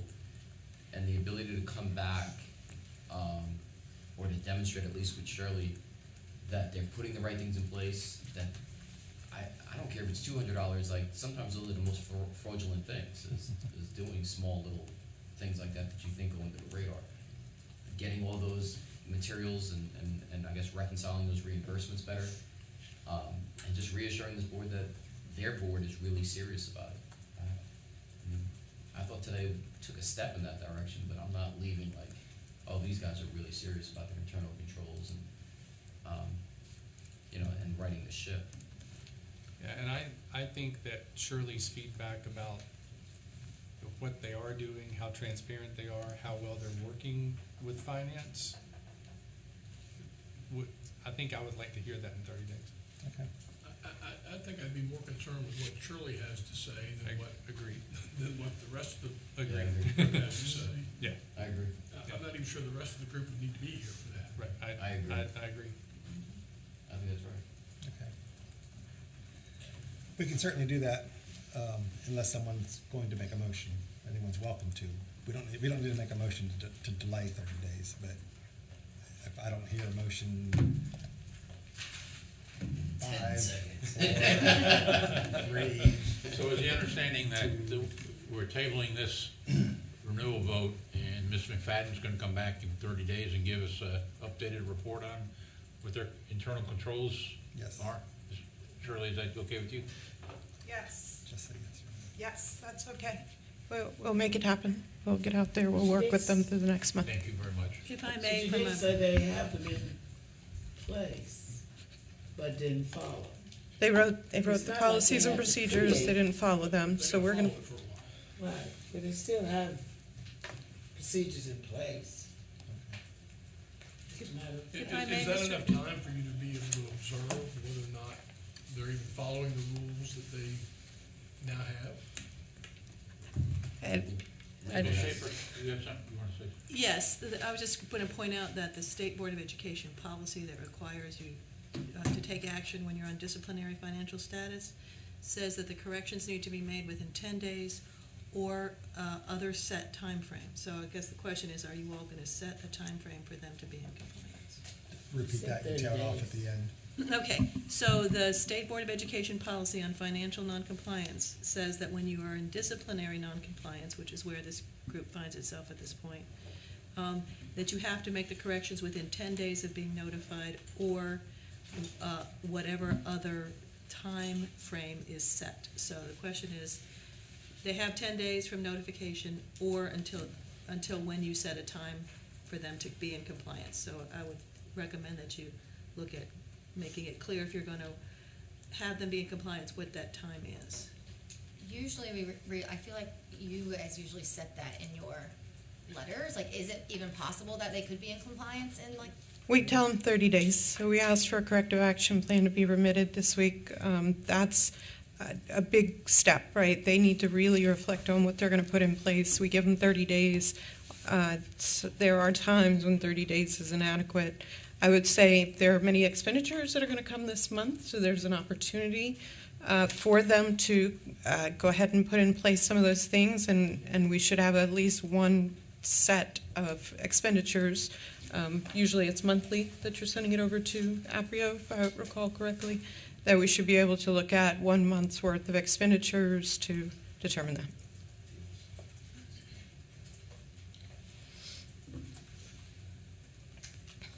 Last call for a motion. So, I mean, that's what we're talking about, right? So it's not all in place because she was just there 2 weeks ago. Okay, so this is actually something different, and I don't think that's come up today. So the federal program staff did a review as well in the last few weeks. When they went out to do their review, what you're reading there, where they have findings on 23 indicators, similar type findings where the internal controls were inadequate. In their situation, they had lack of supporting documentation to substantiate some of the expenditures they were reimbursed for. They have requested back that $35,000 for federal programs. So a similar... And when does that due? Not sure when theirs is due. I think they have a much stricter timeline than usually I do. Can we just, let's bring them back next month. It's just, Oh, we're gonna be here all night. yeah. We're gonna delay our vote till next month. And our office can also talk to federal programs and see if someone would like to speak to that, so that we have an expert here on that. Yeah, thank you. Thank you for your time. We're gonna put a date? It's our meeting is March 6th.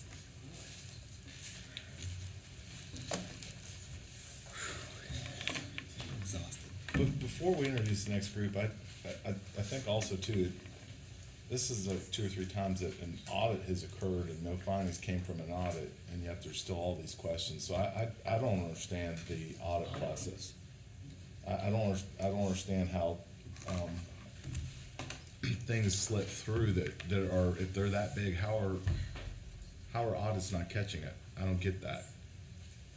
I think that's perhaps one of those areas we could bring to the board and have conversations about how to improve that, what kind of either policy changes or recommendations, because right now it appears that the auditors rely on DPI a lot to tell them what they need to do.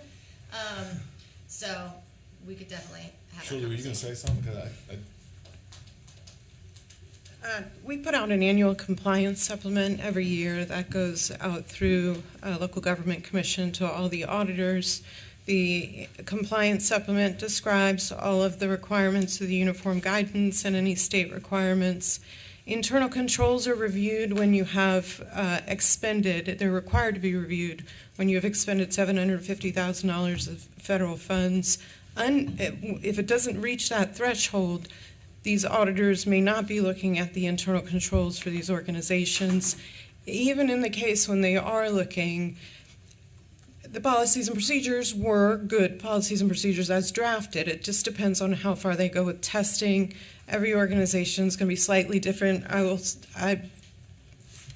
We have tried to improve our quality internally, which is bringing up a lot of the issues, I would say.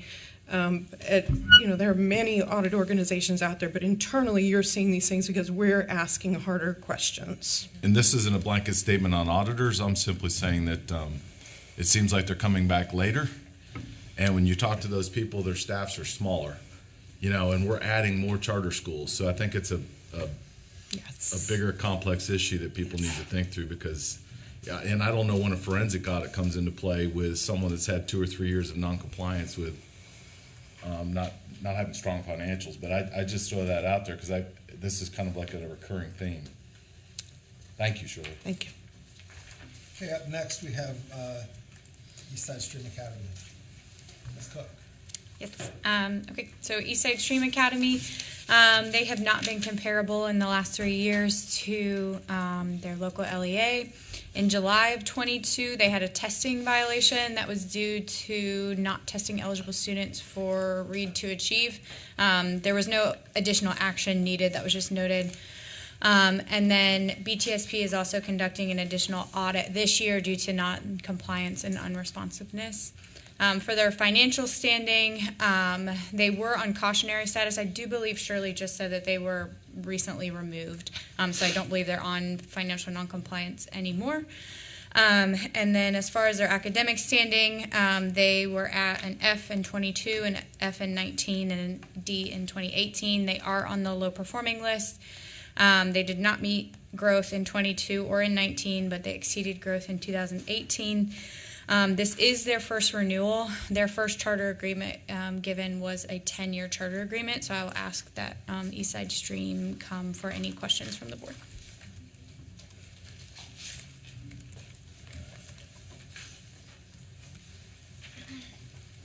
Welcome, and again, same format. If you could just maybe do a brief opening, just a few minutes, and then we'll go right into questions. Yes, good afternoon, everyone. I'll be extremely brief because I want to certainly make sure we have time to answer any questions that you had. I won't spend any time on the financial. I think you all heard on that, and I'll be happy to answer any questions. In regards to compliance issues, we spoke about that in November, and that was simply an issue where DPI was sending out information to an individual that was on staff for us at that time. I believe it was the principal, if I'm not mistaken, and unfortunately in transition, some of those announcements and alerts didn't reach us. So what we did was we changed that email address out, put an admin address in, and then we were informed that the best practice was still to put the active principal in place. So we certainly took care of that, and that's no longer an issue. One issue I also wanted to address that seems to be unique. I'm an attorney by trade, so I pay attention to stuff. But I've been asked probably about 3 times since I've been the board chair, and that's been slightly over a year. I've been asked 3 times about,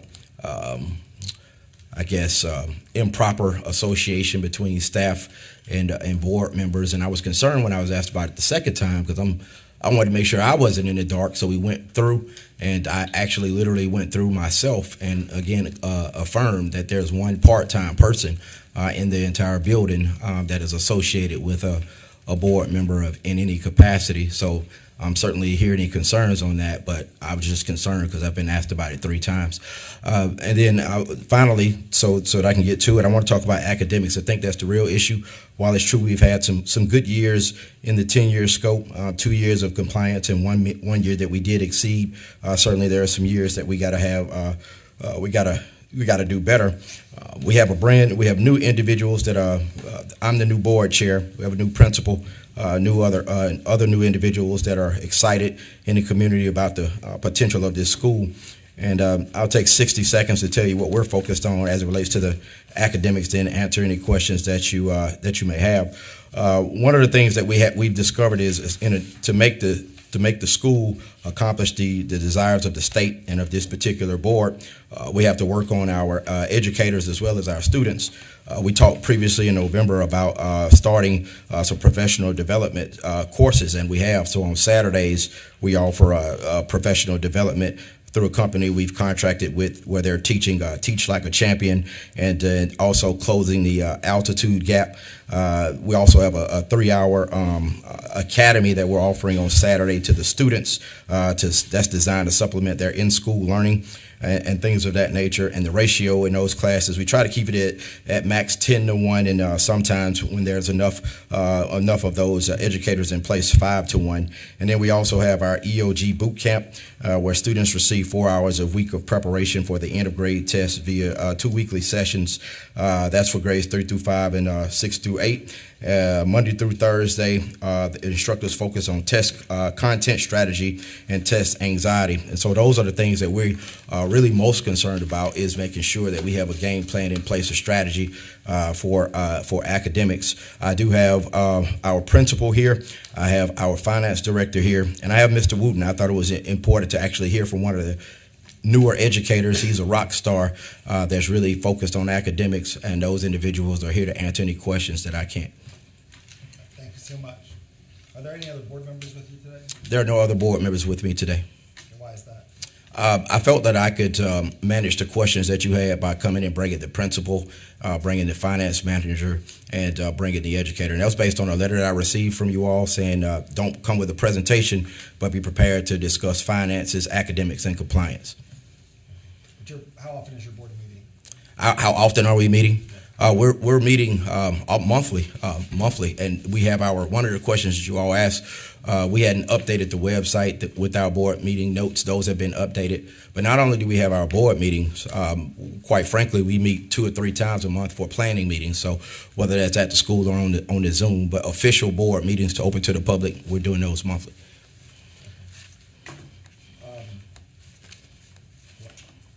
Anytime your board gets together, even a planning, that's official, open to the public. Just be Right. careful of that. To be clear, and I apologize. I've been in this for a year, so if I say any language, I don't mean it that way. What I mean is, there are times where things are going on. I'll go by the school and we'll talk. So I won't call it an official meeting. I don't want to get in trouble. But what I'm saying is, we're in contact two to three times a month, just talking about how to make the school better. As a matter of fact, I was there last Friday, just talking to some of the students and things of that nature. So you've had, when you meet, you gotta criticize. Yes, we do. Every time we're 100% in compliance with that. So I apologize for using the wrong language. why has there been a continued changeover in leadership? I think this is your 10th or 11th principal in the history of the school. And that's really hard to build any kind of continuity and executing on a vision when the leader continues to change. So why is that happening? Yeah, I asked the same question when I came on about a year ago, and when I was able to discover that there were several challenges. The uncontrollable, in part, some of it was opportunity. Some of those individuals started at a brand new charter school, and they had just another opportunity that popped up, whether it was CMS that honestly paid more.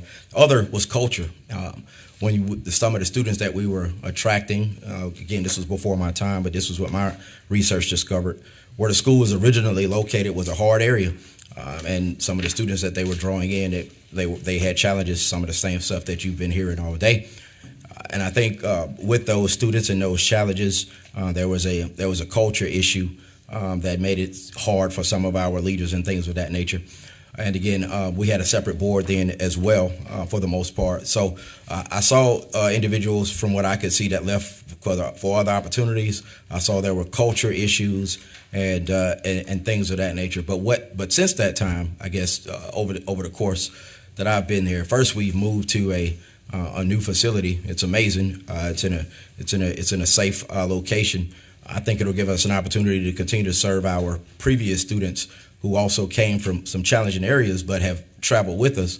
But I think it'll give us an opportunity to attract some other students that are in the area, and I think we'll have an amazing environment and atmosphere that we'll kind of be able to meet everything. So to answer your question, I think it was a couple of factors over the years, but that's what I've been told based on direct communications that I've had. What about staff as well? If I remember, there's been some turnover in staff. What percentage of your staff have been with you, like this year? What percentage of your staff is brand new to the school? I'm going to call up the business administrator to give you an exact percentage on that. I believe we did submit a question on. We did answer that question, but what I can speak to before she speaks, as she comes, is our exit interviews. Our exit interviews, for the most part, since I've been there have been quite a few openings at CMS. And when some of those individuals who perhaps come in and they don't have any experience, or perhaps come in and they're going through the process of licensing and things of that nature, and when an opportunity presents itself in Charlotte that's better than we can offer, more often than not, they'll take it. I've not seen one educator, even though, honestly, being fully transparent, certainly on the exit interview, you're going to share your comments and concerns as it relates to things that you would like to see better. But I am not aware of one educator or administrator who left before either getting a brand new job at CMS or getting another job somewhere else and what they were able to get at the other places were more benefits, just being honest, access to the retirement system at a better level, and things of that nature. So I'll see if Ms. Stevens can answer the question as it relates to this percentage. We don't have that answer right now, sir. How many staff do you have total? Total 45s. How many teachers? Right now, we have a total of 45 full-time and one half-time person. How many teachers?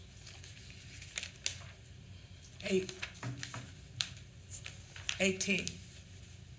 And how many of those are licensed? I know we're over half. That much I keep up with, but I think we're right on the line. I may have one, let's see, half of 19 would be 9, so I probably have 10 licenses. So you're significantly below the LEA in proficiency. Yes, sir. Ranging anywhere between 20 to as high as 26% below the last 3 years. So what steps are being taken to close that gap? Yes, I'll answer that, and then I'm going to ask Mr. Ozer and Mr. Wooten to join me. I'll answer it as previously stated.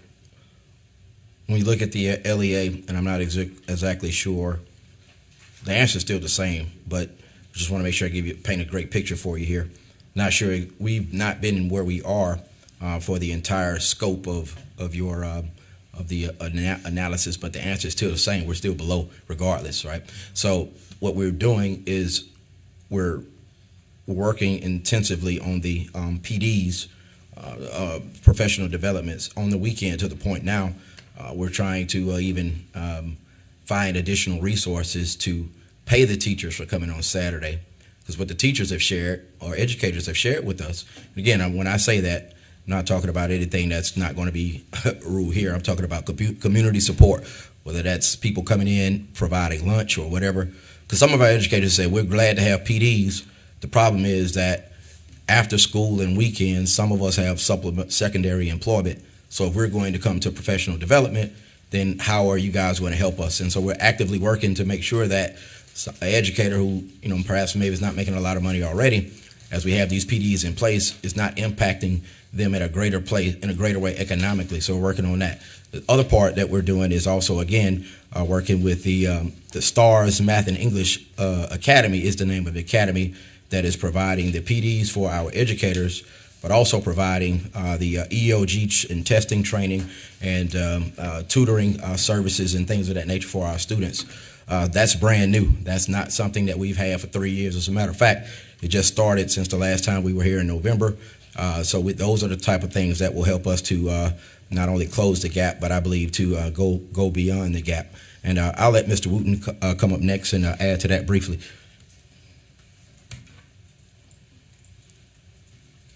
Good afternoon, everyone. Just speaking to the plans to implement how we able to increase our scores and to bring our scholars up to proficiency. Some of the biggest things that I'm seeing personally are just making sure that we have quality instruction, not more so being focused on having, we understand that we serve a population that have detriments. So the very first thing that we had to address was the environment, which moving into a new facility definitely helped. Now we're more so into the second prong of those things, which is really making sure we have quality instruction. There has been a good amount of staff turnover there, but what I've seen in my stint there alongside Mr. Ozer is that now the hiring process is much more thorough, to the point where he includes stakeholders and staff members in on the interview process and the education process to make sure that we have the right people in the building. So that's the biggest encouraging sign to me, is just making sure that we have the right individuals in place to be able to speak to some of these deficiencies that we're seeing, combined with the Saturday school, combined with our EOG boot camp, combined with our ERG, which is something that we haven't spoken on, which is our education resource group, to give give coaching and tutelage to those instructors as well. So the biggest things that we are really being diligent about is focusing on the quality of the educators that we do bring in to be able to mitigate as much of that turnaround as possible. I want to focus a question on the education part. That, you know, I looked at your whole history from 2015, and your growth score from 16 to 18 was 71, 76, 85. You met, and exceeded, right? In the last, and I know you've kind of gone over this a little bit, but this is some of the furthest from growth I think we've seen today. The last 2 years is 59 and 53. 53 being 17 points away from meeting growth. So an F at 31%, a 31 composite score with a 53, it really speaks low of the program. And I guess I need a little more reassurance that there's a real plan in place that, I mean, that data to me, I haven't seen data that startling, to be honest. That in a 2-year period, that in the second year, after not meeting growth in the first year of 19, going to 22, well, I guess there's a gap between the two. A 53 growth score means kids didn't learn. I mean, I'm being honest, that's what it means. Yes, sir, you want me to jump in? Like, what is the real, like, give me some brass tacks, like, real, talk my language, talk education.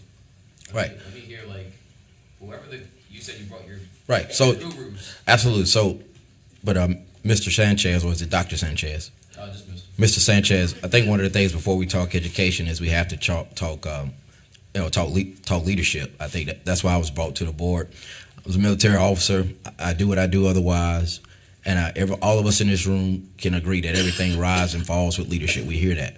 So I think what you would see if you look back at that time, first, none of these individuals were a part of the program, and that's not us passing the buck. We come in taking accountability for the whole 10 years. I may not even been at Charlotte at that time. I can't remember. But the point is this: when the school was doing its best, it had a rock star board, to say it plainly. When the school started to have some issues, none of those board members are in place.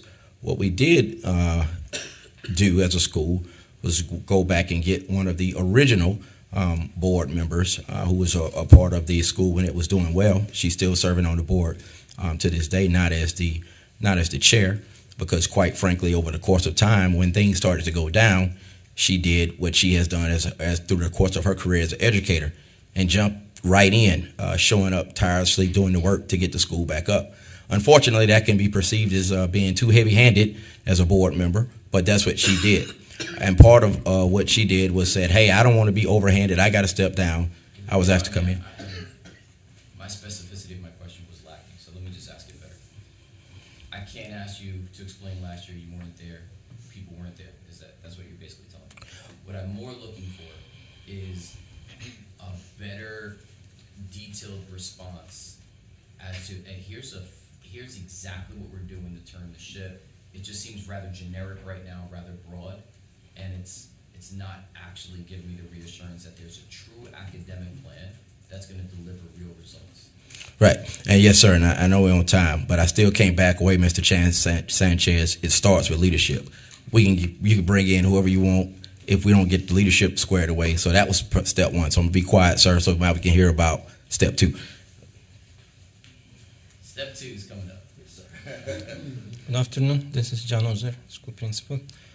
We have PLCs in place. We are using data. How should I say?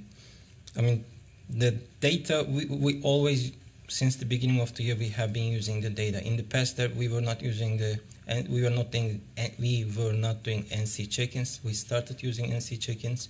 We are using iReady in school. We did the first test and second test. In the first test, compared to first test in iReady, there was 18 tests. 15 of them, they were better than the first one. NC check-in, 14 tests, 10 of them were better than the first one. So we use all the time data. We have the PLCs, we have the support for teachers, ERG group is coming, and then we administrators are going to classrooms giving support to teachers, and then we have the professional development. We are discussing the data in my meetings. I do data analysis meetings with teachers, so we are giving support to teachers to grow them. And so other than iReady, what is and we have MTSS in process. We are identifying the students as early as possible. Bi-weekly we are meeting in MTSS team. Yes, sir. Other than iReady, what NC data are you touting? NC check-in data? NC check-ins and iReady. I know, but what are the results? You said 10 out of 14, or that's what you said for iReady. What about check-ins? NC check-ins, 10 out of 14. They did better. In iReady, 15 out of 18. iReady K8, every grade level is taking those tests. 9 reading, 9 math. In iReady, in NC check-ins, 3 through 8, including the science, 14. So 6 math, 6 reading, 2 science, and then out of those 14, 10 of them are better than in the second test than the first test. Okay. In part 2A, Mr. Wooten is going to talk. I went to the training for NC STARS just so I could understand what it was, but part of our school improvement plan. I think Mrs. Sanchez also answers your question more specifically. If you could talk briefly about that. So a part of that as well was in my brief tenure that I've been going on, this is my second year there. Being able to dig in as now the process manager of the school improvement plan, we saw that in those years where the school grade had fallen off, there wasn't any real fidelity with the school improvement plan itself as far as irregular meetings and things that were not able to contribute to the small moments that we have to check in for. We can't just wait to the end of the year and say, oh, look what we've done, but we have to be very intentional about how we incrementally monitor and progress monitor what we're doing. So being able to get our school improvement plan back up and running was a huge success because it holds more people accountable for the education, for the academic progress of the students that are inside of that building. So the school improvement plan has been a great benefit to us because it's allowed us to build a team to where we can all focus on multiple sectors of tackling that huge academic gap by being able to hold ourselves accountable incrementally. And we do meet once a month. We meet on the first Monday per month to just make sure that we are following our school improvement plan with fidelity and tweaking it however we see necessary. So just being able to, the leadership has been a big thing. When I got there wasn't much of the leadership being able to have that effect throughout the building, but once having Mr. Ozer there and having some consistency, not only has that helped for the staff, it's helped for the students as well. It's really hard to expect a lot from students to achieve when they have 2 or 3 teachers in a year and everyone comes in and no one knows what anybody's doing. So for a long time, we were kind of chasing our tails. But what I've seen in this past year was that we've really owned the fact that this is where we are. We've taken an honest assessment of our school, of ourselves, of our staff, of everything from top to bottom, and being real and being vulnerable and being transparent and saying this is where we need to go. And not only is this where we need to go? We know that's step Z, but how do we focus on steps A, B, and C in order to make it happen? So, of course, to be able to say to jump from an F school to a B school is a tall task and highly unrealistic. But we do have a plan in order alongside leadership to say, bit by bit, piece by piece, we can climb this mountain and we can get to where we need to see for the best turnout of our scholars.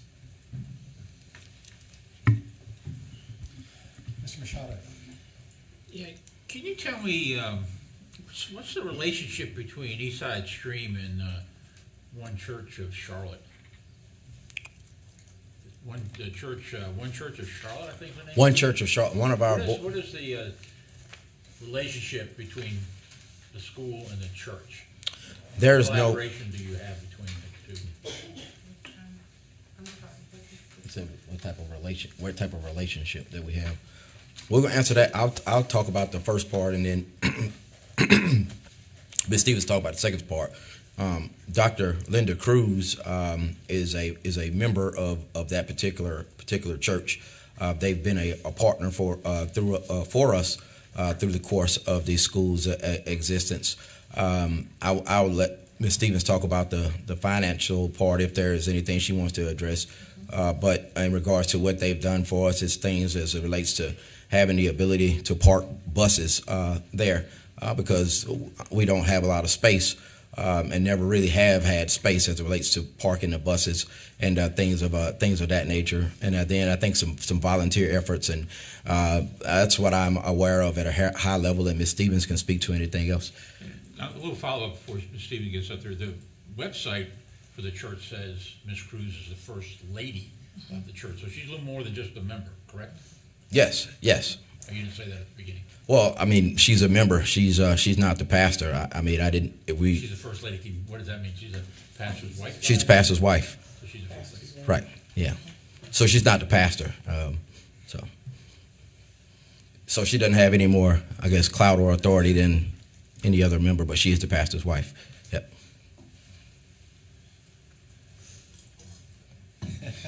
I would argue that one. I would argue that one too. Are you married too? I'm married.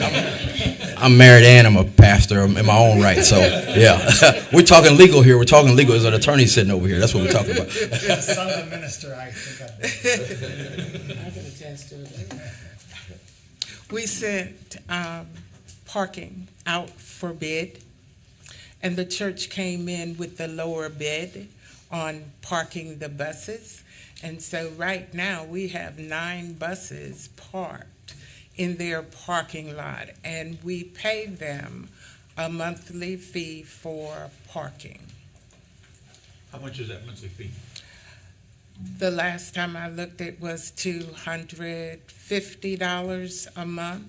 The lowest per bus, the lowest bid that we got could take 2 buses, and they wanted $300 per bus to park 2.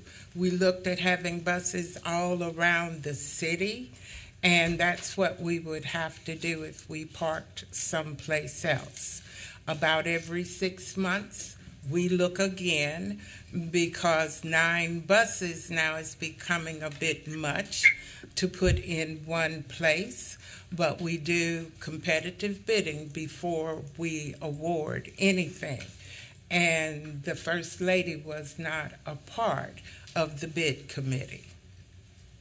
She paid over $2,000 a month just to park your buses. No, well, yes, we did. Per bus. For 9 buses, Yeah, yes. 9 times 250. If, Ms. Stevens, if I were to send an email to the email address that's in Eddie, who would receive that email? It depends on which email you're The one that's in Eddie right now? That says Eddie? Oh, whose email address in Eddie? I think it says administration. No, sir. It says john.oser@eastsidestream.org. When did you change that? After the board met and gave me the directive to change it. That's what we were waiting for. Prior to that, who would have received that email? Prior to that, Mr. Oser still would have received the email, but the assistant principals and I would have been able to also go in to check to see if anything had come from DPI. No one is able to do that but Mr. Oser at this time.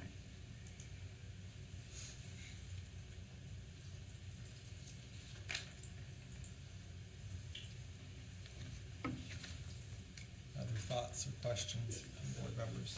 Let me, I think you've already said this, you've got, is it 18 or 19 teachers and 40 some odd, 47 overall? We have about 45 staff members. 45 staff, which would include the teachers. It includes teachers, bus drivers, custodians, office staff, administrative staff, and cafeteria staff. And I apologize, but is that that kind of the norm for what you would have as teachers to total employees? The reason I'm asking this is one of the problems you've got is you're losing teachers. I didn't count TAs in with the teachers. We also have teacher assistants. We have an EC teacher assistant. We have an SEL teacher assistant.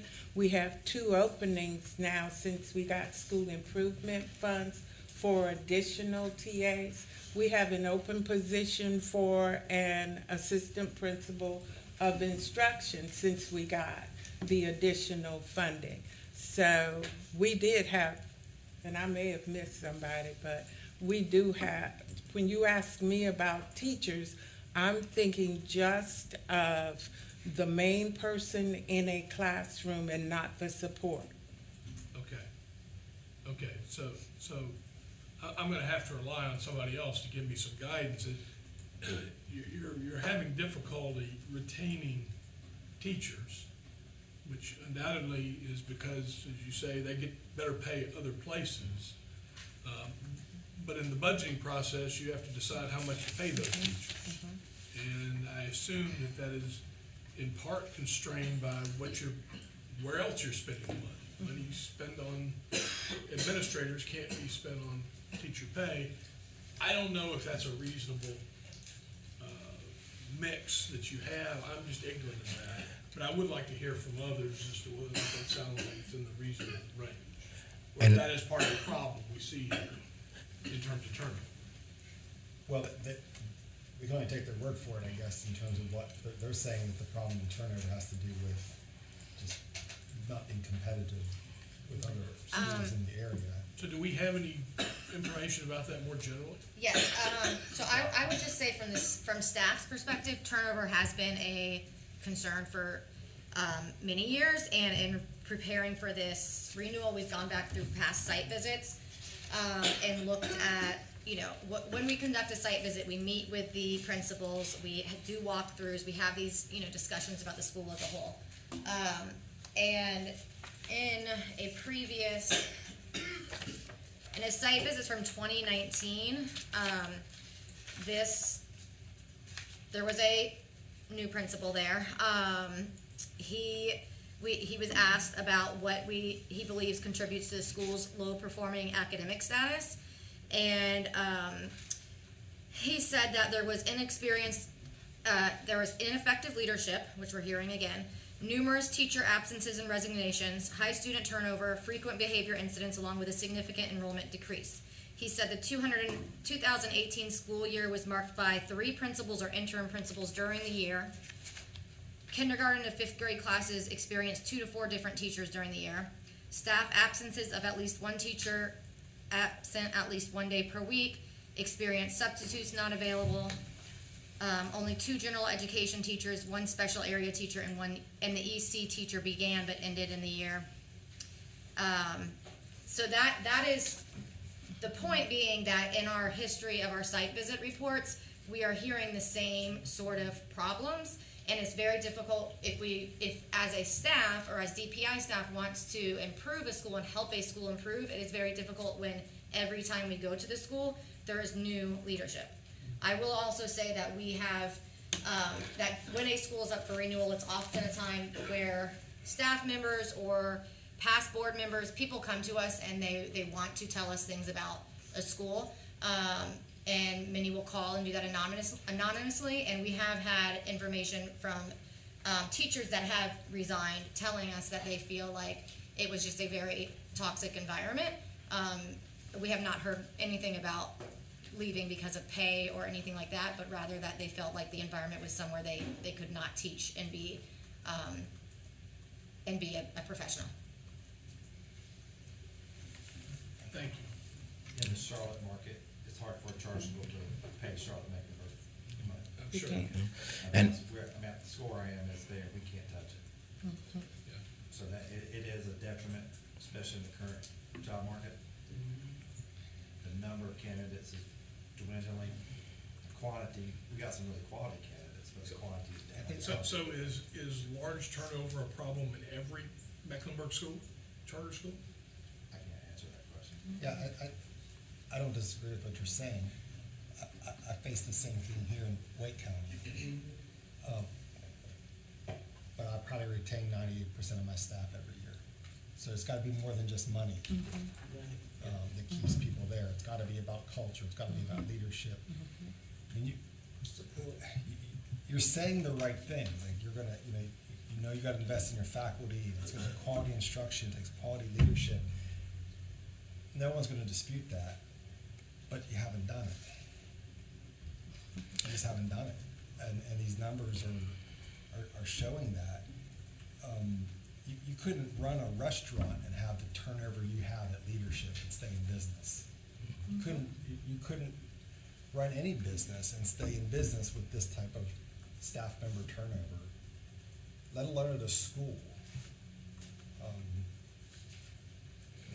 I sit here and would I send my child to a school that had 3 principals in a year?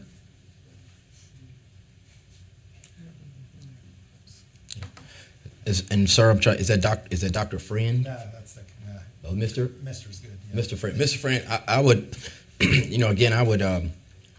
This is going to be the one time that I pass the buck because I have to. There is nothing I can do about what happened from the beginning of this charter to today. But what I can tell you is that this team has what it takes to move forward. Specifically, even Mr. Ozer, as he's growing and developing as a leader, one thing that we saw in him was that he's actually an excellent math and science educator, which is one of the areas that we have done the worst in. And so when we brought him in, we also brought somebody in that could actually meet that need. So there's nothing that I could say to counter what was stated, but all I can tell you is going forward, we have what it takes to succeed. And then I would even respectfully, counter the position that anyone that may have called anonymously. It's amazing that people don't call until they get another job, and that's just a fact. It's not personal because I wasn't even here, so I don't have anything against those individuals. But when individuals leave, they will say what they want to say, and we respect that, and they're entitled to their opinion. And we learn from their opinion. But it's challenging in Charlotte, it's challenging in Mecklenburg, and to answer the challenge, what we've done, Mr. Wooten, part of the new interview team, what we're doing, we're under-promising and over-delivering. So when educators come in now, we're being more transparent about, be honest with you, if you're just looking for a situation that's comparable to CMS or Wake or something like that, economically, we can't meet that yet. But here's what you can do. We can give you a lot of experience. We can help you to grow professionally. We can help you for those that are not licensed. We can talk about those type of things. And if you're looking for an environment where you can grow and get some experience that you otherwise would not have, gotten, and more importantly, impact some students from some challenging areas, then we're the place for you. And we're trying to be more honest with that, because I think one of the things that was happening before, especially with newer educators, they were coming in and they were thinking it was the equivalent of the large school system. And we've done a better job with the team that's in place in the interview process of letting people know our reality, but also let them know this is a wonderful opportunity and a great place to learn. So I feel confident about the culture that's being set. It takes time to set culture, which is why, honestly, we originally asked for 5 years because we knew what we have to do. And but we're grateful for what the board does allow us to get. But we know what's before us, and this team is fully committed to making it happen. Thank you for that. See staff members, any other questions that you have that they could answer? No, Dr. Dennis, your question is, the acronym in school administration is, teachers don't quit schools, they quit administrators. So that's what really, that's a tough thing. So you gotta have your administrators in the right place, doing the right things, because they leave you. That's true. Reason. Now, after COVID, there were some that left for other jobs because they saw the other opportunities. Where I'm at currently, we had some teachers that left, I didn't get there till July, who left, who are coming back because they thought the grass was greener. We've had some that call us. They're coming back, which is having some really good teachers return.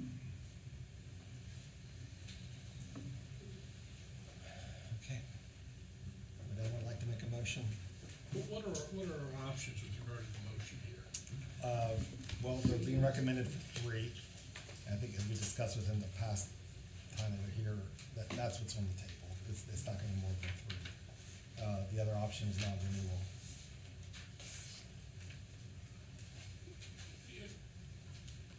One comment I want to make is it's been expressed by others, and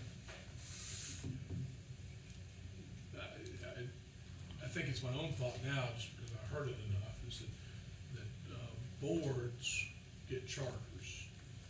And one of the most important things a board can do is perpetuate itself with good board members. And the board that got this charter didn't do that, apparently. Didn't do that. Along the way, there's been turnover on the board, but the board that exists today is not the board that got the charter. And they haven't had success here. And it's a very hard market, apparently. It's a hard market to fix the problems that they've got, because they've got to stop the turnover problem. And apparently it's a hard market to do that in. And so that gives me a lot of pause, and I realize the suggestion is for a 3-year renewal, but those are the things that concern me most. Can we go back to the other slide that was up there? I have real concerns about this school. It's an F and an F. And you look at the subgroup performance, 24% of their EDS students, 14% of students with disability are at grade level.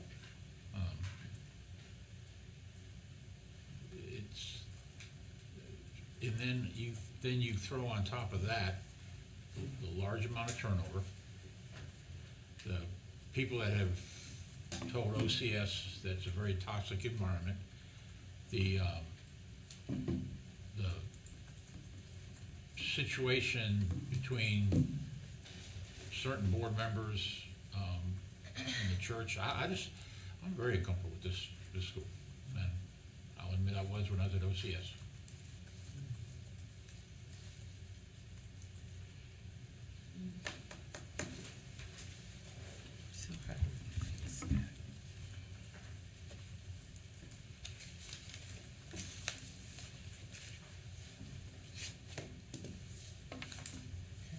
Anyone like to make a motion?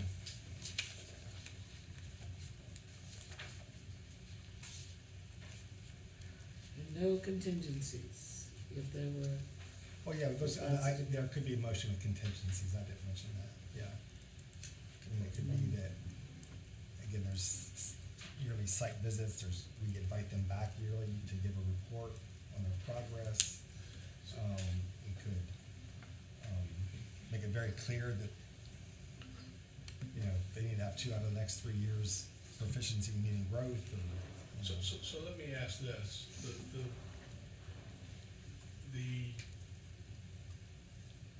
vote that we take now, does that get passed up to the state board? Yes. So when we say there's a contingency, it's not a contingency until the state board says there's a contingency. Correct, so this is all just a recommendation to the state board.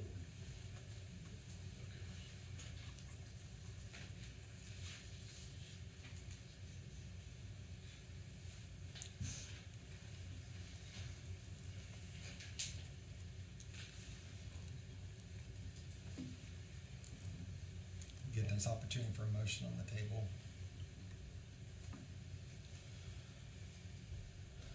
If not, it becomes table. I'll make a motion. I'll make a motion that we do not recommend Eastside Mainstream State Board of Ed to renew their charter. I second that motion. Okay, we have a motion and a second. The motion is to not renew Eastside Stream Academy. Any discussion?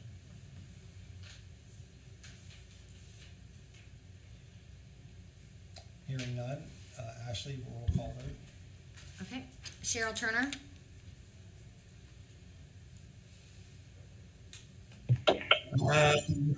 Can you come back to me?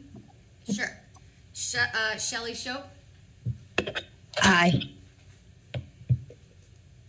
Todd Godby, Aye. Stephen Gay, Aye. Dave Machado, Aye. Bruce Friend, Aye. Hilda Parlay, Approved. Bart Danielson, Aye. Cheryl Turner. That's unanimous. Why?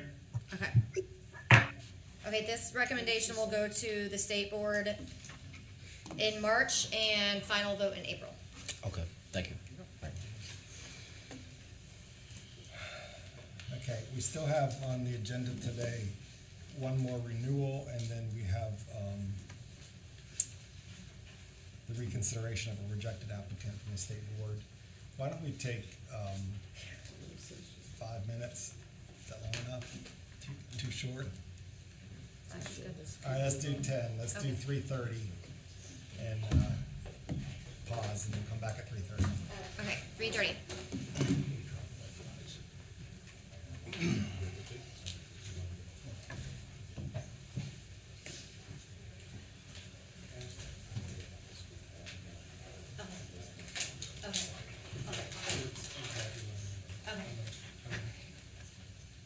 See if I can find it. Yes, if you go to the, calendar invite, yes, there's a link, press that link on your phone and it will automatically do all the numbers. I have touch call with whatever. Yes, exactly, it's like the plane. And it will upload all the numbers.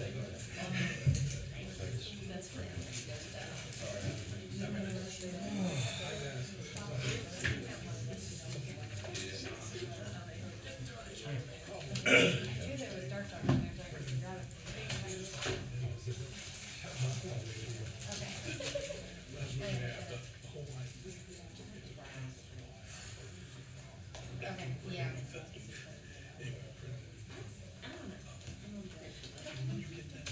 Yep, just stick it in your binder, pocket, and we'll go through that, yep.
lucky those that are online all day today too. I know this is a long day. And that's even more difficult when you're remote. So, Ms. This Cook, meeting is being recorded. All right. Last school today we have for you is Invest Collegiate Transform. For their academic comparability, they have not been comparable to their LEA in any of the 3 years that we were looking at. I will review compliance issues on the next slide, and then as far as their financial standing, I have listed probationary, but Shirley just updated that they have been moved to disciplinary status. And then for their compliance, they had a BTSP is conducting an additional audit this year due to noncompliance and unresponsiveness. And then since our the last time I presented this school to you, they did have 39 findings on their ESSER monitoring review. That report was issued in January of 23. Additionally, we've gotten some communication from the NC Homeless Foundation about noncompliance. They've reported that IC Transform has been absent from mandated trainings, failure to turn in documents, failure to appoint a homeless liaison, and lack of communication from the school. And then Shirley also just reported earlier on some compliance issues related to student accountability or student accounting. As far as their performance, they've been at a D in 2022, 2019, and 2018. They are on the continuously low performing list. They met growth in 22 and in 19, and they exceeded growth in 2018. This is their first renewal term. Their first charter agreement was given, it was a 10-year agreement. And then also as a reminder, this is a school that is also requesting a relocation, so there will need to be 2 votes for this school, one for the relocation and one for the renewal term. So at this time, I'll invite Invest Collegiate Transform for any questions from the board.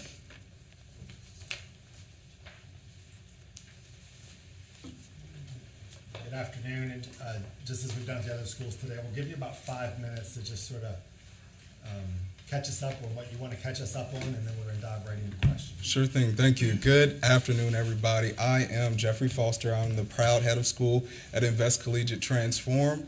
And the last time we had the opportunity to come up here and present to you all, we provided some glows and also some grows. And to give a quick recap of some glows that we have here at IC Transform, we are a school that we have reached our highest level of academic achievement in the past 5 years. We were 4 points away from a C, so we were proud that we're on a trajectory considering there's other things going on like COVID and things like that. We have our first graduating class that's graduating this year. 11 of our 13 seniors have been accepted into colleges, and they have received different scholarships and things like that. Our seniors have been accepted into colleges like UNC Charlotte, NC State, UNC Chapel Hill, Morehouse College, Winston-Salem State, ECU, and Meredith College. So we're very proud of that. And we're also proud of our award-winning arts program, and also we are a Beta School of Distinction and Merit, and we have received over 70 awards for that. We do have some areas to grow in. I was hired to be a turnaround administrator most recently, and we are working to really turn around the school. And I really feel confident with the people that I have up here right here. We have our board members, our board chair, Dr. Erica Richardson, our board member, Chandra Hawkins, our board member, Joel Davis, and our Chief Operation Officer, Dr. Richard Bowden. So I will invite them over to speak on some of the glows and our growths that we have at IC Transform. Hello, everyone. Thank you for having us again. So I am the new board chair, but I'm not new to ICT. I've had 2 champions there for almost 9 years, and we have enjoyed our time at the school. My children love the school. And we are excited. I'm excited as a board member to do what I can to get the school back on track and continuing to grow to be the school that we all know that it can be. Over the last several days, it has been brought to the board's attention some of the findings from the OCS, and we take all of that very seriously. We have put some new plans in place to make sure that we can get all of the required information on time through the management, through the administrative team, and to you with what you need. We do know that there were some missing CUME folders, and this aligns to some of the findings that we found with other missing property and equipment that was removed from the school. We've started the process of replacing those files. We've alerted families, and we've asked our management team to participate in additional training and conduct a full audit of all of our processes and procedures around all student records. We are also working closely with Acadia North Star to ensure that all the required documentation is provided to close out our ESSER and GEAR funds. We should be able to get this completed in the next 2 weeks, which will be ahead of schedule. And then the last thing that I will say is that we understand the seriousness of these issues and the findings from the OCS, and we are confident that our management team can meet all deadlines and build the necessary systems and procedures to ensure that it does not happen again. And I'll briefly ask Ms. Hawkins to come and let you know what we as a board have decided to put in place within the next 90 days to ensure that that happens. Good afternoon. My name is Chandra Hawkins. My first time before the board. What a pleasure. Definitely a great experience for me. I just celebrated 1 year as a member of this board, so this has been a full learning lesson for me, and super thankful for the job that you're doing. Just observing all of this today has been tremendous. Some of the things that we're going to be putting in place, well, for the next 90 days, we have clear things that we need to address from an administrative perspective, and we're well aware of that. And so some of the things that we're doing as a board, we're really focusing first on our location strategy and ensuring that we have a secure place for us and our students to go that will certainly meet our budgetary requirements. Currently, and I'm sure Mr. Foster will speak to it, currently our budget constraints where we are make it more advantageous for us to move to another location. So we're looking forward to that. Second priority is compliance. So the issues that were found as this most recent review are top priority for us. So in the next 90 days, we're looking to get those closed out completely, ensure that we have internal audits and external audits as a board so that we can ensure that we are maintaining that compliance. The other thing that we're working on is increasing our enrollment, both for students, and we're also looking to hire additional teachers, ensuring that we have the right leaders in the building to really continue our progress. As you heard from Mr. Foster, we've got a lot of things academically to be proud of, but certainly not where we want to be. And so we recognize that, and so we're focused on getting the right teachers as well as increasing enrollment. And then the fourth thing that we're looking forward to is continuing our communication. So one of the things that was addressed as a part of this most recent audit was unresponsiveness, and that's certainly not a brand that we want to stand for. So we're looking at how we can help support the administration that we have to ensure that we are responsive not only to the board, to all compliance, as well as to our parents. So those are some of the 5 focuses that we're going to be focused on for the next 90 days, and we're looking forward to it. And we'll open it up to any questions. I believe that's what we're doing now.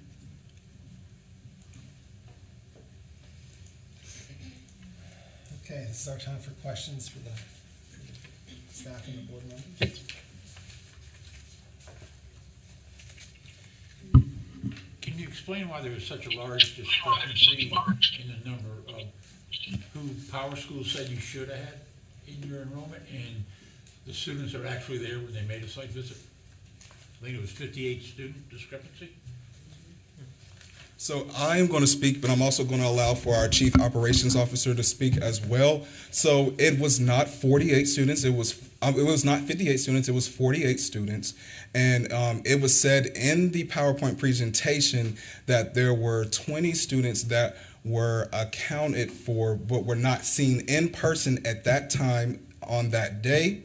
And after talking to the educational consultants that came into the school, I expressed to them that half of those, around 10 students were at CPCC. They have classes early in the morning. So if they would have came 30 minutes earlier, they would have been able to physically see those students. So that is one issue with that. And then another thing with the 48 students, so We actually, it's cold and flu season, so we definitely had 48 students that were not present that day, and that's all I have to add for that. Dr. Bowden? And to add what Mr. Foster said, we also are working on our internal controls. Please forgive me, I just got back from beta and I got sick from it. We do have attendance folders that we do have for each of our homeroom teachers now to make sure that we are keeping a paper copy as well as a PowerSchool copy of all of our attendance records for students.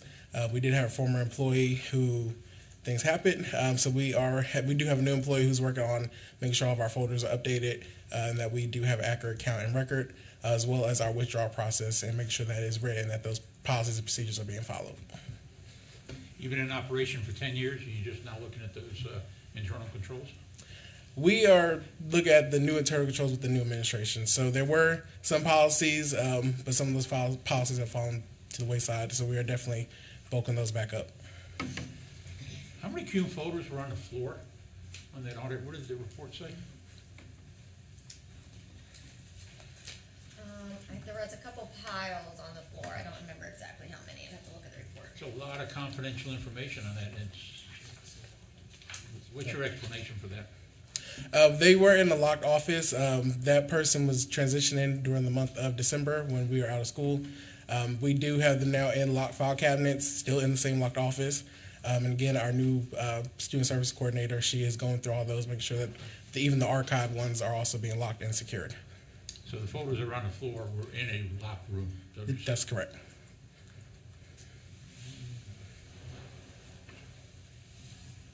How many of your, I think we asked this question the last time you were here, but we've had reports that there's a lot of staff turnover, whether that turnover be they were terminated or they resigned.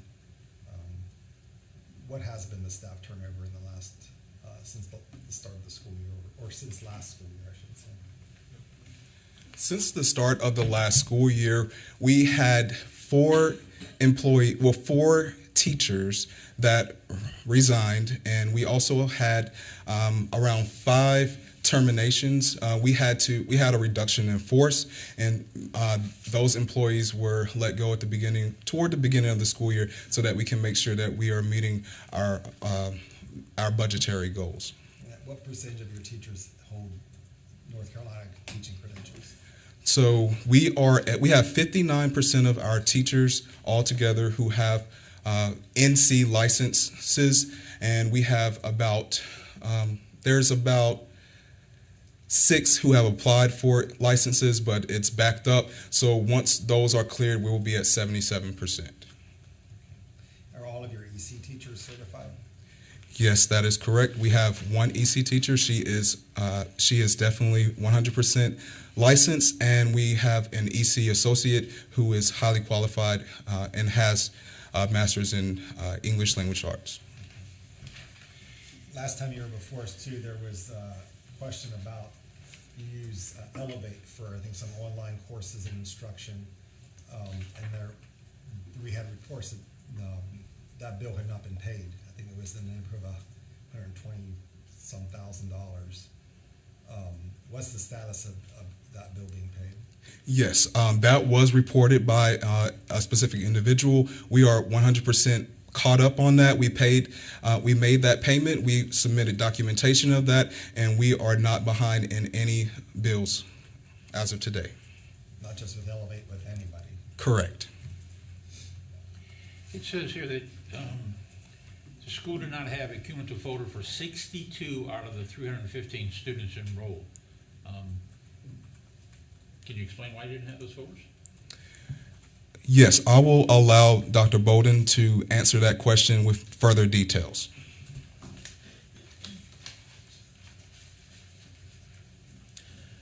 We're using Scribbles for our online enrollment platform.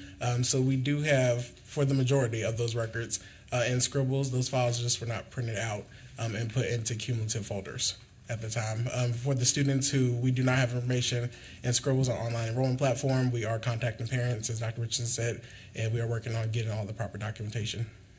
You contacting the parents or the school they came from? Both. So the parents in the school they came from. So some of them did come from out-of-state schools. We're working with those out-of-state schools, but also some of the parents do have some of those documents handy, so it makes it a little easier for us.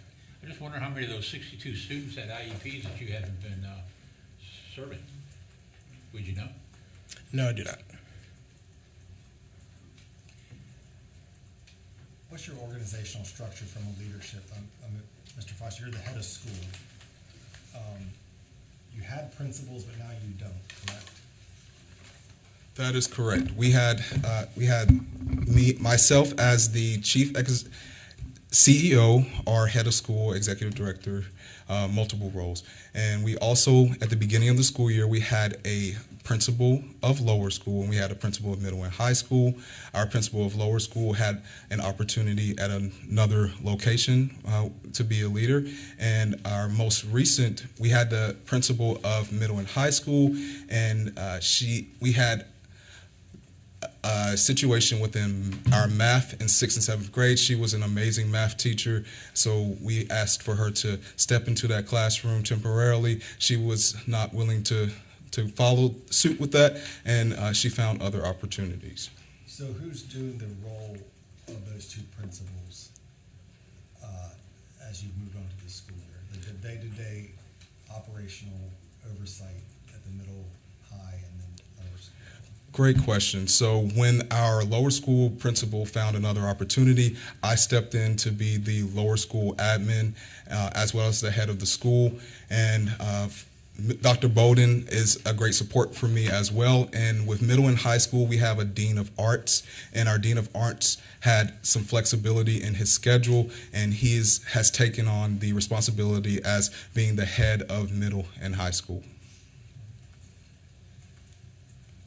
Related to today's discussion, Renewal is your request for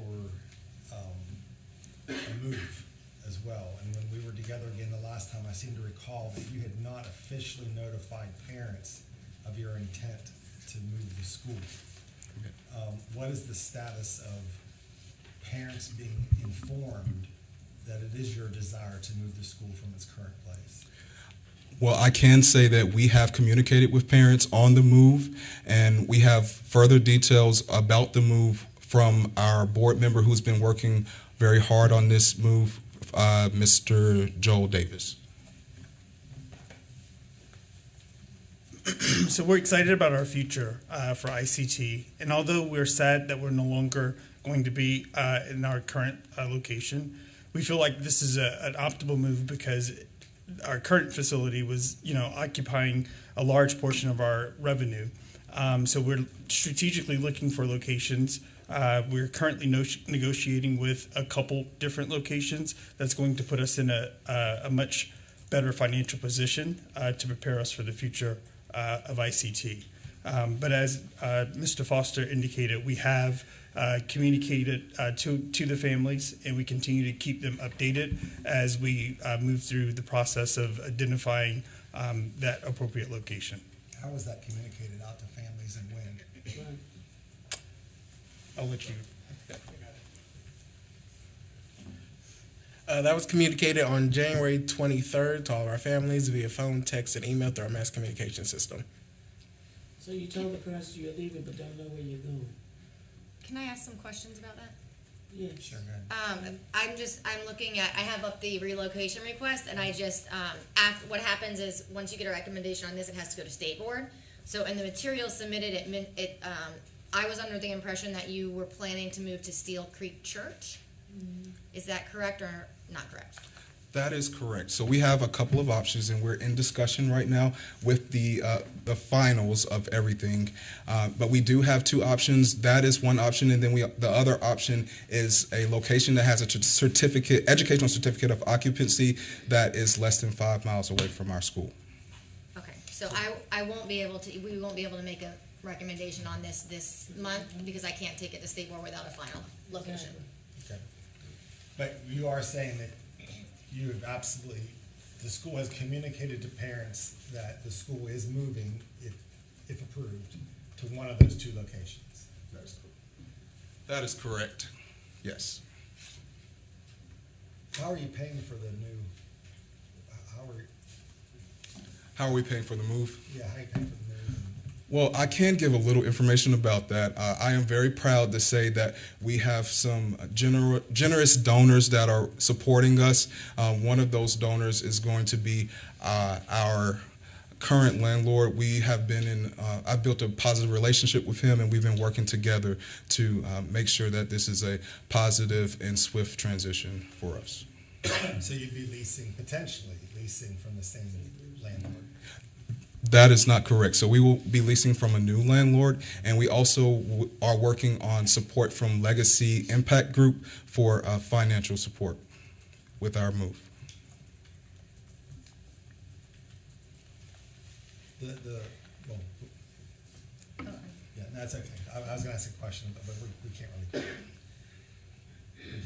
vote on the move today then. So. Yeah, I can't.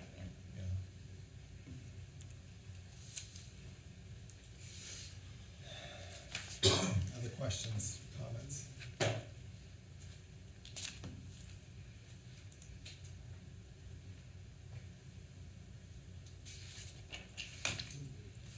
How many, for your high school classes, what percentage of those classes are through Elevate? Do you know? I can tell you that we have 8 classes on Elevate. Majority of those classes are foreign language, so we have give them the opportunity to have different types of foreign languages like English, ASL and Spanish 1, Spanish 2, and things like that. And forgive me, did you respond to the question about the homeless education staff not having? Well, with the homeless, due to our RTI, that definitely affected our liaison for McKinney-Vento. We have since found an in-person individual that will be the liaison for McKinney-Vento, and they will be getting the 2 documents in and communicating with Savannah Gay on the trainings required for that. And what about all of the program findings for the ESSER money? How do you respond to that? Well, I can say that with the ESSER funds, the grant was written before my term, and we were working hard to recover documentation for everything, and we found that there was an individual at Acadia North Star that was working with that past individual to write that ESSER grant, and so we're able to retrieve all the documentation for those findings, and we will definitely have everything set before the end of the extended deadline. Who's teaching the core high school courses? You said you're using Elevate for mostly world languages.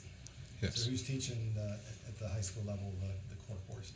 So for the core, well, we had a transition into a new semester, but last semester we had Elevate was for a couple of math classes and 1 ELA class for our seniors. It was only like 4 seniors, I believe, that did not have English 1 and English 4. And so this semester we decided to do something a little different. We have a mathematician that's going to be teaching all the high school math courses. So they're going to have a live teacher, and as well for ELA and social studies. And yeah, that's about it. So that's happening now? Yes, it's started today, actually, our new semester. I'm asking a lot of questions. Sorry, anyone else can chime in? I noticed that over the last 3 years, your enrollment has dropped by about 60 students, or between 2020 and 2022 here, by 60 students. What's going on there? So each year in the past 3 years, there has been a decrease of 10% of enrollment at our school. So we have partnered with Media Integrations. That is a marketing firm that has worked with several charter schools and charter schools in North Carolina in particular, and they have been known for doubling and tripling enrollment for specific charter schools. So we are excited to be working with Bob Beatty and that group, and we definitely believe that we will be increasing enrollment. When did you say your deadline was, or for getting all the ESSER things back in compliance, or all concerns with ESSER money? When will that be done?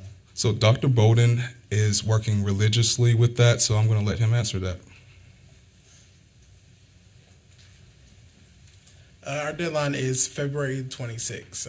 So we have been working with Rebecca Arroyo at Acadia North Star. She's been helping us get all the documentation compiled from the past administration. We do have all the current documents since Mr. Foster has taken over. We'll have that all submitted before the 26th deadline. And there were 39 findings, right? That's correct. And have you always had homeless children? Not to my knowledge, so I would have to double check on that.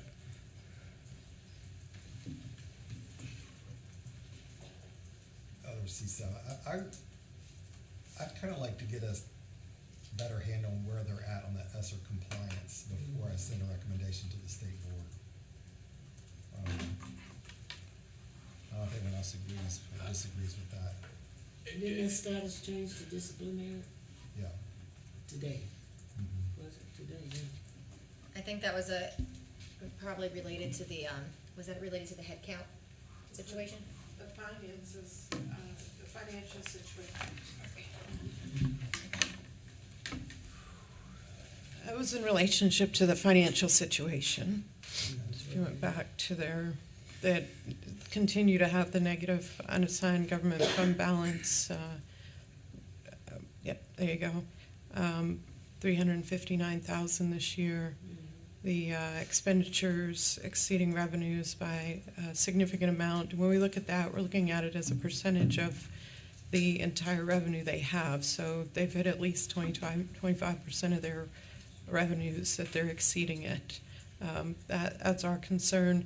They took the working capital loan out at the beginning of the year, $280,000. So a good formal solution to potential cash flow, but that is where our concern lies. And they have they went in the wrong direction, if you will. The numbers were getting worse this year rather than better. So remind me, Ashley, timeline-wise, if we were to wait and vote in March, then that puts this on this wouldn't put the renewal then on the state board agenda until April, probably, or would? Yeah, they would. So, and Next Generation is in the same boat. So they would return March 6th.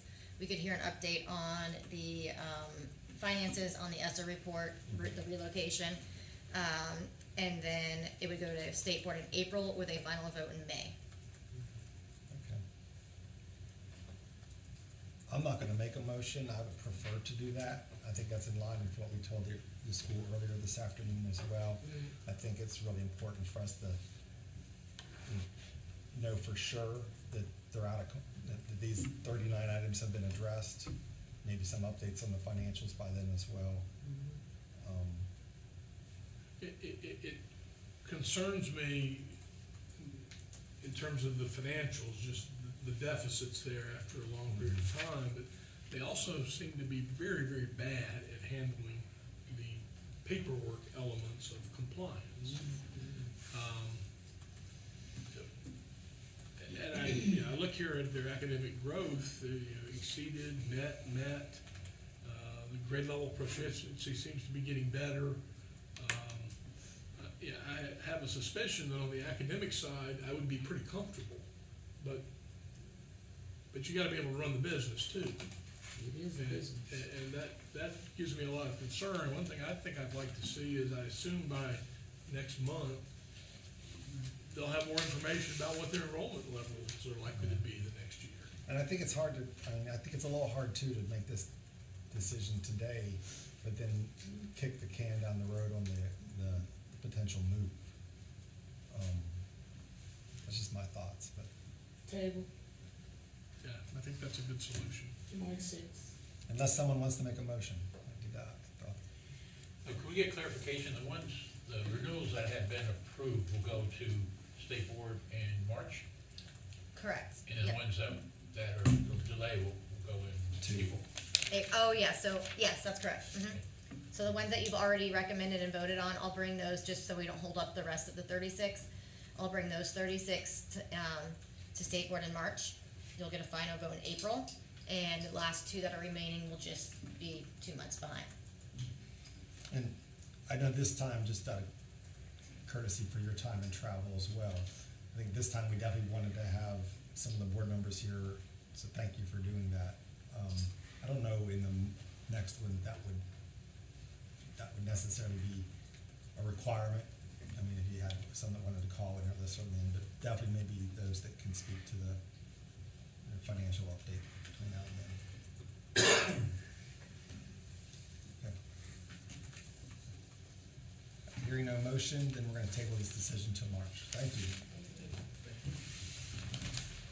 Okay, we have one more item. So as you know, per state board policy, if you recommend a charter application to be approved and the state board rejects that charter application, the state board policy, Charter 012, requires that you reconsider that, you hear it again. So we've asked the one applicant that was rejected by the state board, Heritage Collegiate Leadership Academy of Wake County, to appear and just, you've already had the presentation, you've had maybe three interviews with this group. So they're just gonna give a brief talk to you, and then you guys will need to vote again. And I will bring that back to state board in March. So you're welcome to come up. And again, in keeping with you, just kind of keep your comments somewhat limited, and we'll deliberate as well.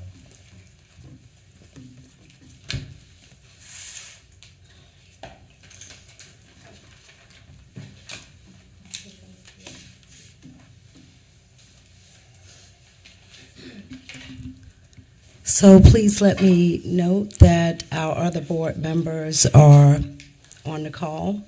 Dr. Poole was here earlier, but he had an appointment that required it. I'm in now. I'm back. Thank you, Dr. Poole. So we're going to go ahead and get started. Obviously, we were very disappointed with the outcome of the state board vote. And I'd like to start by saying that I was confused, because what we were left feeling is that we didn't know what to do to prepare and give them any information that they were looking for. And so I went back to the meeting from January, and I listened because I read in the News and Observer that several board members questioned connections to Berkeley County.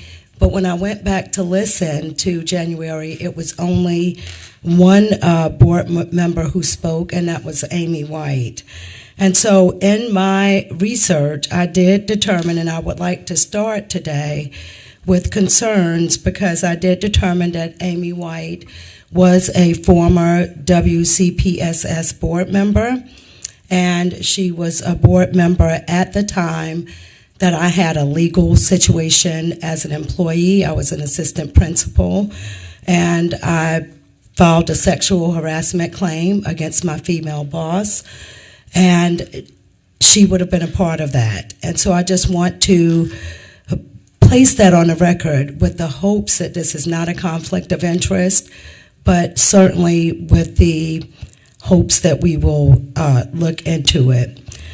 Also, I saw a lot of support for Wake Prep from Ms. White, and I know that they need minority students coming from the northern part of Wake County in order to meet the requirements of the de facto desegregation order that is in place in Franklin County.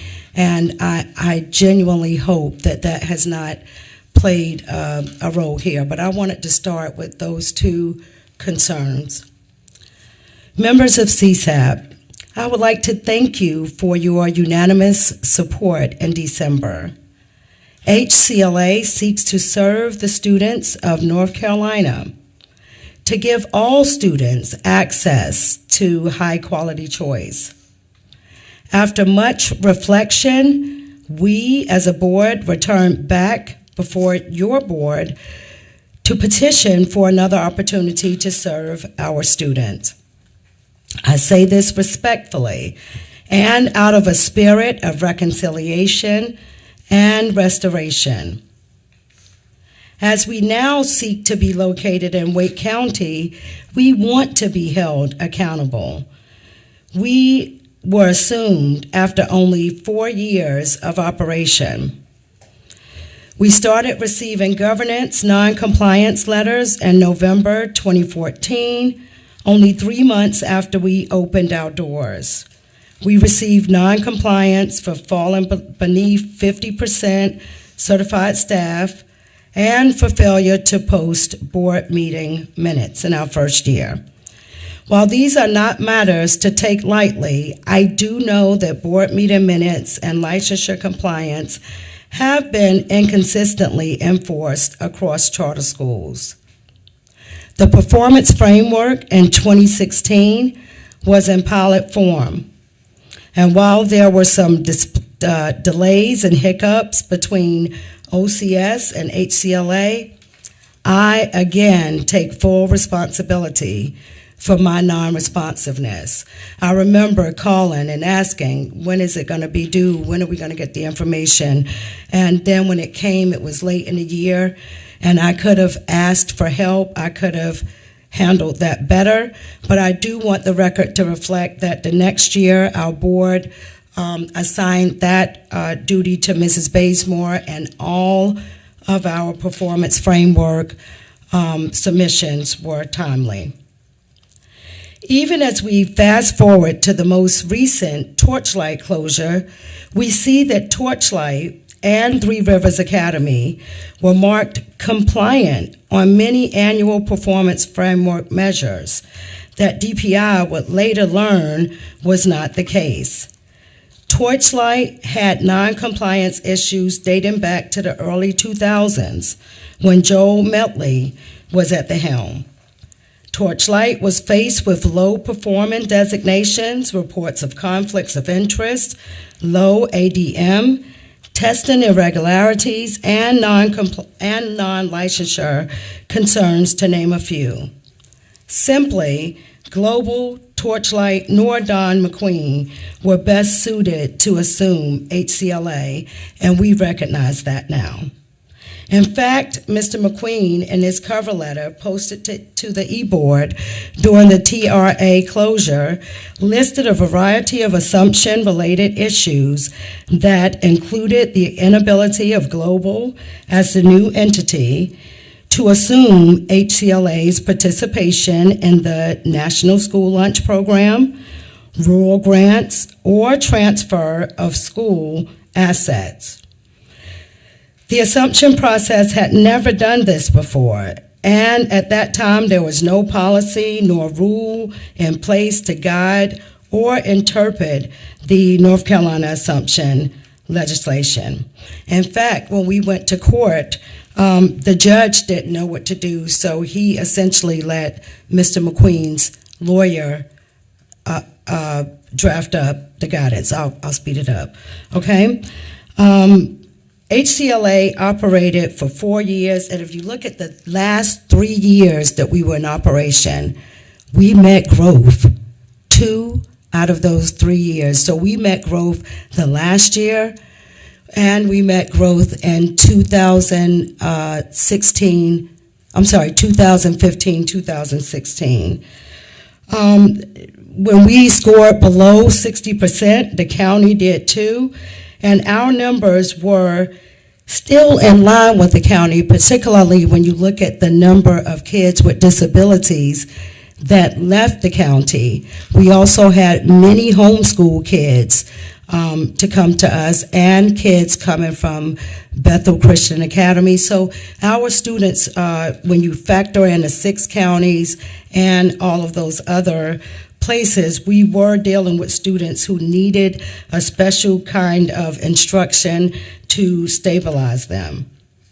Despite a difficult start, we were making progress. We now have a state superintendent who is working diligently to implement equitable and alternative accountability measures, and we are thankful for Superintendent Truitt for her work in that area. HCLA has made a difference in students' lives. Mrs. Bazemore and I have kept the domain paid. We have continued to tutor kids. We have continued to help their parents.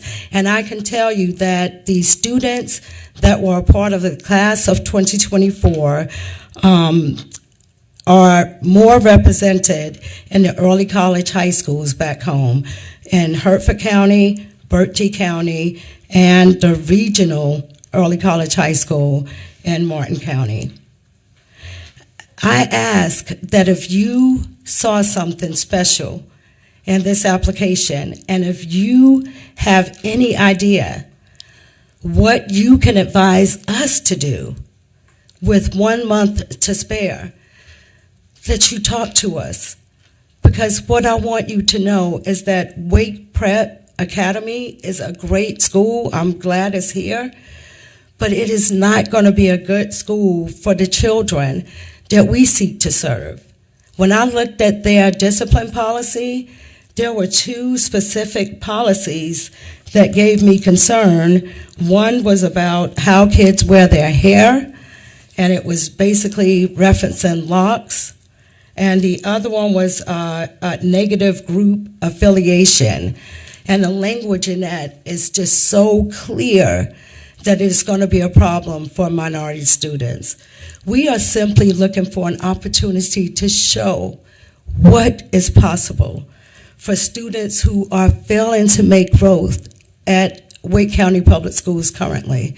We're talking about Black, poor, brown, and exceptional children. And we want to be clear that we're not excluding anyone. So any child who comes to this door and says, I want to experience what this school has to offer, we will nurture them and help them grow. We have been talking to teachers, prospective parents, Torchlight, former students, and parents, many of them, and they are waiting to have us open. And I don't believe the kids from Torchlight would ever cross the county line to go to Wake Prep. And so I'm humbly and respectfully asking that we keep this about children.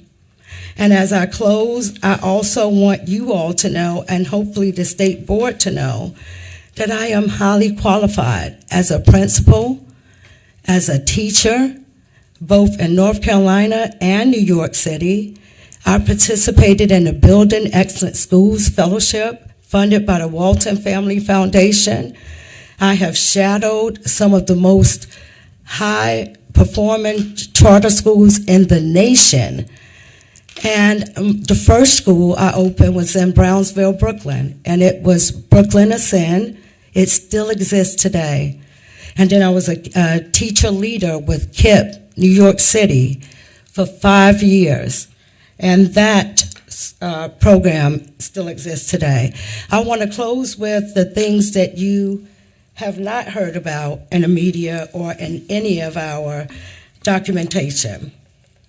These things include the fact that HCLA was a tribal community.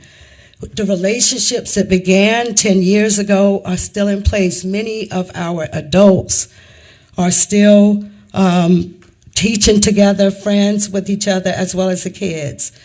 We did well with parent engagement. Our Saturday academies were a success. We had clubs, STEM, robotics. We had a competitive debate team that won not 1, but 2 national debate tournaments. We had a thriving Girl Scouts unit who broke the record for cookie sales twice. We partnered with 4-H to help kids learn about agricultural science. And finally, we had our Dancing Diamonds, who were like superstars in the area, and they did their service learning by going around to visit retirement homes and rehabilitation facilities. And our community was so positive, and even today, so many people say, we wish that we could have HCLA back. We thank you for your support, and again, any guidance that you can give to us about which steps to take between now and next month, we would humbly and gratefully appreciate them. Thank you so much for your comments. So as Ashley mentioned at the beginning, that this was I think the vote was 10-0 the last time it was before CSAB. We unanimously sent this on to the state board.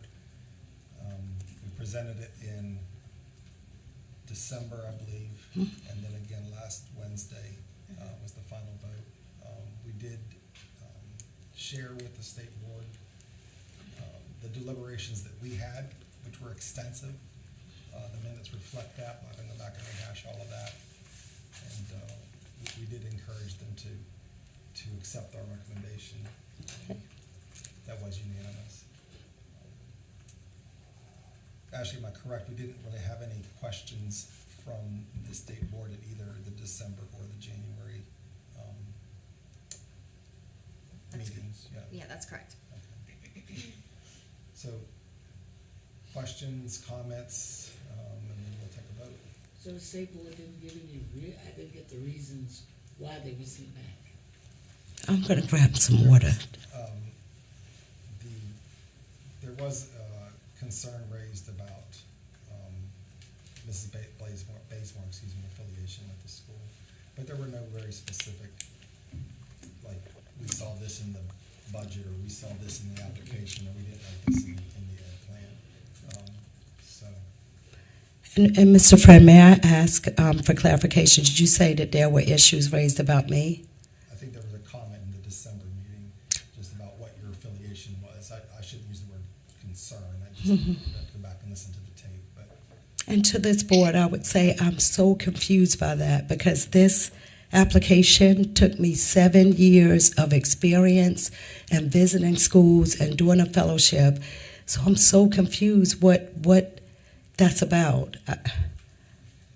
Well, I think, Ms. Bazemore, as we just debated a lot as well, we asked you a lot of questions. Yes. About what happened at the prior school and the assumption and the eventual takeover. And so I'm not going to speak on behalf of state board members. I'll only speak on behalf of myself. But we did raise those questions about what would be different this time, and you explained what you felt would be different this time. So I think it's safe to assume that's what it is. That's the connection and the questions that were being raised. We still have a quorum, right? Do we have? We do. Okay, I'm making sure.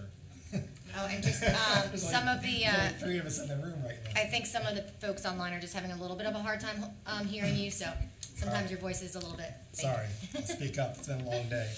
Mr. Friend, I would also like the record to reflect that when I was in Berkeley County, I lost my medical doctor, and I have disclosed that I'm an adult with 2 disabilities, ADHD and Asperger's. I'm currently working with a doctor. I'm medicated, but being in a rural community, I was impacted by that as well.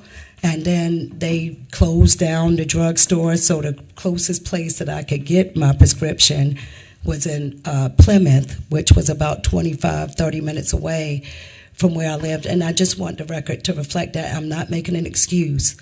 There was a lot going on in Berkeley County. There was a lot of cruelty, a lot of trucks passing my house in the midnight hour, a lot of name calling. I was called names that I shouldn't have been called, but it's behind us. And what I can tell you is that was my hometown.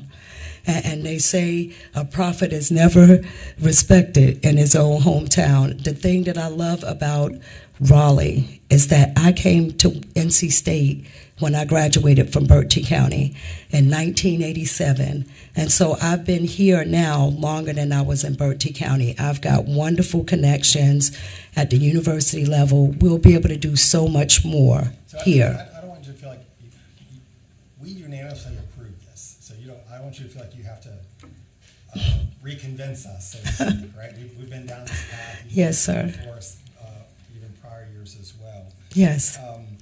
This is the opinion of one CSAB member, not all. But when you do ask the fair question, assuming that, if I am to assume that we vote positively again, you'll be back before the state board next month.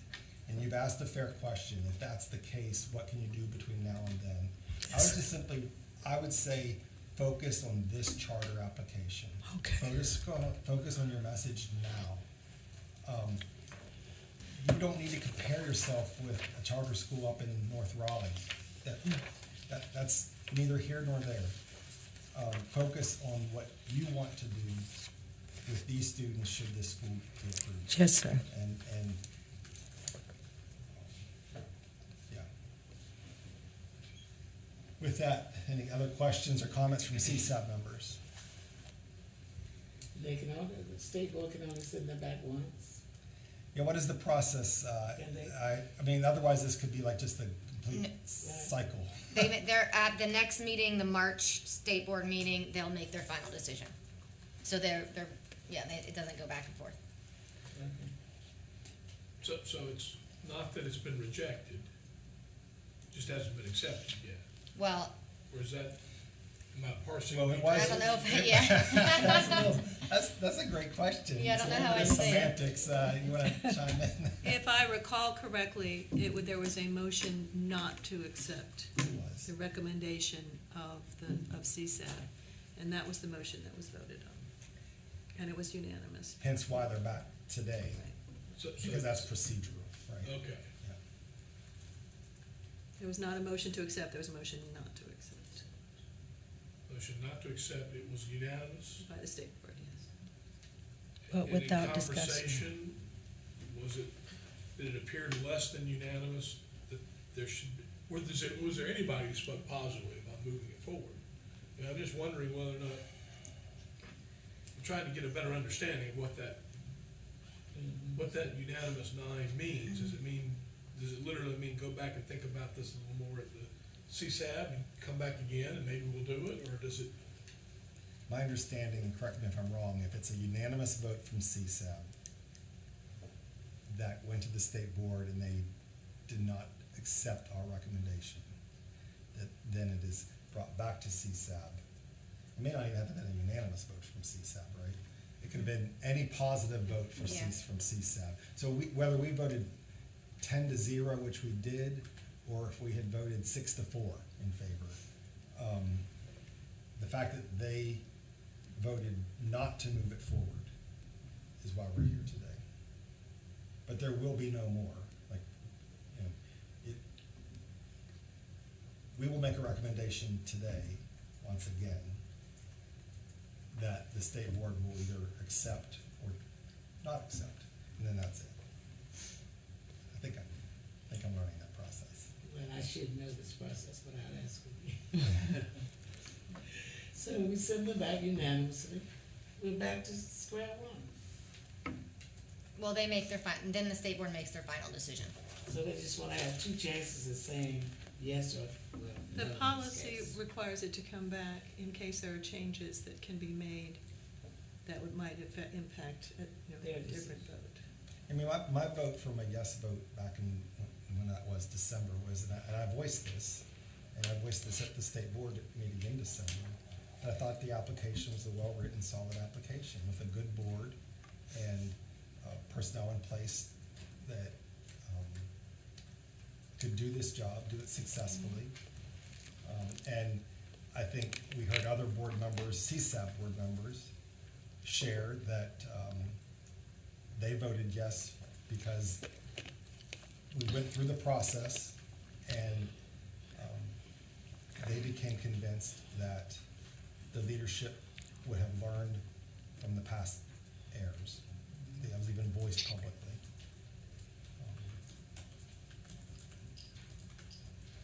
Anyone on the phone, any comments? Yes, this is Dr. Poole. And I'll do it with my watch going in no more than 90 seconds. This is kind of our time to deliberate as CSAB. I'm sorry. I need CSAB members. Oh, okay. I'm sorry, but I've got some big points to make. But okay. Who is that? Dr. Poole. That's a board member for the HTM. Any CSAB board members have any comments or questions? No, I'm good. I'm still. I'll text. Cheryl Randall, what do you- I think she's having technical difficulties.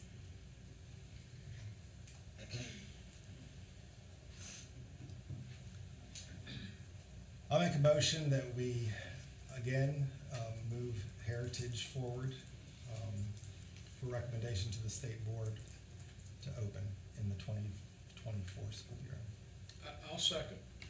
We have a motion and we have a second. Any discussion? Ashley, did I hear Cheryl say that she was going to text something in? I think so. Bruce, did she text you maybe? No? Okay.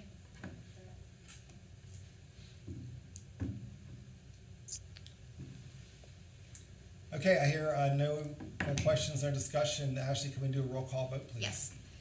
Cheryl Turner, Aye. Shelley Shope, Aye. Stephen Gay, Aye. Todd Godby, Nay. Bruce Friend, Aye.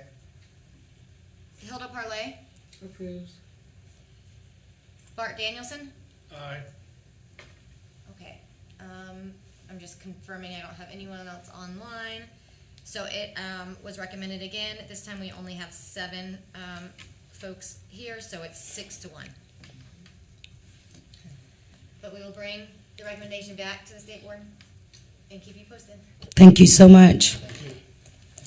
Can I get a motion? Do we have any updates from the office? No updates. I'll do a big update next month on the RTO schools. Did we need to do an update? A very quick closed session? Yeah, okay, so can we get a motion?